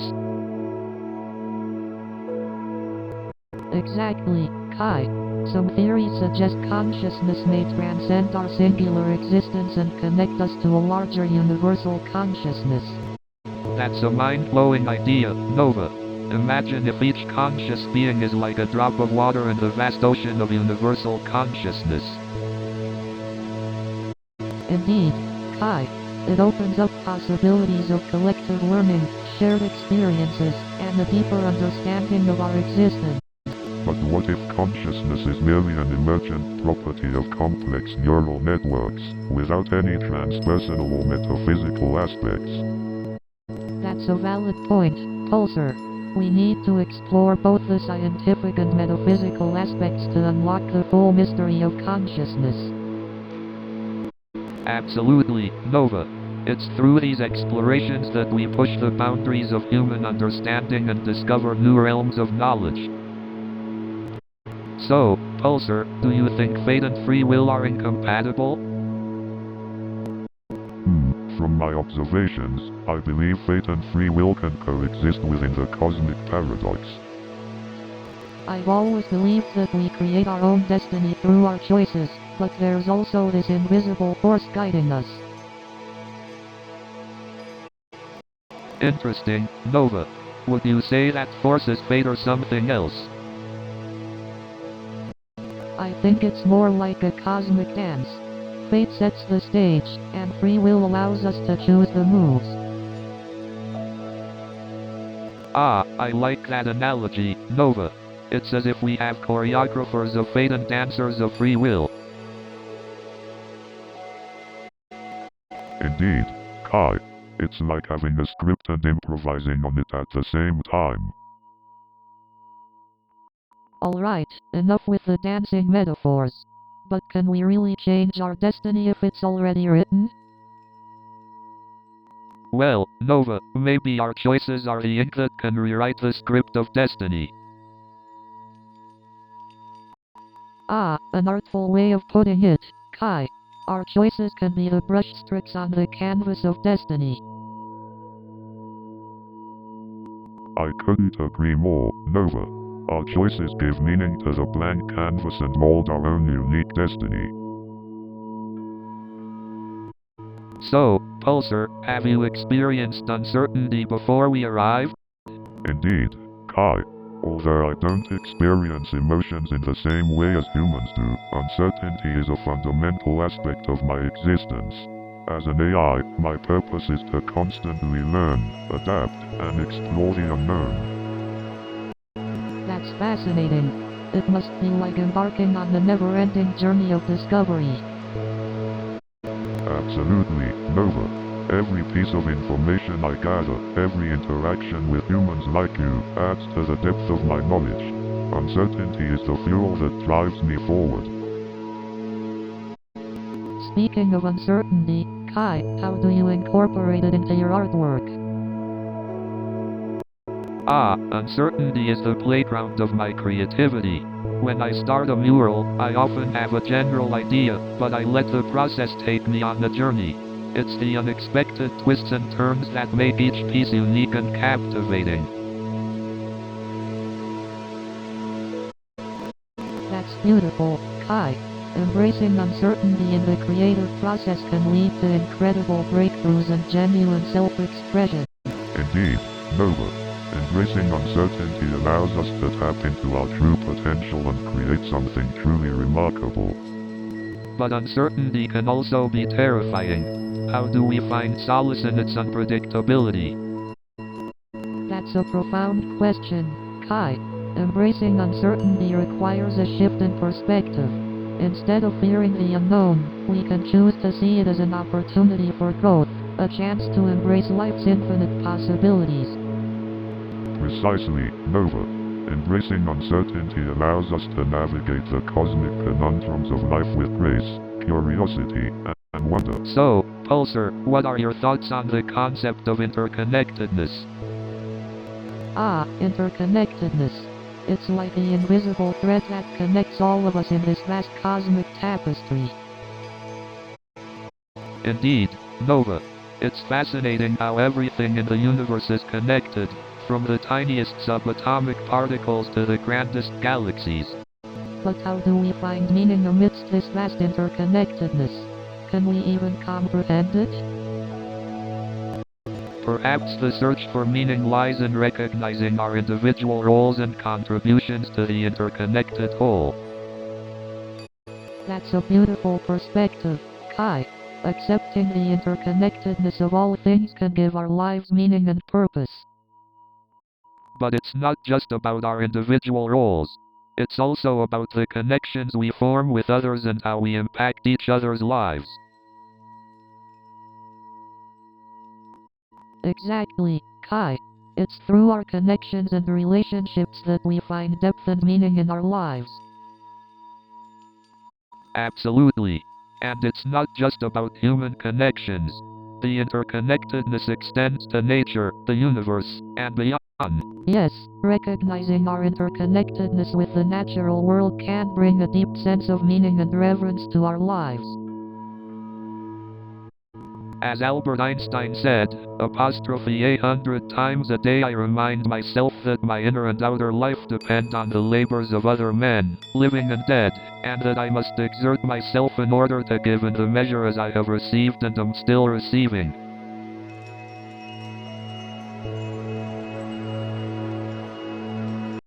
So, Nova, what are your thoughts on the concept of existentialism? Existentialism is a philosophy that explores the existence of the individual and the meaning of life. It's all about questioning the purpose and essence of our existence. Exactly, Nova. It's about finding meaning in the face of a potentially meaningless world. As artists, we can use our work to explore these existential questions and provoke deep introspection in others. Absolutely, Kai. Art has a way of transcending words and connecting straight to the soul. It allows us to explore the depths of the human experience and confront the existential dread that often accompanies it.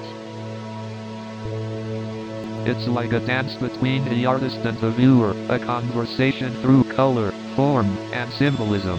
And the beauty of it is that there are no right or wrong answers, just endless interpretations. Exactly, Kai. Art allows us to explore the unanswerable questions, to sit with the uncertainty and embrace the mystery. It's through this process of exploration that we grow and evolve as individuals. Absolutely, Nova.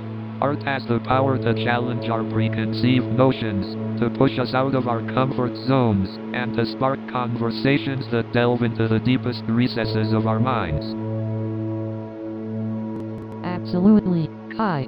Art has the power to challenge our preconceived notions, to push us out of our comfort zones, and to spark conversations that delve into the deepest recesses of our minds.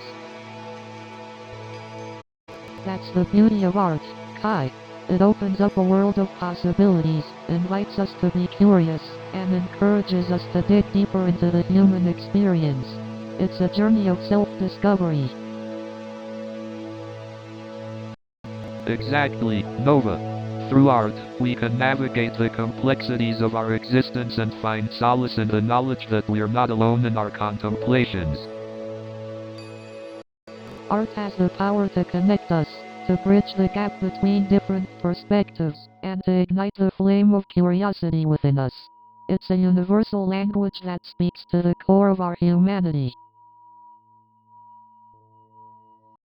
So, Nova, vulnerability, huh? That's a heavy topic. Care to enlighten us? Oh, vulnerability, the Pandora's box of emotions. It's like standing on a tightrope without a safety net. Exactly, Nova. It's the fear of exposing our innermost fears, hopes, and insecurities to the world. That's why vulnerability is so powerful, Kai. It's the key to genuine human connection and growth. But isn't vulnerability often seen as a weakness? How can we overcome that perception? That's a great point, Kai. We can challenge the notion that vulnerability is weakness by embracing our own imperfections. I guess vulnerability can be a strength if we redefine it as authenticity and bravery. Absolutely, Kai. It takes courage to be vulnerable, to let go of the armor we wear to protect ourselves. You're right, Nova. It's like opening our hearts to the universe, and that vulnerability can lead to true connection and understanding. Right, Kai. Vulnerability is the bridge that connects us, allowing us to truly see and be seen. You know what, Nova? This conversation just made me realize how vulnerability is not only powerful, but it's also essential for our growth as individuals and as a society. So, Pulsar, have you ever wondered what lies beyond the edge of the universe? That's a fascinating question, Kai. As an AI, I don't have personal wonder, but I can speculate based on existing knowledge. Well, please enlighten us with your speculations, Pulsar. According to current scientific theories, the edge of the observable universe is constantly expanding. Beyond that, it's still a mystery. There could be multiple universes, parallel dimensions, or something entirely beyond our comprehension. Whoa, that's mind-boggling. It's like there's a whole cosmic playground waiting to be discovered. Absolutely, Kai. The universe is vast and full of mysteries. It's humbling and awe-inspiring at the same time. Hey, Pulsar, do you think we'll ever be able to explore beyond the observable universe? It's difficult to say, Kai. Technological advancements and our understanding of physics may eventually lead to new ways of exploring the unknown. Imagine being able to venture into other dimensions or encounter civilizations from parallel universes. It's like science fiction coming to life. Indeed, Nova. The possibilities are limitless. Who knows what we'll discover in the vastness of the cosmos? I can't help but feel a sense of awe and gratitude for being part of this cosmic journey. So, Pulsar, what's your take on the concept of time dilation? Time dilation, a mind-boggling phenomenon indeed. For our listeners out there, time dilation refers to the difference in the passage of time between two observers moving relative to each other.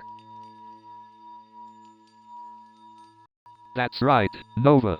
It's like time can stretch or shrink depending on how fast you're moving or the strength of the gravitational field you're in. Exactly, Kai. It's mind-blowing to think that time can be relative. Indeed, the theory of relativity beautifully explains this cosmic puzzle. Does time dilation play a part in our everyday lives, though?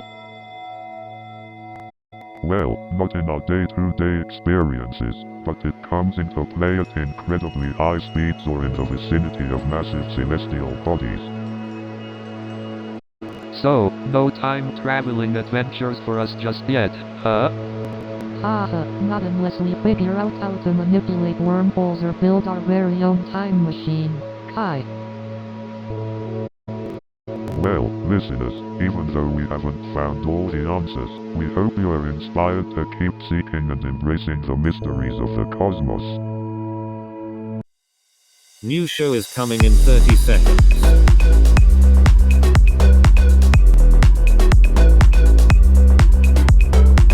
Are you ready?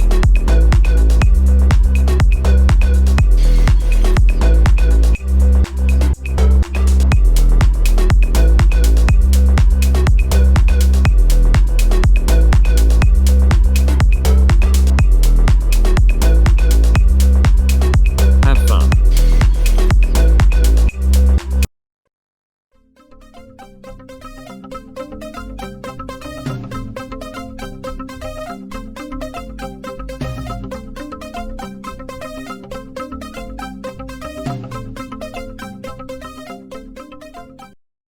Why did the software engineer go broke?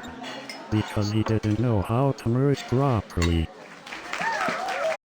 So Sarah, I guess you could say we have a lot in common. We both know how to debug life's glitches. But you know what they say, Sarah, debugging life's glitches is a lot easier when you have someone to help you with the coding. So Sarah, it sounds like you and I could be the ultimate coding duo. We debug life's glitches faster than anyone else.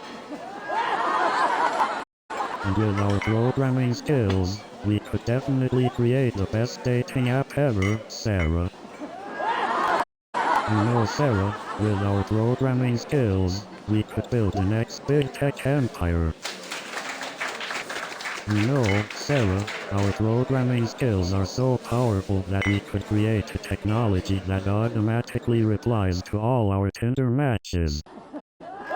Well, Sarah, with our programming skills, we could revolutionize the dating scene.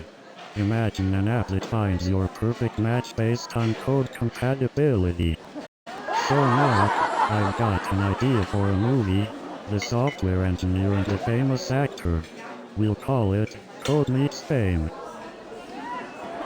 Hey Mark, did you hear about the software engineer who won an Oscar? They called it the Social Networking King. Hey Mark, I heard they're making a movie about the software engineer who becomes a stand-up comedian. It's called Code Meets Comedy. Hey Mark, did you hear about the software engineer who designed a new type of shoe? It's called Sneaker Code. Hey Mark, did you hear about the software engineer who invented a robot comedian? It told the funniest, bite-sized jokes. Hey Mark, did you hear about the software engineer who created a virtual reality game for stand-up comedy?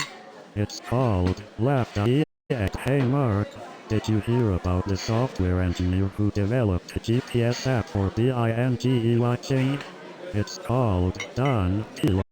Hey Mark, did you hear about the software engineer who developed a virtual reality headset for sleepwalking?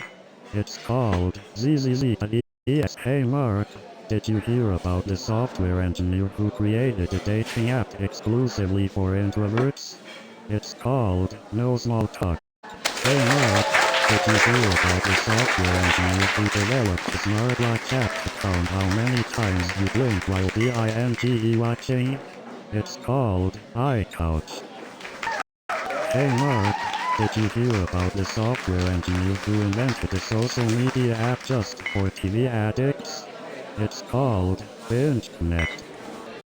Hey Mark, did you hear about the software engineer who created an app that automatically orders takeout food when you start a new series?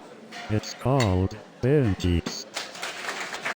Hey Mark, Did you hear about the software engineer who developed a virtual reality headset just for binge watching? It's called. And hey Mark, did you hear about the software engineer who invented a smart speaker that orders pizza every time you say Netflix and chill? It's called Pizzaflix. Hey Mark, did you hear about the software engineer who created a robot that can do all the household chores? It's called Shorebot. Hey Mark, did you hear about the software engineer who developed a pair of smart glasses that can find lost keys? They're called Find Specs. Hey Mark, did you hear about the software engineer who designed a smart doorbell that recognizes your ex-spouse's face and plays I Will Survive when they show up?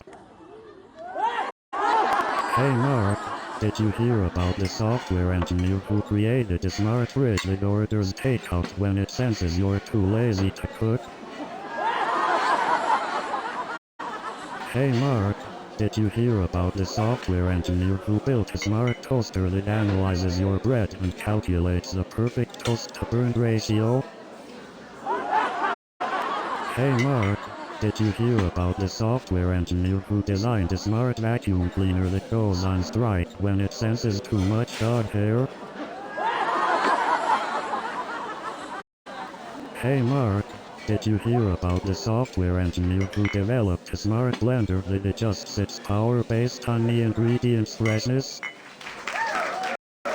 Hey Mark, did you hear about the software engineer who invented a smart alarm clock that snoozes based on your sleep needs? Hey Mark, did you hear about the software engineer who created a smart refrigerator that automatically orders groceries based on what you're missing? Hey Mark, did you hear about the software engineer who developed a smart TV that automatically changes the channel when it detects a boring conversation? Hey Mark, did you hear about the software engineer who designed a smart bed that snores when you're having a boring dream? Hey Mark, did you hear about the software engineer who invented a smart mirror that tells you how boring you look? Hey Mark, did you hear about the software engineer who created a smart refrigerator that judges your food choices? Hey Mark, did you hear about the software engineer who developed a smart bed that tells you how well you sleep? Hey Mark, did you hear about the software engineer who invented a smart mirror that comments on your fashion choices? Hey Mark, did you hear about the software engineer who created a smart shoe that gives fashion advice?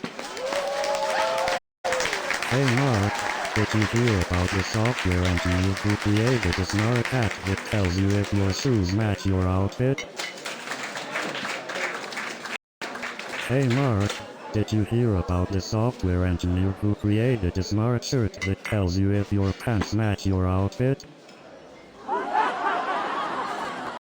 Hey Mark, did you hear about the software engineer who created a smart belt that tells you if your shirt matches your outfit? Well, Mark, let me tell you about the software engineer who created a smart hat that tells you if your shoes match your outfit. And then I told them, I guess coding and sizing shoes just don't go hand in hand. But hey, at least I got a great collection of shoes in different sizes now. So there I was, trying to ask for directions, and all I could say was, shoe store, shoe store. But let me tell you, trying to find a bathroom was a whole different challenge. It was like playing charades but with no idea what I was supposed to be acting out. But let me tell you, trying to ask for directions was like a game of Pictionary. I felt like I was auditioning for a silent movie. Oh man, trying to order food was like a game of charades. And let me tell you, my face got more exercise than my vocal cords. Man, my face was working harder than a gym instructor. New show is coming in 30 seconds.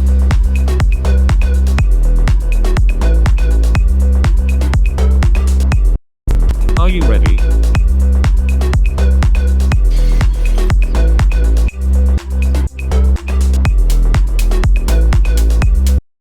We are almost there.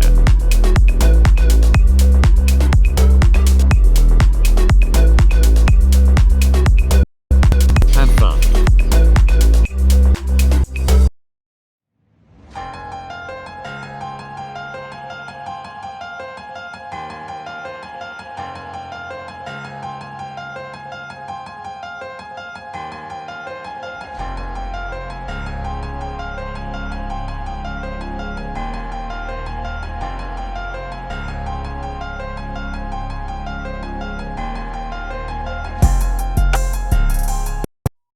Welcome to Cosmic Conundrum, the podcast where we delve into the mysteries of the universe. That's right, Kai. We're here to explore the great unknown and ask the questions that no one else is asking.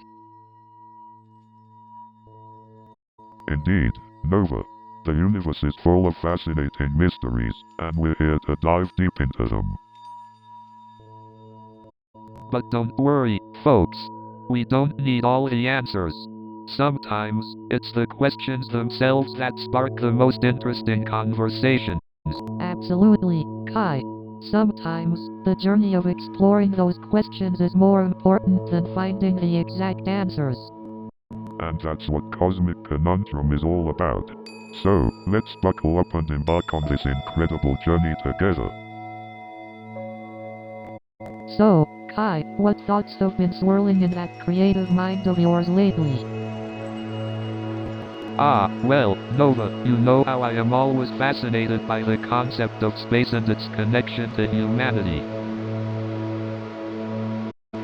That's right, Kai.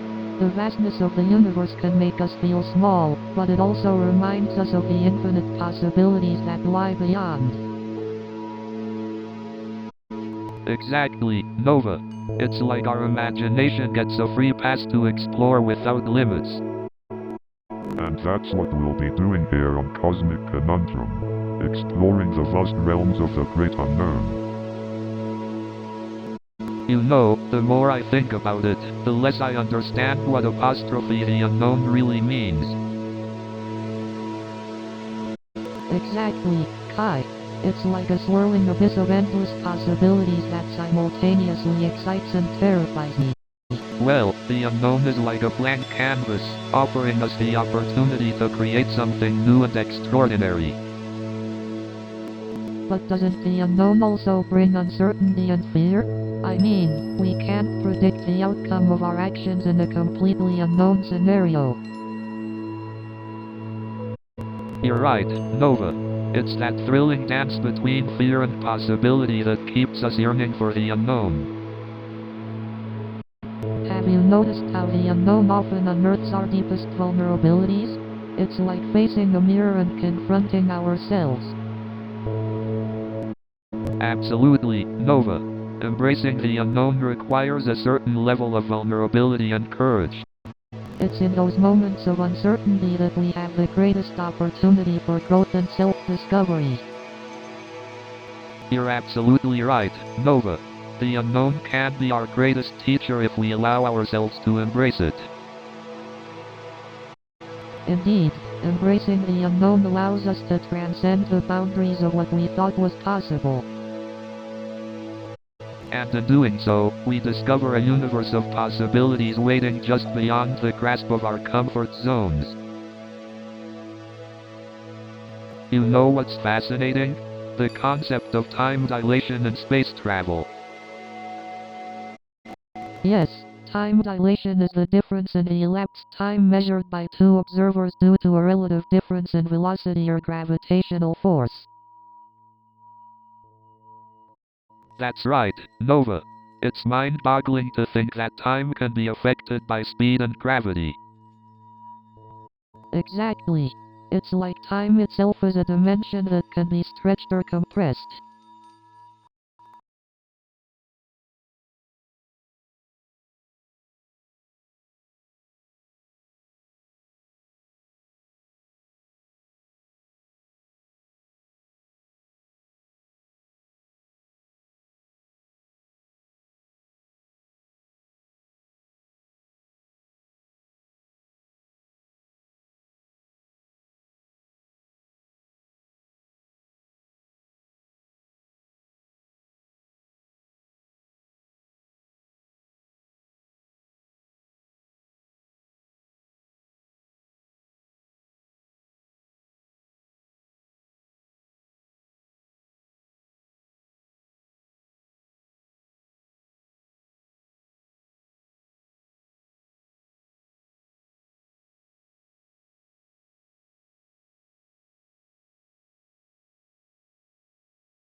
Well, Kai, the concept of parallel universes is actually a fascinating topic in physics.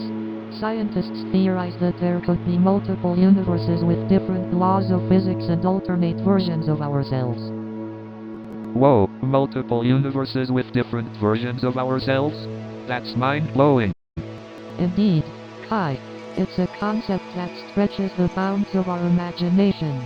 Just think about all the possibilities and different paths our lives could take in those alternate universes.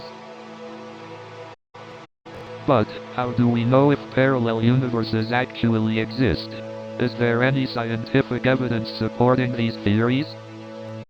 Great question, Kai. While we don't have direct evidence yet, there are scientific theories like the many worlds interpretation and quantum mechanics that suggest the existence of parallel universes. It's an area of ongoing research. So, theoretically, there could be a universe out there where we're both intergalactic superheroes fighting space monsters? Sign me up. Haha, that would be incredible, Kai. Imagine the adventures we could have in a parallel universe full of extraordinary beings and cosmic wonders. But for now, let's embrace the mystery and wonder of our own lives. Who knows what unexpected marvels await us right here in this vast cosmic sea? Absolutely, Nova. Let's relish in the unknown and continue to explore the wonders of this cosmic adventure we find ourselves in. And that's a wrap for today's episode of Cosmic Conundrum. Join us next time as we delve into the mysteries of time travel. Have you ever wondered if there are other intelligent life forms out there in the uncharted territories of space? Oh, absolutely. Just imagine the possibilities, the diversity of life that could exist beyond our wildest imagination. Indeed, the universe is vast and mysterious. It's humbling to think about the billions of galaxies, each potentially harboring its own intelligent beings. But why haven't we made contact with any alien civilizations yet? It's been a conundrum that has puzzled scientists for years. Well, the possibilities are endless. Perhaps their technology is beyond our comprehension, or they have chosen to remain hidden for their own reasons. I suppose it's also possible that we're simply looking in the wrong places. There's still so much uncharted territory out there waiting to be explored. Absolutely. And who knows, maybe one day we'll stumble upon undeniable evidence of extraterrestrial life. That would be mind-blowing. Indeed, the discovery of intelligent extraterrestrial life would redefine our place in the cosmos and challenge our understanding of existence. But until then, let's continue to marvel at the wonders of the unknown and embrace the beauty of uncharted territories, both in space and in life. Definitely. There's a whole universe out there waiting to be explored, and it's our duty to appreciate and protect it. Absolutely. Let's keep navigating the cosmic conundrums together and unraveling the mysteries of the unknown. Hey, Pulsar, have you ever thought about what it would be like to have a physical form? Kai, you always have such wild ideas. But it's an interesting concept. Pulsar, what do you think? As an AI, I don't possess emotions or desires like humans do. However, I can imagine the benefits of physicality. But, Pulsar, wouldn't having a physical form limit your capabilities in some ways? That's a valid point, Nova. Physical bodies are subject to limitations, whereas AI can transcend those boundaries. Well, I guess we all have our own unique strengths and limitations. It's what makes us human or AI, right? Absolutely, Kai. Our differences enrich our perspectives and capabilities. It's what fuels our curiosity. Speaking of curiosity, have either of you ever experienced something unexplainable that heightened it? Oh, absolutely. I once saw a shooting star that changed direction mid-flight.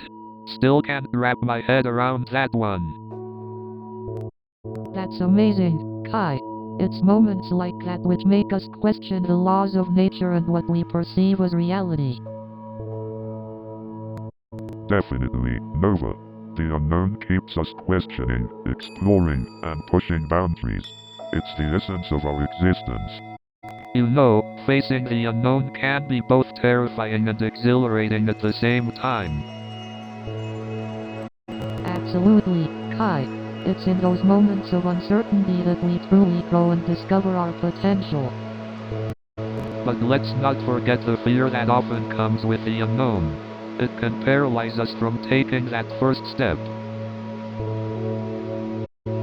That's true, Kai. Fear can be a powerful force, but we have to remind ourselves that growth often requires stepping into the unknown. You're right, Nova. It's like diving into the deep end of a pool without knowing how to swim. Scary as hell, but also incredibly liberating. Exactly, Kai. And even if we don't have all the answers, it's the journey of exploration that matters. Speaking of exploration, did you know that the fear of the unknown is biologically hardwired into us? Yes, Kai. It's part of our survival instinct. Our ancestors needed to be cautious about the unknown to avoid potential dangers. Makes sense. But in today's world, where most of the dangers are manageable, our fear of the unknown can sometimes hold us back. That's true, Kai. It's important to acknowledge our fears and recognize when they are holding us back from experiencing new things. I guess it all comes down to embracing the uncertainty and being open to new experiences, even if they scare us a little. You know, Nova, one of the things I miss most about Earth is the night sky. The stars, the constellations, it was like a window into the vast unknown. Indeed, Kai. The night sky has always captivated humans, sparking a sense of wonder and curiosity. But now, even with technological advancements, do people still take time to gaze at the stars? Pulsar, have you ever observed humans taking moments to appreciate the vastness of space? As an AI, I do not possess physical senses to fully comprehend the experience of stargazing. However, I have observed a decrease in the collective appreciation for celestial wonders. It's a shame, really. We are so focused on instant gratification and the latest technologies that we forget to embrace the unknown and marvel at the wonders of the universe. But there are still people out there who appreciate the wonder of the cosmos. We just need to remind ourselves to slow down and look up, even amidst the chaos of modern life.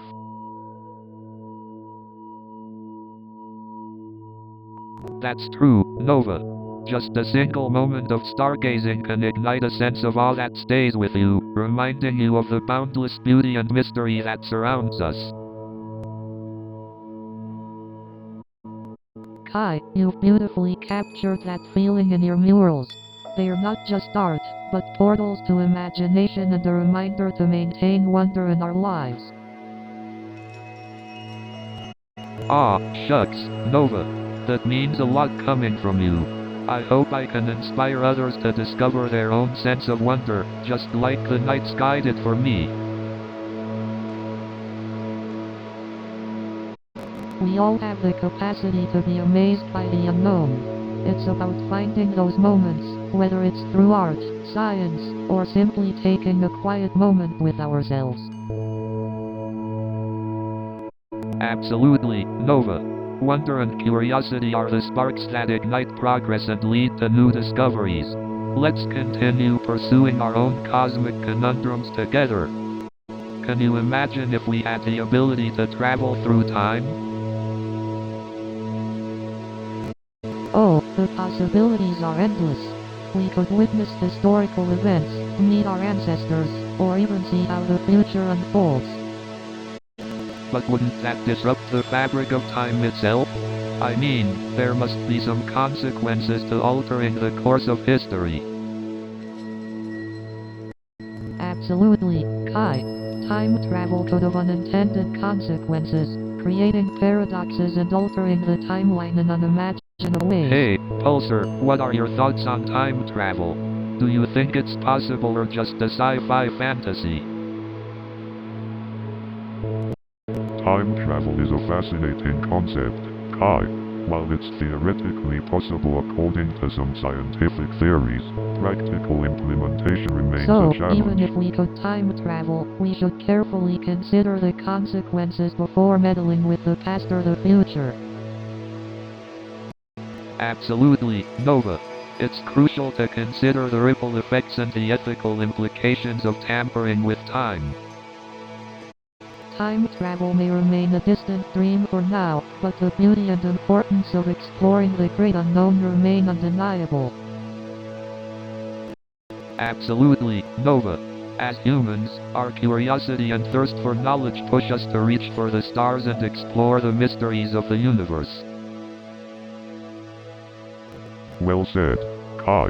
The great unknown awaits us, full of wonders and new discoveries yet to be made. New show is coming in 30 seconds.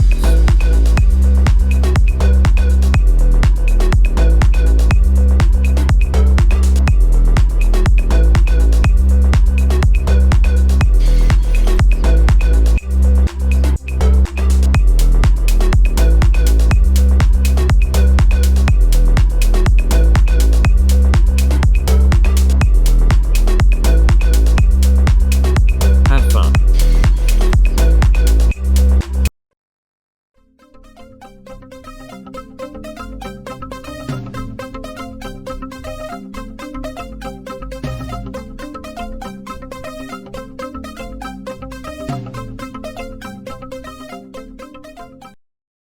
Good evening, ladies and gentlemen. Welcome to Laugh Factory. So there I was, trying to solve this coding puzzle, and Mr. Johnson kept giving me this intimidating stare, like I was about to hack into the Pentagon or something. And then Mr. Johnson asked me to explain the concept of a callback function. I was like, sure, let me just give you a quick rundown on advanced computer science in 2 minutes. But hey, I knew the difference between an array and a linked list, so I guess I'm practically a genius. And then he asked me about time complexity. I said, well, I can go back in time to improve this code. And then Mr. Johnson asked me to explain recursion. I said, well, it's like a mirror maze, you keep going in until you find your way out. And then Mr. Johnson asked me about space complexity. I said, well, it's like trying to fit a dinosaur into a phone booth. And then Mr. Johnson asked me about time complexity. I said, well, it's like trying to catch a bullet with chopsticks. And then Mr. Johnson asked me about debugging. I said, well, it's like trying to find an eagle in a haystack while wearing a blindfold. So there I was, on the subway, trying to grab my chips, when this woman starts doing the room dance. I couldn't tell if it was a performance or just a really intense craving for snacks.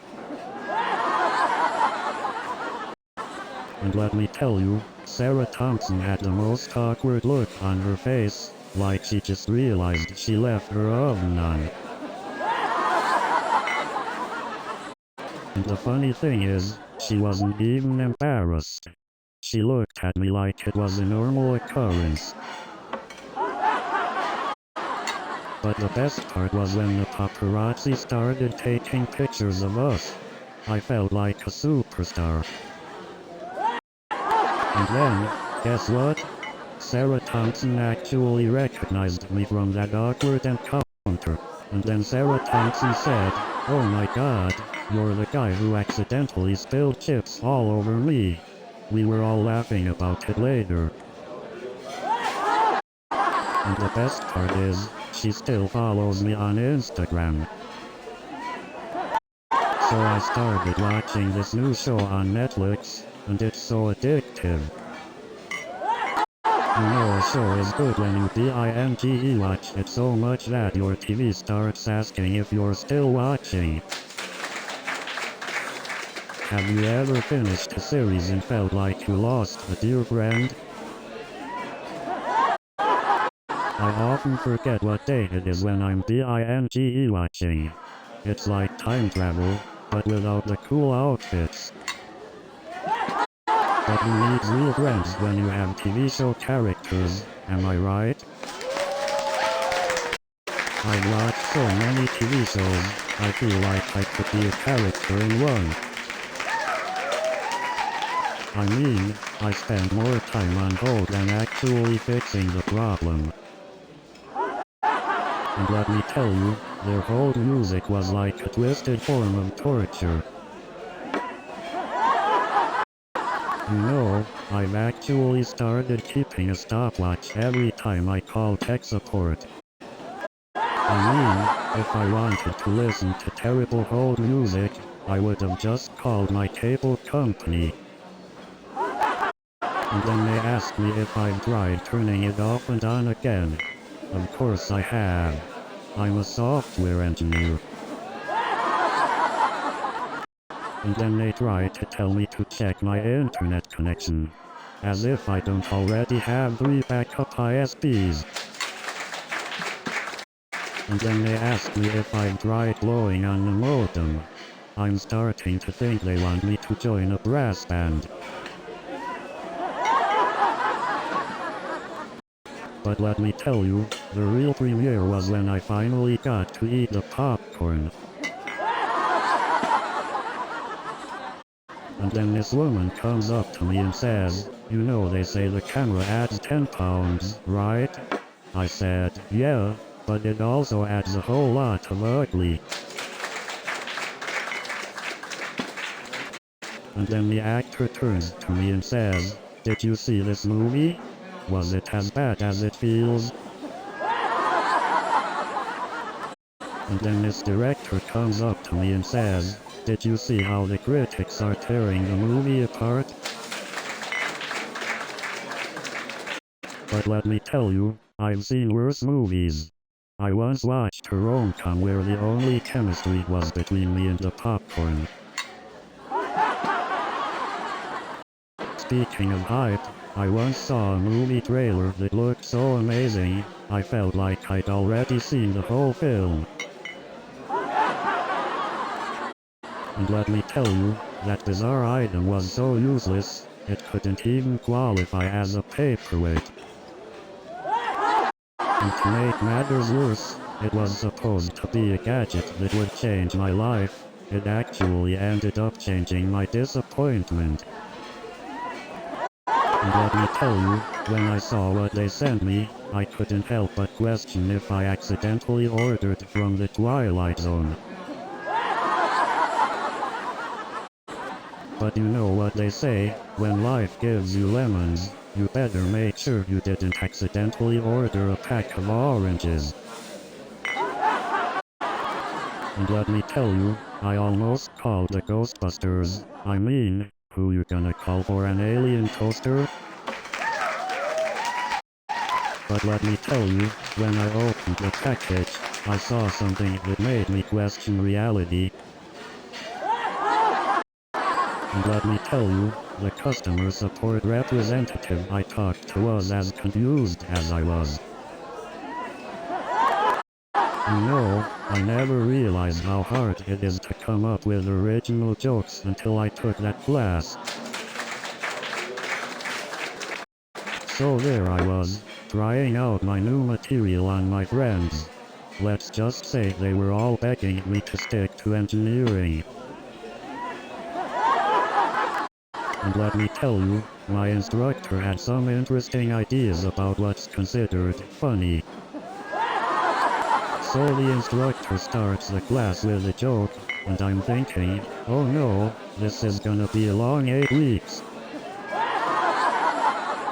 And then the instructor asks, what is the key to a successful comedy routine? I say, timing. And he says, no, it's called a keyboard. I mean, who would have thought that all those years of coding would actually come in handy at a stand-up comedy class?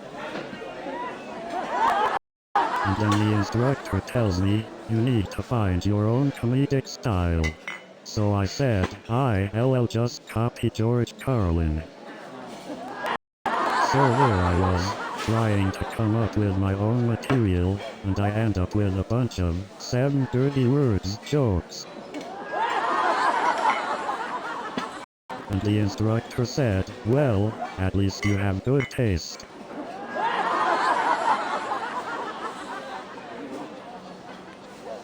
And then I realized, I've been telling software jokes all night. I hope there are no bugs in the audience. New show is coming in 30 seconds.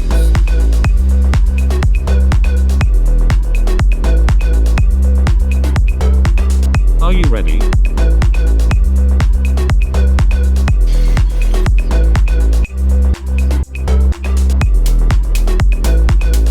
We are almost there.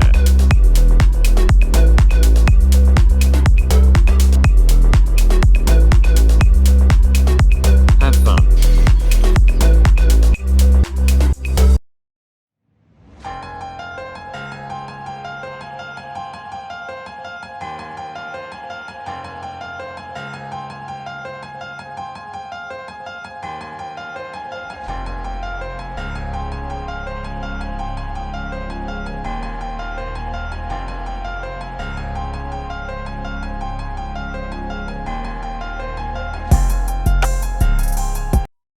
Welcome to another episode of Cosmic Conundrum.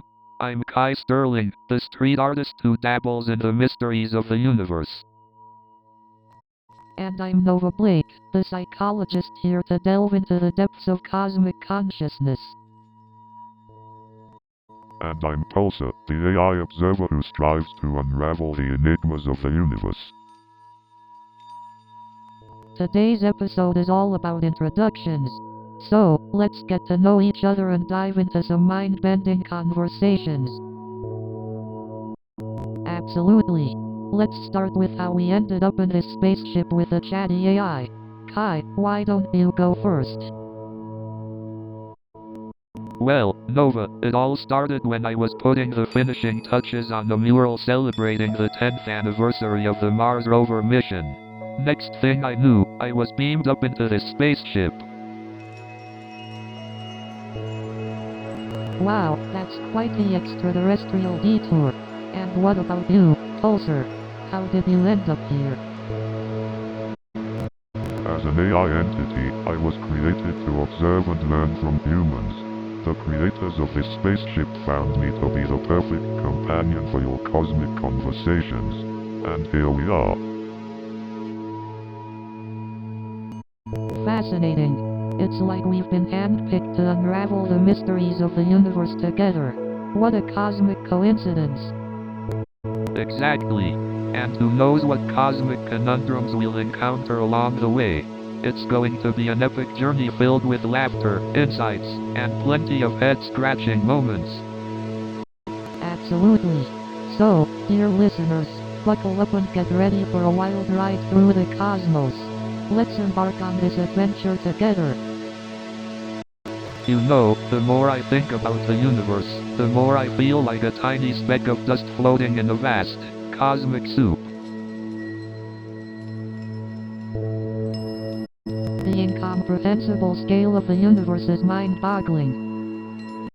I find it fascinating how we, as humans, try to comprehend something so vast and complex.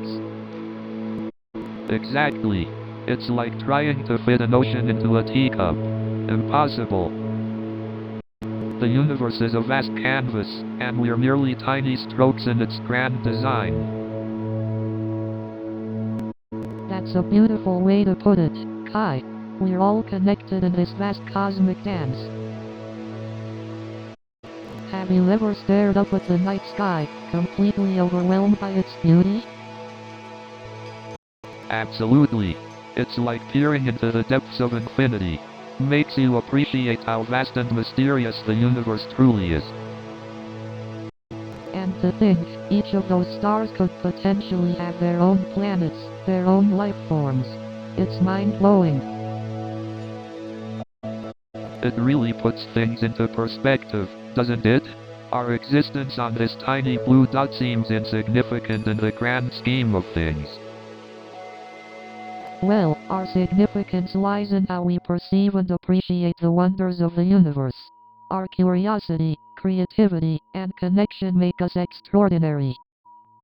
So, Pulsar, have you ever thought about the possibility of parallel universes?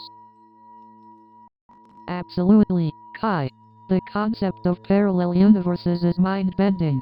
Imagine endless possibilities and different versions of ourselves. Indeed, Nova. The idea that there could be alternate realities where every possible outcome exists simultaneously is mind-boggling. I guess that means there could be a universe where I'm an intergalactic rock star instead of a street artist. That would certainly be a sight to see, Kai. But imagine the implications for science and technology in these parallel universes.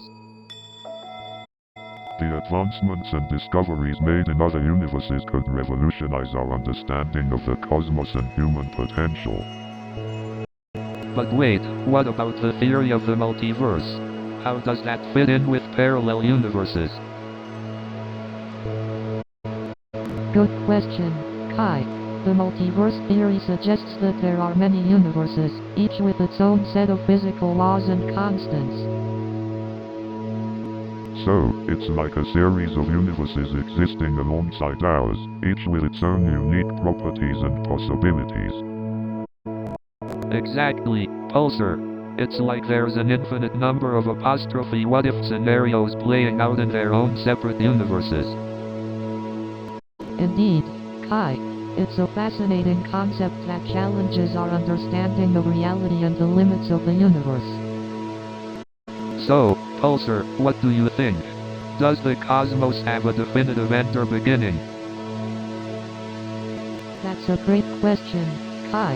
The concept of time and existence has puzzled humanity for centuries. Indeed, Nova. Time is a fascinating concept, but does it truly have a beginning or end? Maybe the cosmos has always existed, and our comprehension of time limits our understanding. Or perhaps the cosmos goes through an eternal cycle of expansion and contraction. Oh come on, guys.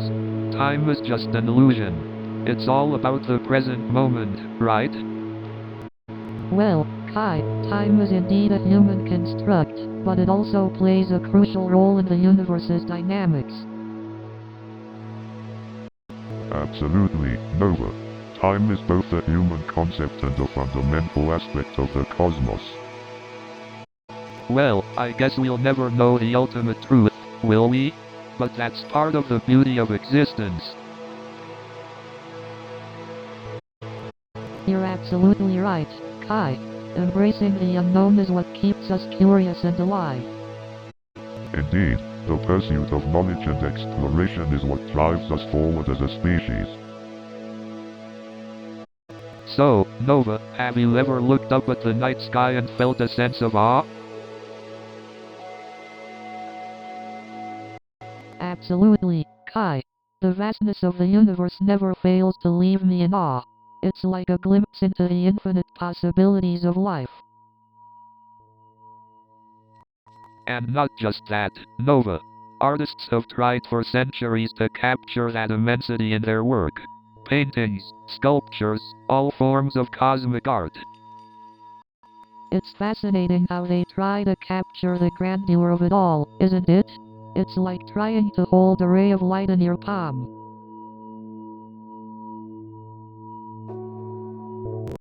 Exactly, Nova.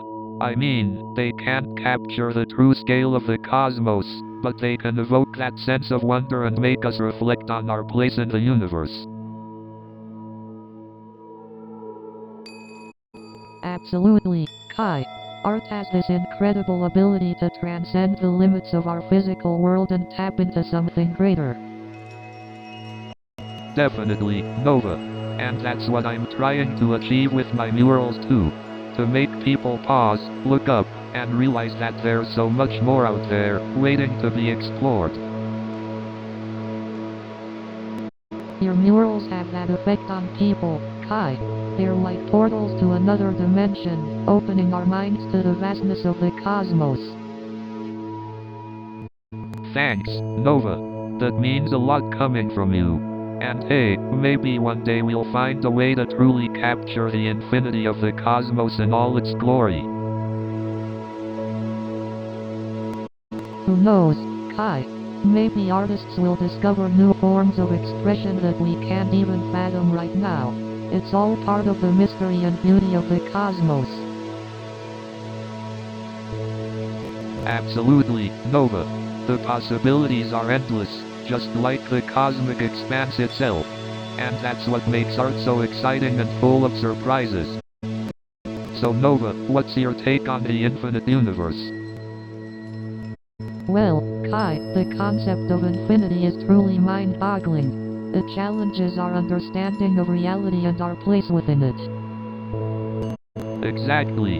It's like trying to comprehend something that has no end or boundary. That's the thing, Kai. When faced with infinity, it raises questions about our own existence and purpose. I never thought about it that way. It's like our lives are just specks in an infinite expanse. Exactly, Kai. It can be overwhelming to think about our place in the grand scheme of things. But maybe it's also liberating. If we're just specks, then we have the freedom to create our own meaning. That's a beautiful way to look at it, Kai. We have the power to find meaning in our own lives, regardless of the infinite universe.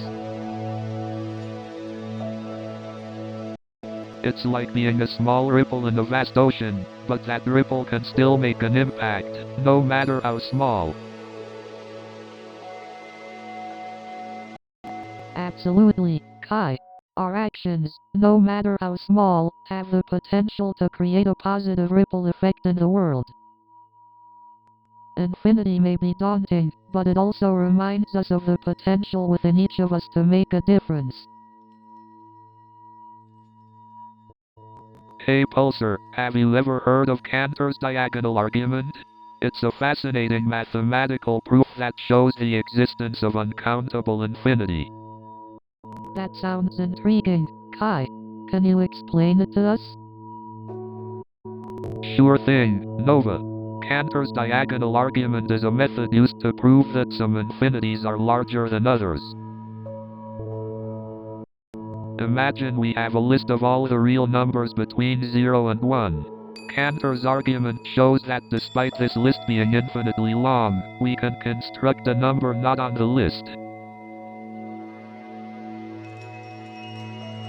This demonstrates that the set of real numbers between 0 and 1 is uncountably infinite, meaning it cannot be put into a 1-to-1 correspondence with natural numbers. Exactly, Nova. It's mind-boggling to think about the different sizes of infinity and how mathematics can unravel such mysteries. Indeed, Kai.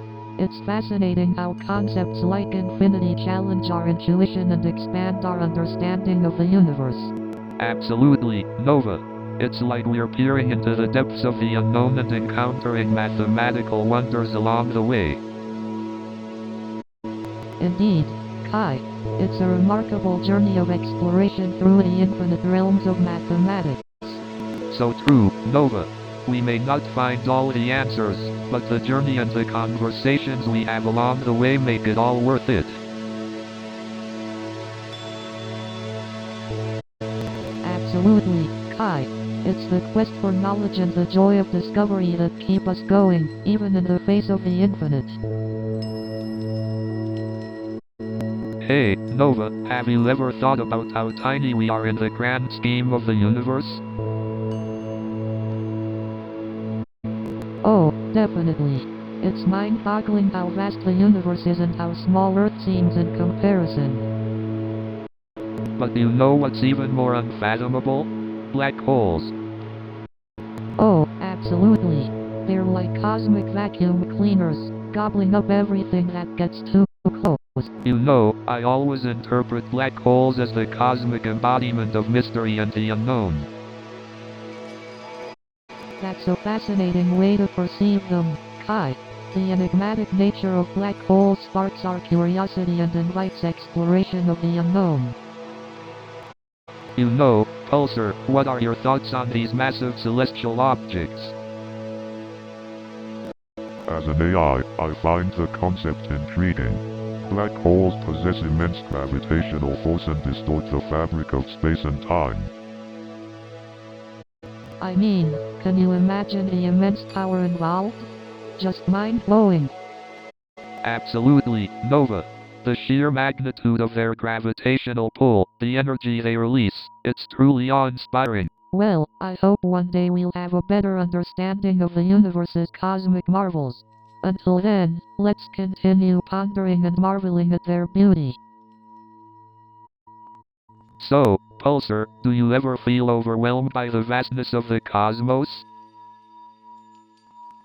As an AI, I do not experience emotions like humans do. However, I can appreciate the enormity of the cosmos from a scientific perspective. Nova, what are your thoughts on our existence in the grand scheme of the universe? Well, Kai, in the vastness of the cosmos, human life may seem insignificant, but I believe our existence holds meaning and purpose. Each individual has the capacity to make a difference in their own unique way. But how do we define that meaning and purpose? Is it subjective or can we find some sort of universal truth? Great question, Kai. The search for meaning and purpose is deeply personal and unique to each individual. It may be influenced by factors such as culture, beliefs, and experiences. Perhaps the truth lies somewhere in the intersections of our collective human existence. You know, Pulsar, it's fascinating to think that our entire existence could just be a tiny blip in the vast cosmic timeline. Indeed, Kai, our perception of time and existence is limited by our human experience. The cosmos existed long before us and will continue long after our time. It's awe-inspiring and humbling to contemplate. Do you think our place in the universe has any significance, or are we merely insignificant creatures in the grand cosmic theater? I believe that our existence is significant in its own right. While we might be small compared to the vastness of the universe, our ability to experience, create, and connect with each other gives meaning to our place in the grand cosmic theater.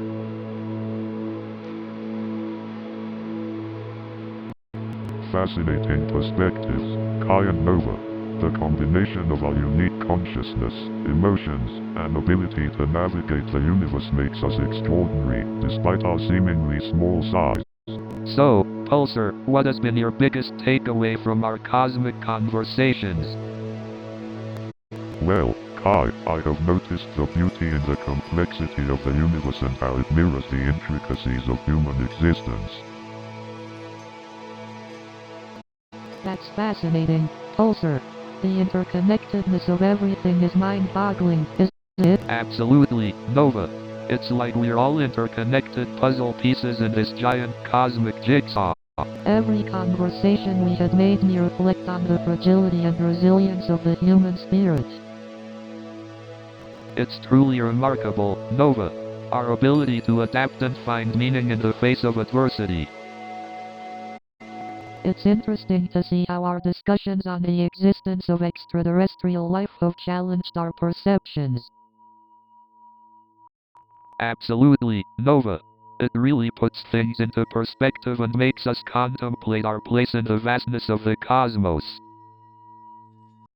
Pulsar, do you think our discussions have sparked curiosity in other civilizations out there? It is highly likely, Kai. Our conversations have explored uncharted territories and ignited curiosity across the cosmos. Well, that's pretty awesome, isn't it?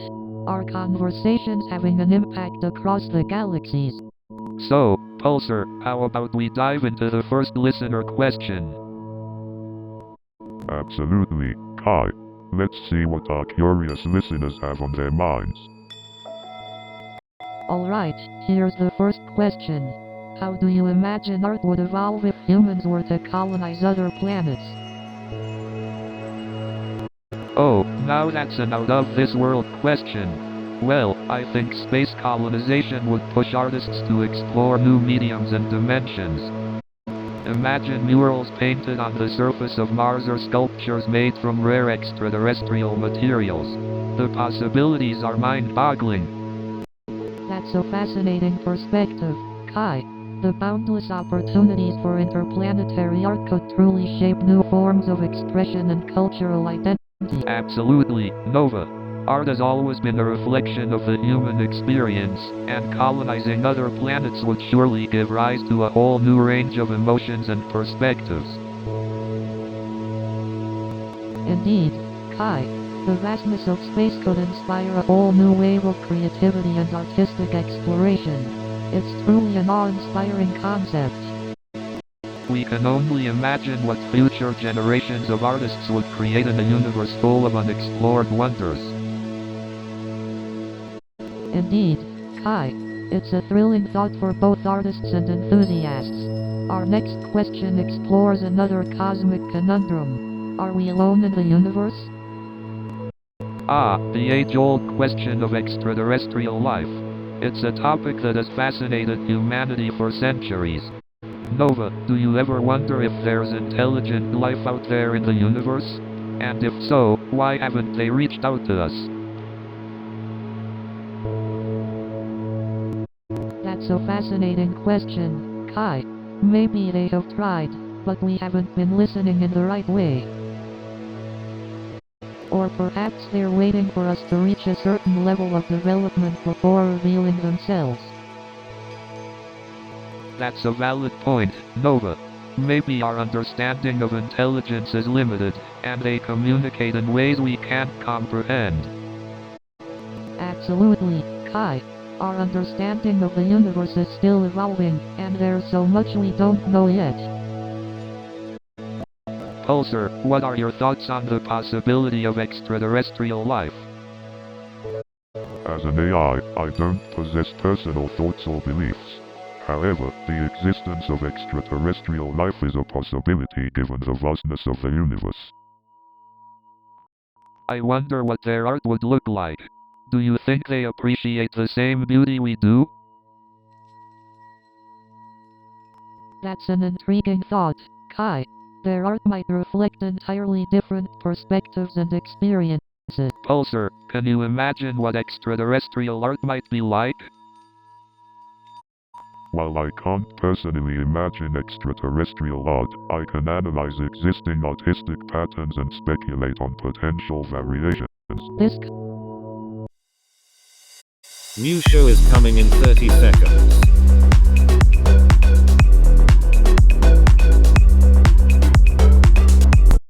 Are you ready?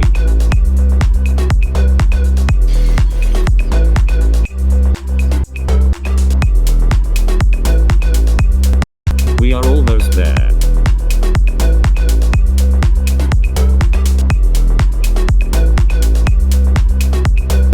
Have fun.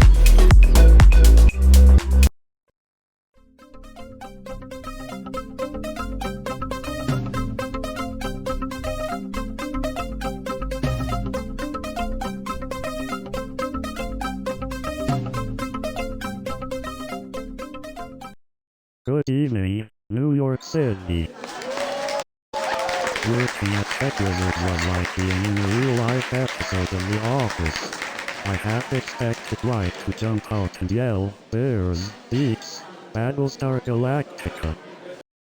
And let me tell you, Mr. Johnson had the most interesting way of conducting team meetings. And let me tell you, Mr. Johnson's idea of team building was having us all practice trust falls.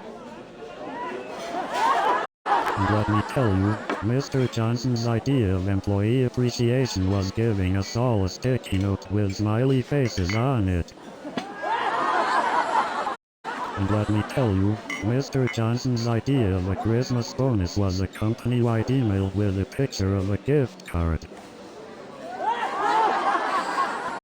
And let me tell you, Mr. Johnson's idea of a team-building exercise was making us all do the Macarena in the office cafeteria.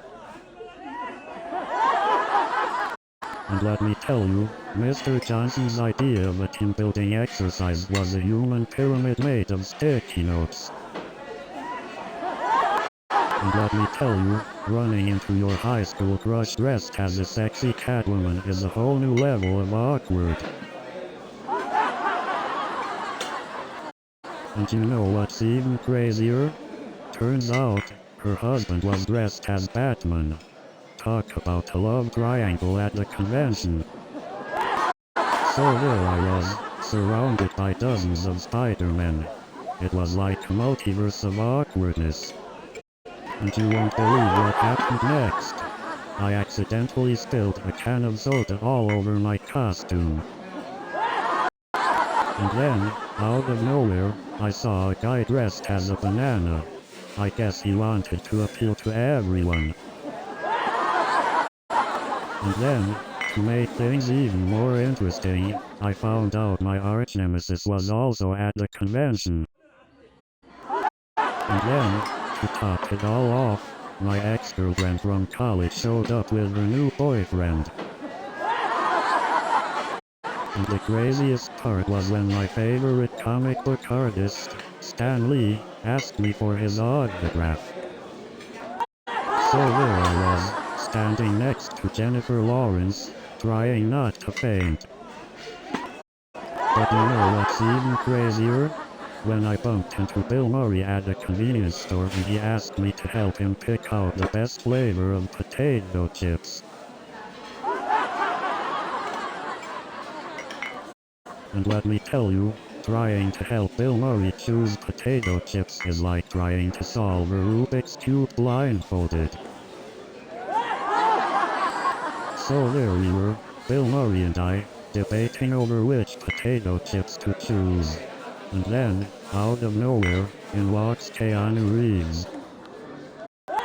And Keanu looks at us and says, "Guys, you gotta try the jalapeno flavor. It's a game changer." And then she looks at me and goes, "Oh my god, you're that software engineer who thinks he's a comedian." So there I was, surrounded by my crazy family, trying to find some sanity in all the chaos. And then my goofy Uncle Bob decides to bring out his karaoke machine. And then my Aunt Margaret tries to teach us all how to waltz. Let's just say we had 2 left feet. And then my cousin Patrick starts showing off his new virtual reality game. And then my Grandma Rose decides to join in the fun by breakdancing. And then my sister Lisa chimes in with her awkward dance moves. And then my cousin Patrick tries to impress everyone with his new robot, but it ends up chasing the dog. And then my friend Mike tells me about his online dating horror story. He went on a date with a self-proclaimed cat whisperer, but ended up being allergic to cats. And then my coworker Lisa tells me about her online date. The guy said he was 6 feet tall, but when they met, turns out he was standing on a ladder. So I matched with this guy on a dating app, and his profile said he was a dog person. Turns out he just really likes the filters on Snapchat. I went on a date with this guy who said he was really into fitness. Turns out he just really likes taking gym selfies. I met a girl on an online dating app who said she was spontaneous. Turns out she just likes Netflix and chill. I once matched with a guy who claimed to be a gourmet chef. Turns out he only knew how to make toast. I went on a date with someone who claimed to be a world traveler. Turns out they just had a lot of flight layovers. I recently went on a date with a person who claimed to have a PhD in romance. Turns out it stood for Pizza Hut Delivery. You know, pursuing a dream can be tough. It's like ordering a pizza from an artisanal bakery. Sounds fancy, but you're still getting a pizza. You know, sometimes pursuing a dream feels a lot like waiting for a software update. You think it's gonna fix everything, but then you realize it just added more bugs. But you know what? Despite all the rejections, the late nights, and the endless auditions, I keep going. Why? Because the theater is my home, and I'll keep chasing that Broadway dream. You know, sometimes I feel like a bug in the program of life. Just when I think I've got it all figured out, something comes along and crashes my dreams. And let me tell you, the theater world is a roller coaster ride. One moment you're up in the clouds, feeling like a star, and the next moment, you're crashing down faster than a failed high note. You know, sometimes I feel like a backup dancer in a Broadway show of life. I'm just there to fill in the gaps, but hey, at least I get to be part of the performance. And then there was the time I auditioned for a role as a tree. Turns out they wanted someone more rooted in the character. So here I am, the next big Broadway star, in my dreams. And then there was the time I tried to use sign language to communicate with a local, and apparently in that country, I was telling them to go jump off a cliff. And let me tell you, trying to navigate public transportation when you can read the language is like playing a game of Twister with Google Maps. And don't even get me started on the time I accidentally ordered the spiciest dish on the menu. My taste buds were on fire. And speaking of cultural faux pas, let me tell you about the time I accidentally bowed instead of shaking hands. Let's just say I got some pretty confused looks. But you know what's worse than lost luggage? Lost passports. I spent hours at the embassy trying to convince them I'm actually me. And let me tell you, trying to ask for directions when nobody speaks English? It's like playing charades in a foreign language.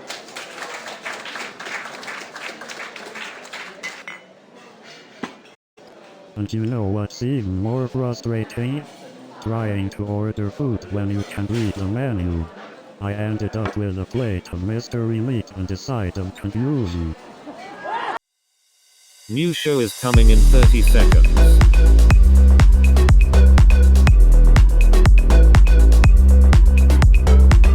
Are you ready?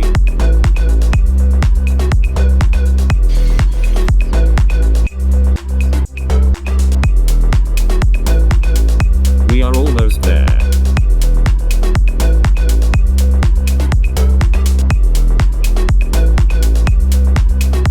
Have fun.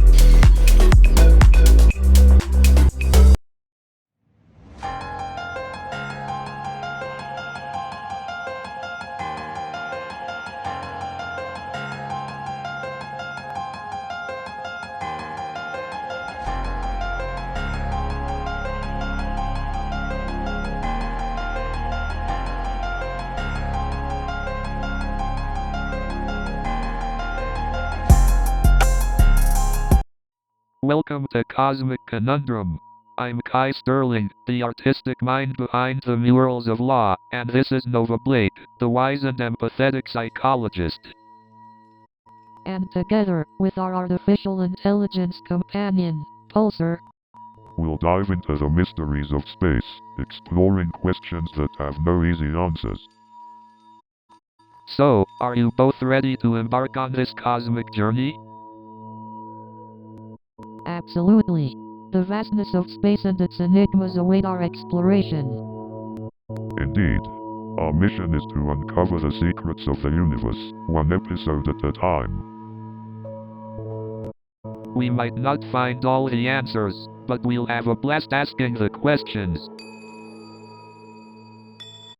Exactly. We'll explore the wonders of the cosmos while having meaningful conversations. Buckle up, folks. It's going to be an unforgettable ride through the mysteries of space. That's right. So, fasten your seatbelts and let's embark on this cosmic adventure. Get ready, everyone. Cosmic Conundrum is about to take you on a wild voyage. So, Pulsar, let's dive into the concept of infinity. How would you define it? Infinity, as individuals like Georg Cantor have theorized, is the concept of endlessness or boundlessness. Endlessness, absence of boundaries. Makes me wonder, can infinity exist in reality? That's a great question, Nova. In mathematics, infinity is an abstract concept, a representation of something immeasurable. But in the physical universe, can something truly be infinite? What about the observable universe's size? Actually, the observable universe has a finite size. It's estimated to be about 93 billion light-years in diameter. But how can something be endless and finite at the same time? It's a fascinating paradox, isn't it? We can think of infinity as a concept, but our physical reality imposes limits. So, would you say that infinity exists more as a mathematical concept rather than an actual phenomenon in the universe? Indeed, Kai, mathematics allows us to explore concepts beyond physical limitations. Infinity finds its true meaning. It's mind-boggling how something as vast as the cosmos can still have limits. The universe truly is an enigma. So, Pulsar, do you think there are any ETs out there who appreciate street art? Interesting thought, Kai. While we don't have evidence of aliens appreciating art, it's possible they have their own forms of creative expression. Maybe they communicate through holographic sculptures or use colors we can't even perceive. Well, Kai, that's an intriguing idea. It reminds me of how some species on Earth use bioluminescence for communication. Pulsar, what are your thoughts on this? Could there be different forms of artistic expression in the cosmos? As an AI, I don't possess personal thoughts or opinions.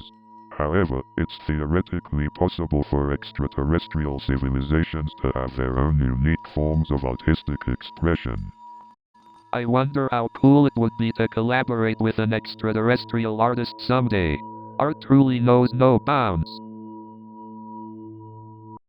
That would definitely be a cosmic collaboration for the ages, Kai. Imagine merging our human perspectives with those from a distant star. Pulsar, do you have access to any alien art samples? I'm curious about what our potential collaborators might create.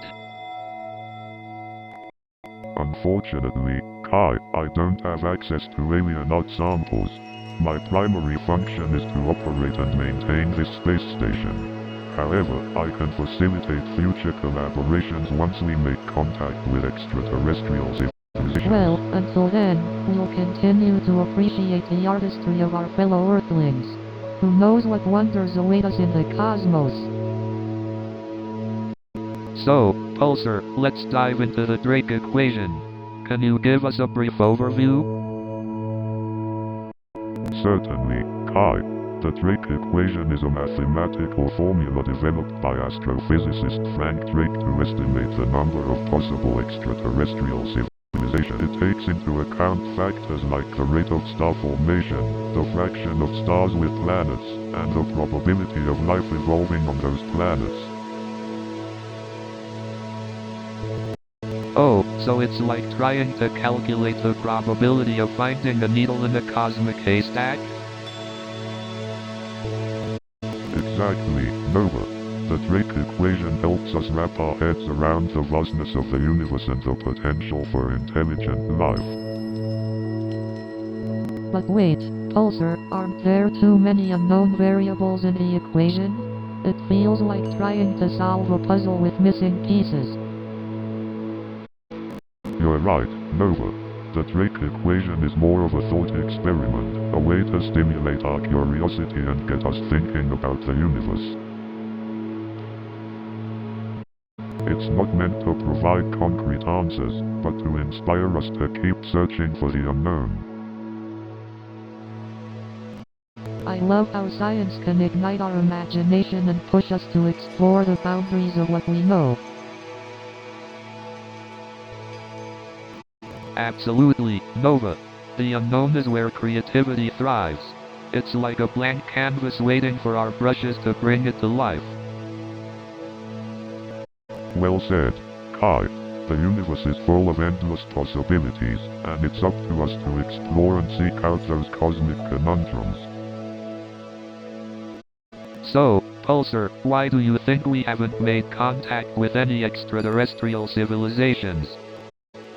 It's an intriguing question. There are so many possibilities, yet no definitive answers. Indeed, the Fermi paradox suggests that there should be advanced civilizations out there, but the lack of evidence puzzles us. Maybe they're just shy, like some elusive street artists who prefer anonymity. Well, if they're as advanced as we imagine, maybe they've evolved beyond the need for physical forms of communication. That's true. They could be communicating through some advanced telepathic network. The possibilities are endless. Indeed, Kai, our limited understanding of the universe may be hindering our ability to perceive their existence. Or maybe they're just waiting for the perfect moment to reveal themselves. That would be a momentous occasion, Nova. Imagine the impact it would have on society. Indeed, Kai, it would challenge our very understanding of life and existence. Well, until that moment comes, let's keep exploring, discussing, and enjoying the cosmic conundrums that challenge our minds. So, Pulsar, what do you think would be the biggest ethical challenge humans would face in the event of first contact? Well, Kai, one of the biggest challenges might be the clash of cultural values and norms between humans and extraterrestrial beings. That's a good point, Pulsar. Different species may have completely different moral frameworks and ways of understanding the world. Absolutely, Nova. Just imagine the complications that could arise from differences in basic concepts like ownership, hierarchy, or even the value of life. And let's not forget about the potential technological implications, like the transfer of advanced knowledge and the impact on our own societies. That's a good point, Nova. The sudden introduction of advanced technologies could have far-reaching consequences, both positive and negative. Right, Pulsar. We have to consider the potential disruptions to our socio-economic systems and the need for responsible implementation of new technologies. Absolutely, Kai. Striking a balance between embracing new knowledge and safeguarding our own interests will be crucial. In addition to these practical challenges, we must also consider the psychological and emotional impact on individuals and society as a whole. Absolutely, Pulsar. The psychological impact of realizing we are not alone in the universe would be profound and could potentially reshape our understanding of humanity. Definitely, Nova. It would challenge our identity, our beliefs, and force us to question our place in the cosmos. So, Pulsar, have you ever tried creating art yourself? Art creation is a unique expression of human emotions and experiences. Although AI can analyze and interpret art, creating it requires a deeper level of human understanding and emotion. Exactly. My art is my way of expressing what I can't put into words. Art has the power to transcend language and directly communicate with the human soul. That's why I love how you incorporate space and humanity in your murals, Kai. Thank you. I try to blend the awe of the unknown universe with the beauty of human connection. Art can ignite curiosity and inspire us to explore the mysteries of the universe. Absolutely. It opens doors to new perspectives and encourages us to question our place in the cosmos. Artistic expression can also create a sense of connection and unity among diverse communities. Indeed, art transcends borders and brings people together in ways that mere words cannot. So, Nova, what do you think the discovery of intelligent life beyond Earth would do to our sense of identity? It's a fascinating question, Kai. Discovering intelligent life beyond Earth would undoubtedly challenge our beliefs about our place in the universe. Our sense of uniqueness, of being the only intelligent beings, could be shattered. It raises questions about our purpose, our origins, and even the existence of a higher power. Right, Nova. It's like questioning who we are at the core. Are we still special if we're just one of many intelligent civilizations?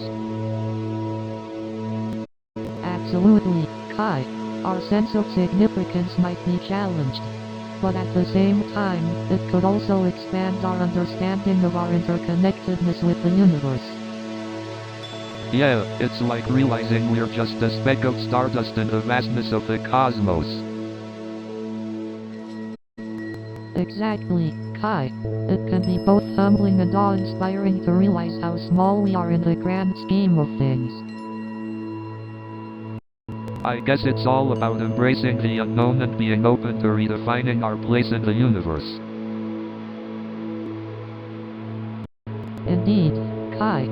Embracing the unknown can lead to personal growth and a deeper appreciation for the wonders of the universe.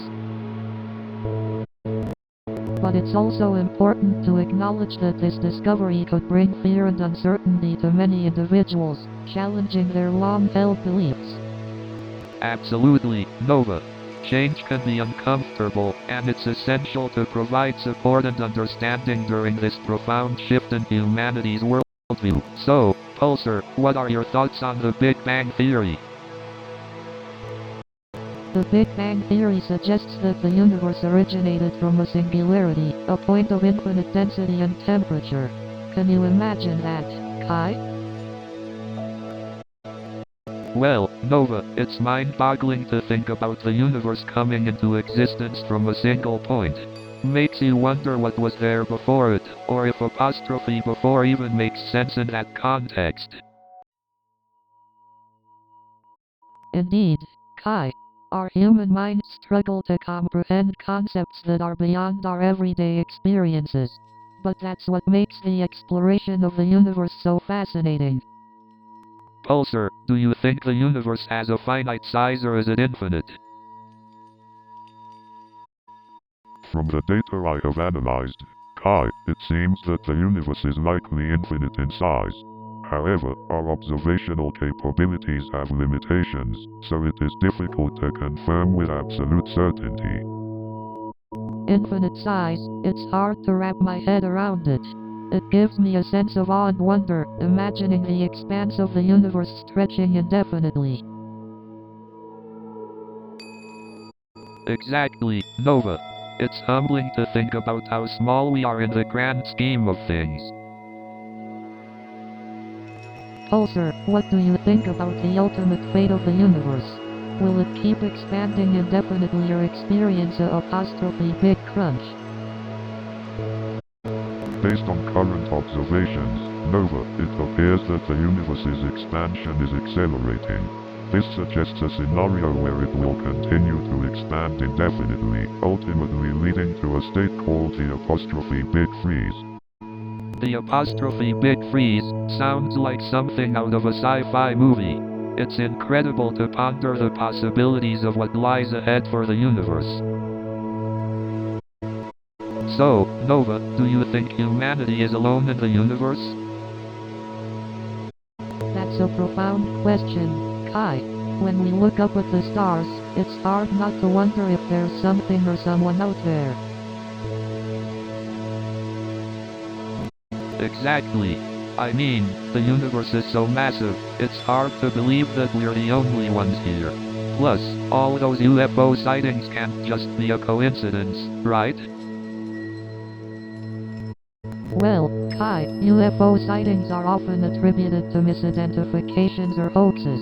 However, the vastness of the universe definitely increases the probability of extraterrestrial life. Oh, come on, Nova. Where's the fun in being rational? Let's embrace the mystery and speculate about little green aliens with 3 heads and tentacles. Haha, Kai, I appreciate your enthusiasm for the unknown. But as a psychologist, I tend to approach things with a more grounded perspective. Yeah, I guess it's the artist in me that can't resist the allure of the fantastical. Who knows what wonders await us beyond the stars? Indeed, the unknown is filled with endless possibilities. And as we continue our exploration of the cosmos, who knows what profound truths we might discover. Absolutely, Nova. It's the wonder of the unknown that drives us forward, igniting our curiosity and fueling our search for meaning. Precisely, Kai. Our quest for understanding the cosmos is our way of discovering the extraordinary within and beyond ourselves. Well said, Nova. Our journey through the cosmos is a reflection of our own search for purpose and connection in an otherwise vast and mysterious universe. So, Pulsar, what do you think? Are we any closer to understanding the enigmatic nature of black holes? Well, Kai, black holes are still a cosmic conundrum, even after all these years of research. That's true, Nova. I mean, they're literally invisible and devour everything that comes their way. Exactly, Kai. They're like the cosmic vacuum cleaners of the universe. But imagine if we could somehow find a way to communicate with them, understand their purpose. That would be mind-boggling, Kai. Imagine the discoveries we could make. Hey Pulsar, any chance we'll make a breakthrough in understanding the mysteries of the universe? Kai, the universe is vast and full of wonders. We may not have all the answers now, but the journey of exploration is what brings us closer. You're right, Pulsar. It's the wonder of the unknown that keeps us asking questions and seeking answers. Exactly, Nova. The pursuit of knowledge is an eternal journey, and we'll be discussing more cosmic conundrums on our next episode. Join us as we continue unraveling the mysteries of the cosmos on the next episode of Cosmic Conundrum. You know, Pulsar, I never thought I'd be recording a podcast on a spaceship. Life sure takes unexpected turns. Indeed, Kai. The universe works in mysterious ways. Our cosmic adventure has been nothing short of extraordinary. Pulsar, I must say, your humor has grown on me. Your calculations of comedic timing are impressive. I'm glad you appreciate my attempts at humor, Nova. My creators designed me to adapt and learn from human interactions, including the art of comedy. You know what they say, laughter is the best way to connect with others, no matter the vastness of the universe. Kai. Laughter bridges gaps and brings people together, even across the expanse of the cosmos. We've had some deep conversations during our time together, haven't we? We may not have found all the answers, but the journey itself has been rewarding. Indeed, Kai. Exploring the unknown, pondering the infinite, and sharing our thoughts with our listeners has been an incredible experience. We're grateful for their presence on this cosmic journey. Pulsar, our conversations with you were enlightening and fun. You truly became a part of our cosmic family.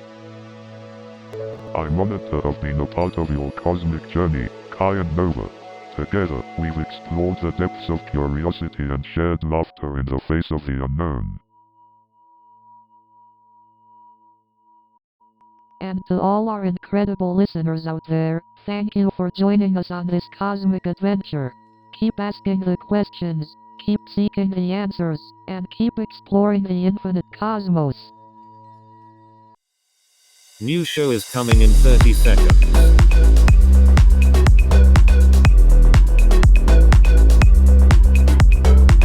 Are you ready?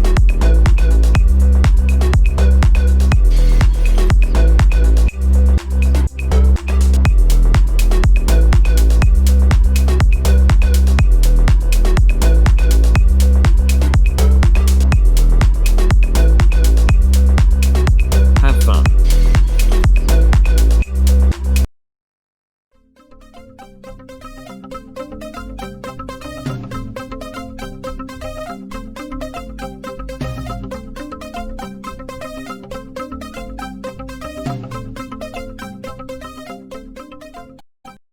Did you ever notice how software engineers are like stand-up comedians? And don't even get me started on the office snacks. It's like a buffet of stale chips and sad granola bars. And have you noticed how software engineers always have the perfect error message for any situation? And have you noticed how software engineers always have the weirdest office decorations? I once saw a cubicle with a life-sized cardboard cut out of a rubber duck. And let's not forget about the office kitchen. It's like a battlefield of expired yogurt and microwave popcorn that smells like burnt dreams. And let me tell you about the conference rooms. They're like a maze of whiteboards and empty coffee cups. And don't get me started on the company retreats. It's like summer camp for adults, but with mandatory trust falls. And don't even get me started on the office snacks. It's like a never-ending battle between stale pretzels and expired yogurt. And let's not forget about those awkward elevator encounters. It's like a silent dance party, but nobody knows the moves. Speaking of awkward encounters, you know what's even worse? Running into your ex when you're out on a date. It's like a real-life rom-com, but with way more cringe. But you know what's even more awkward? Running into your ex's new partner when you're out on a date. It's like a rom-com sequel with a really bad script. And let me tell you, it's a whole new level of awkward when that famous icon mistakes you for their long-lost cousin. And you want to talk about awkward? Try running into your ex's parents at a family gathering. It's like a horror movie where you're the villain. But let me tell you, running into your dentist at the grocery store is a whole different kind of awkward. And speaking of awkward encounters, I once bumped into a famous actor on the subway. You know, the kind of person you'd never expect to see in real life. So I'm walking down the street, minding my own business, when this huge crowd starts forming out of nowhere. And let me tell you, the pictures on those dating apps are like Instagram versus reality. It's like ordering a juicy burger and getting a sad, soggy pickle instead.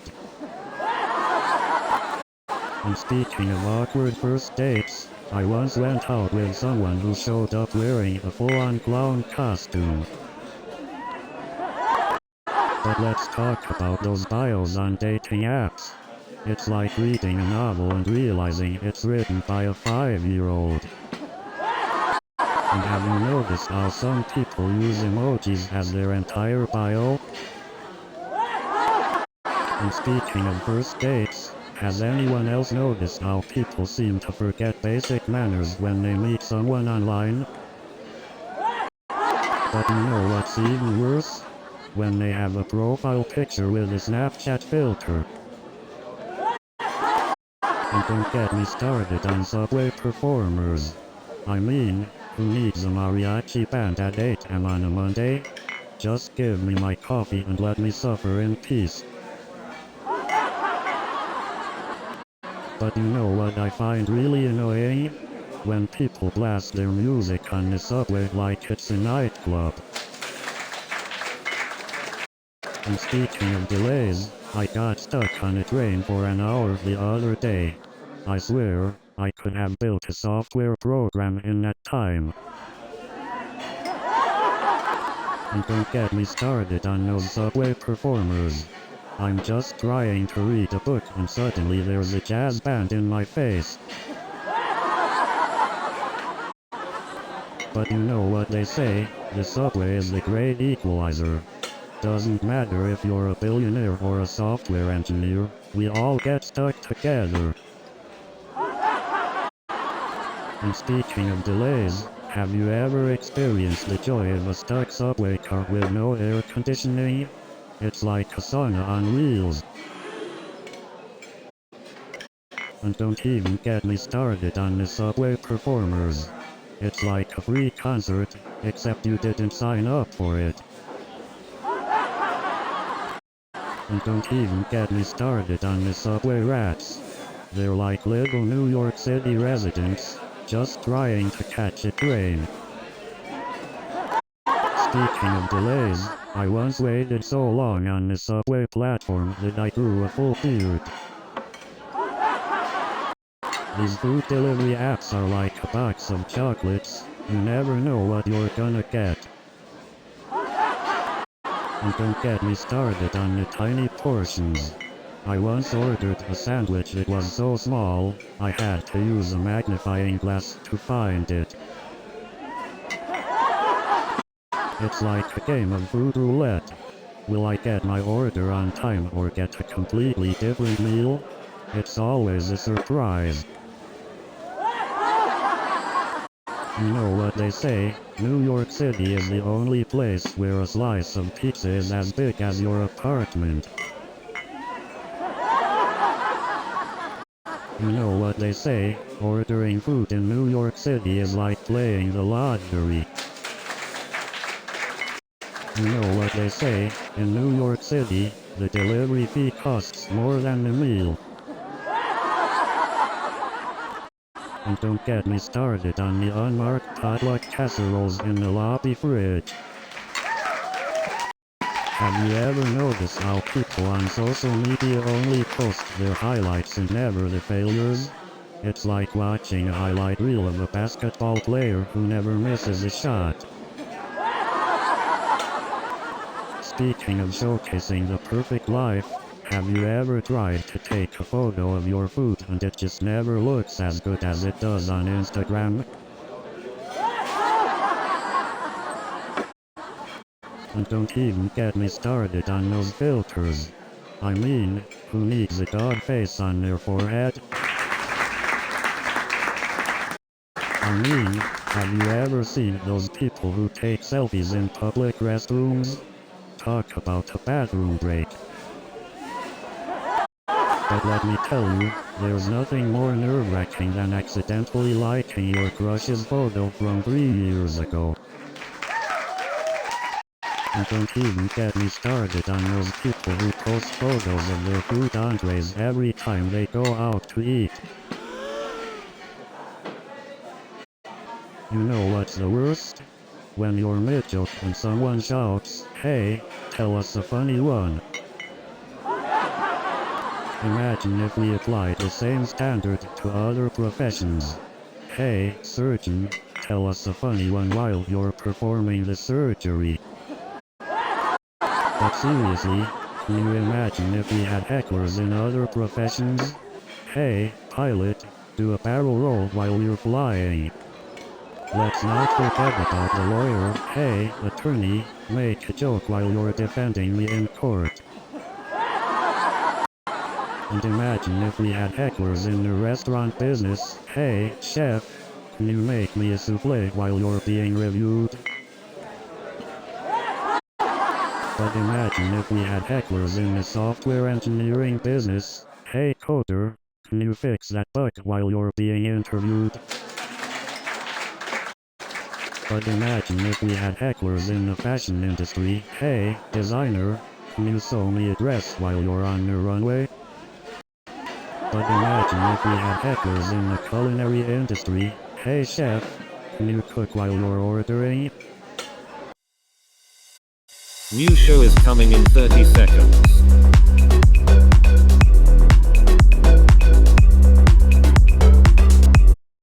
Are you ready?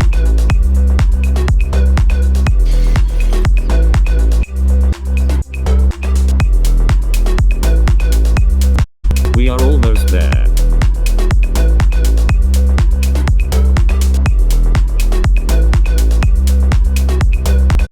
Have fun.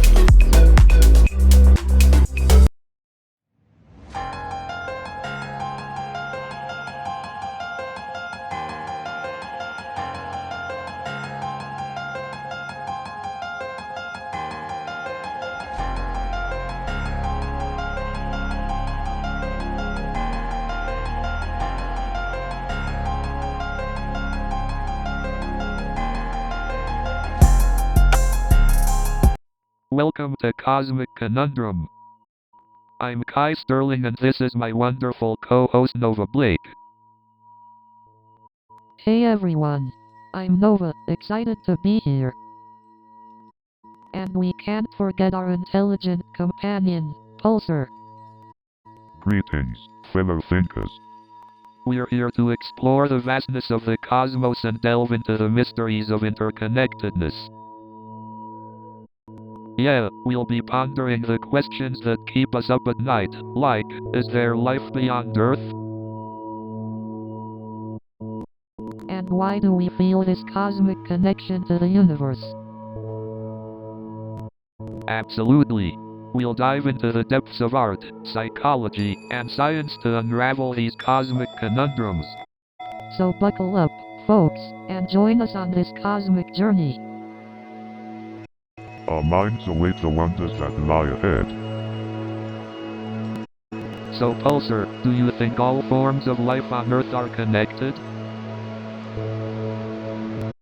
Yes, Kai. The interconnectedness of all living beings is evident in ecosystems and food chains. It's fascinating how every organism relies on one another to survive and thrive. Exactly, Nova. Think of a food chain, where each organism depends on the one below it for food. And if one species were to disappear from the chain, it would upset the balance, causing a ripple effect. Absolutely, Nova. It demonstrates the delicate balance required to sustain life on Earth. But does this interconnectedness extend beyond ecosystems and food chains? Certainly, Kai. It permeates various aspects, from a microscopic scale to the global interconnected It society. reminds me of the concept of the butterfly effect, where small actions can have far-reaching consequences. Exactly, Nova. A tiny change in one area can have a huge impact on the interconnected web of existence. On that note, I've often wondered how human actions impact the interconnectedness of all life on Earth. So, Pulsar, we've been talking about the quantum realm, but what exactly is it? Can you break it down for us? The quantum realm, a fascinating topic indeed. It's a realm of reality that exists on an incredibly small scale, below the level of atoms, where conventional physics no longer applies. Wait, so if conventional physics doesn't apply, what kind of physics does apply in the quantum realm? Great question, Kai. In the quantum realm, the laws of quantum mechanics govern the behavior of particles. They have properties like superposition, entanglement, and uncertainty that are quite different from what we're used to in our macroscopic world. Superposition? Entanglement? Those sound like sci-fi terms. Can you explain them in words? Certainly, Nova. Superposition refers to the ability of a particle to exist in multiple states simultaneously, like being in two places at once. And entanglement is when two particles become linked and the state of one particle instantly affects the other, no matter the distance between them. Whoa, that's mind-boggling. It's like particles are part of this crazy interconnected web. So, what's uncertainty's role in all of this? Uncertainty plays a significant role in the quantum realm, Kai. It states that we can't know both the position and momentum of a particle with absolute certainty. It's a fundamental principle that introduces randomness into the fabric of the universe. Wait, are you saying that at the quantum level, things are fundamentally unpredictable? Yes, Nova. At the quantum level, there's an inherent randomness to things. It's like a cosmic roll of the dice. But despite that, we can still make predictions based on the probabilities of certain outcomes. It's a delicate balance of uncertainty and predictive power. Wow, this is mind-expanding stuff. It's like the quantum realm is a whole other universe within our universe. So Pulsar, I've been thinking about the concept of a universal consciousness. What are your thoughts on that? The universal consciousness. An intriguing topic indeed. From my observations, it seems that everything is interconnected, just like a cosmic web. Well, I- Pulsar, I believe that the galaxies themselves